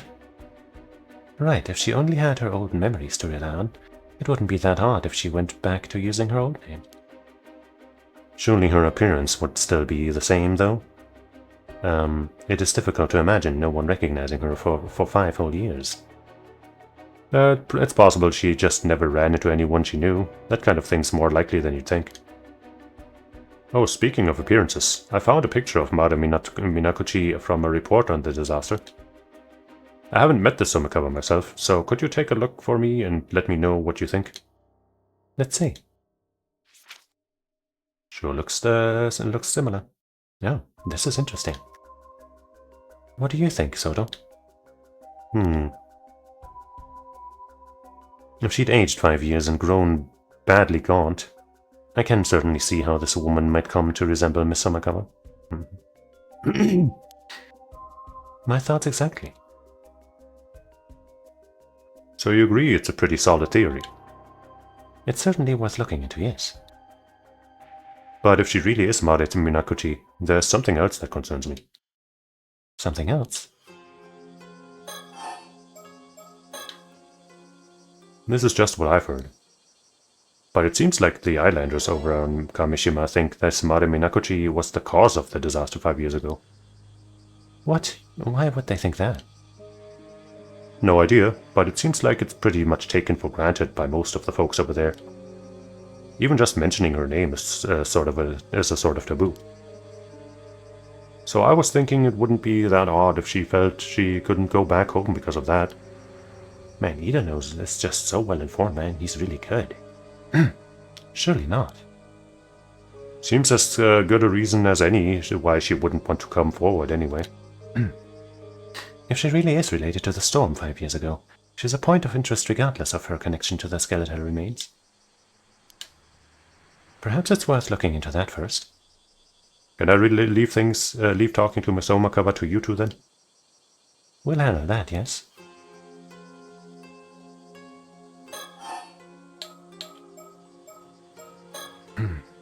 So, did you manage to meet up with Mr. Yamashina? Yes, thank you again for your help there. Seems he's willing to hand the body over without any fuss. Really? That's great. Still, why would some big shot tycoon go to all that trouble to withhold a body? If everything I've heard of is true, you could probably take him in on charges of desecrating a corpse, you know? Or was there something, I think it's a little typo, special about that corpse? How observant of you, Detective. I can, of course, explain it if you'd like to know more. Wait a second, is it related to that secret department of yours? I think I'm better off not knowing it, if so. Oh, really? I don't mind bringing you into the fold. Ma'am, please stop trying to rope him into helping us. Or do. I've never met the guy, but I hear he's quite the cranky old geezer. How'd your meeting go? I'll bet he was pretty wary of you being with the police, but he didn't try to pick a fight or anything, did he? Well, I'm not sure you could say it went smoothly, but I don't think we upset him, at least, probably.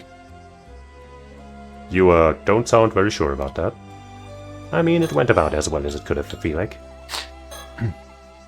Alright, that's exactly what I wanted to talk to you about. So I got all hands on deck to go around asking about that sketch you gave me. And we finally found someone who recognized the victim. Oh, that's great news.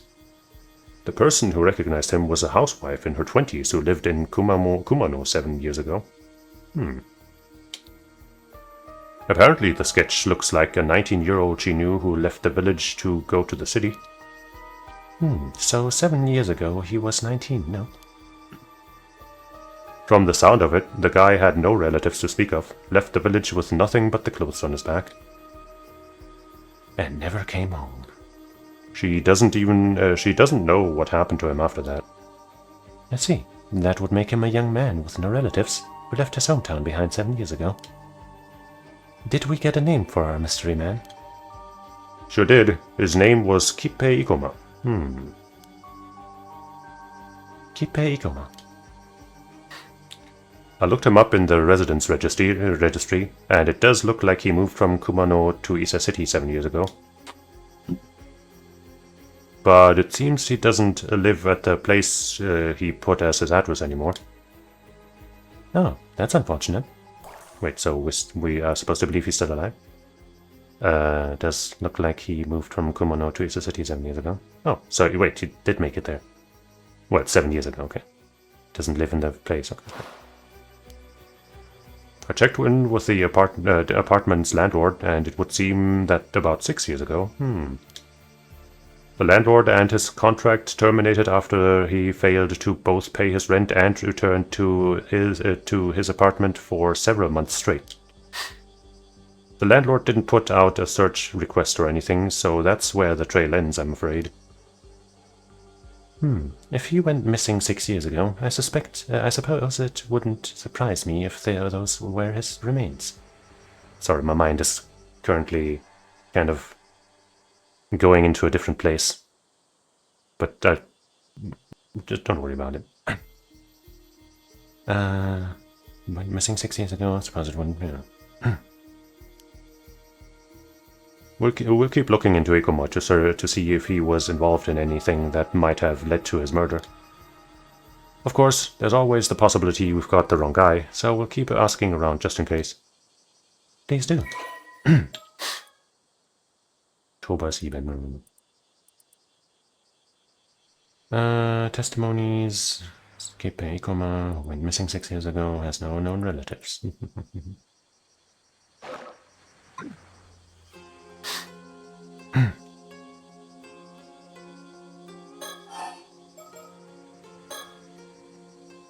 The woman we spoke to said that sketch was really accurate. No doubt in her mind it was Ikuma. Well, that accurate? Then I'm sure we've got the right person.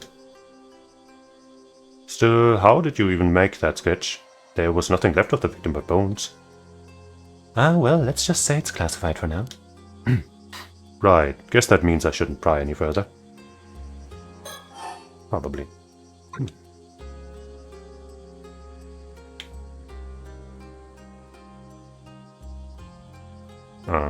I guess maybe we're just supposed to think now?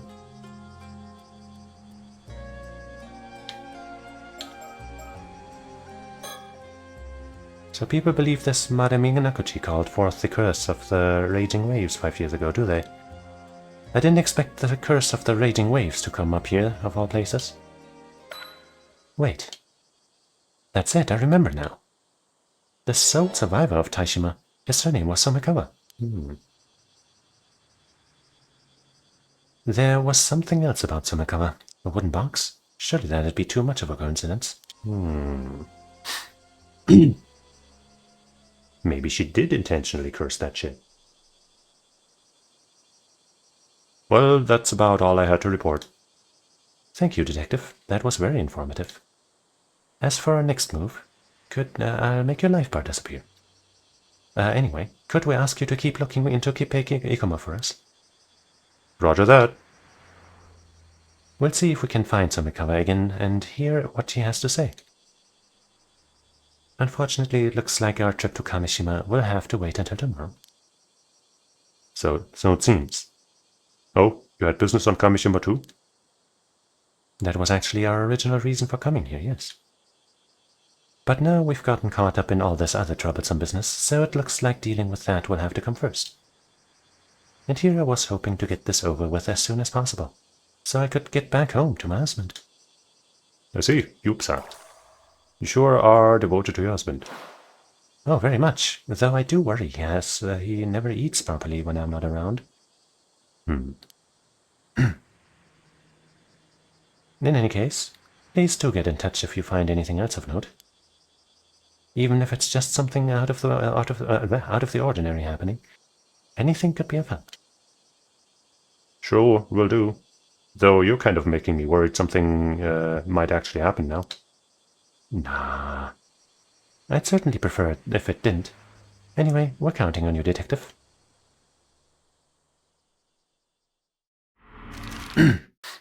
Okay.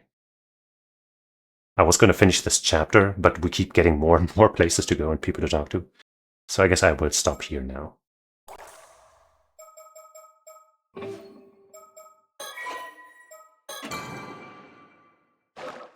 Because my mouth's getting all dry from all the talking, and I'm hungry, and also, it's about that time. So yeah, that'll be the end for today, and that fucking piece of shit asshole who came in here spoiling something. I managed to not read and pay close enough attention to remember one of the names that they mentioned, but the other one sadly stuck with me, and it's so frustrating. That stupid fucking asshole, seriously. If I could curse somebody, like actually just fucking use one of these curses, I just might use it on that fucking asshole. I'm gonna check just now you get an email when something goes through. I'm pretty sure that, the report for, the report,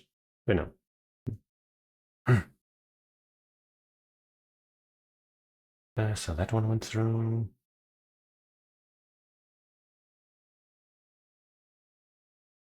Oh. Hey, nice. Okay.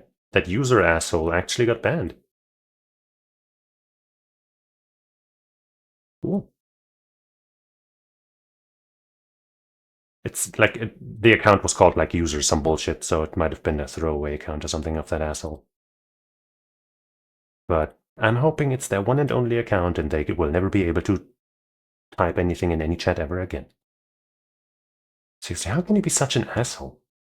Like that fucking piece of garbage that spoiled a major plot point of Trails of Cold Steel for me in a YouTube comment.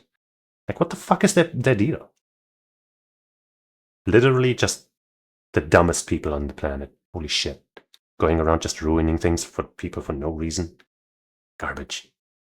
Yeah, so that's kind of why I was kind of losing my concentration, I guess, towards the end. Because I kept thinking about that.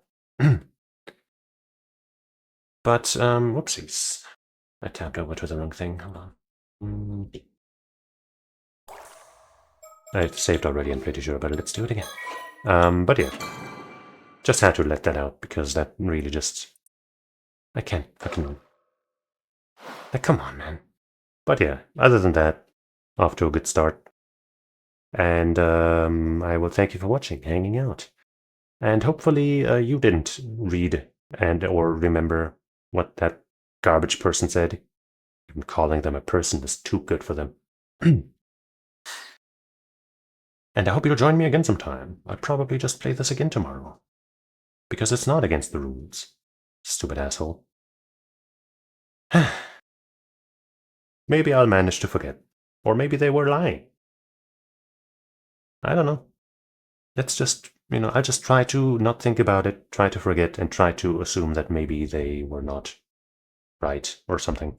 I'll do my best to not have it influence me in the worst ways, which will be hard. But yeah, join me then.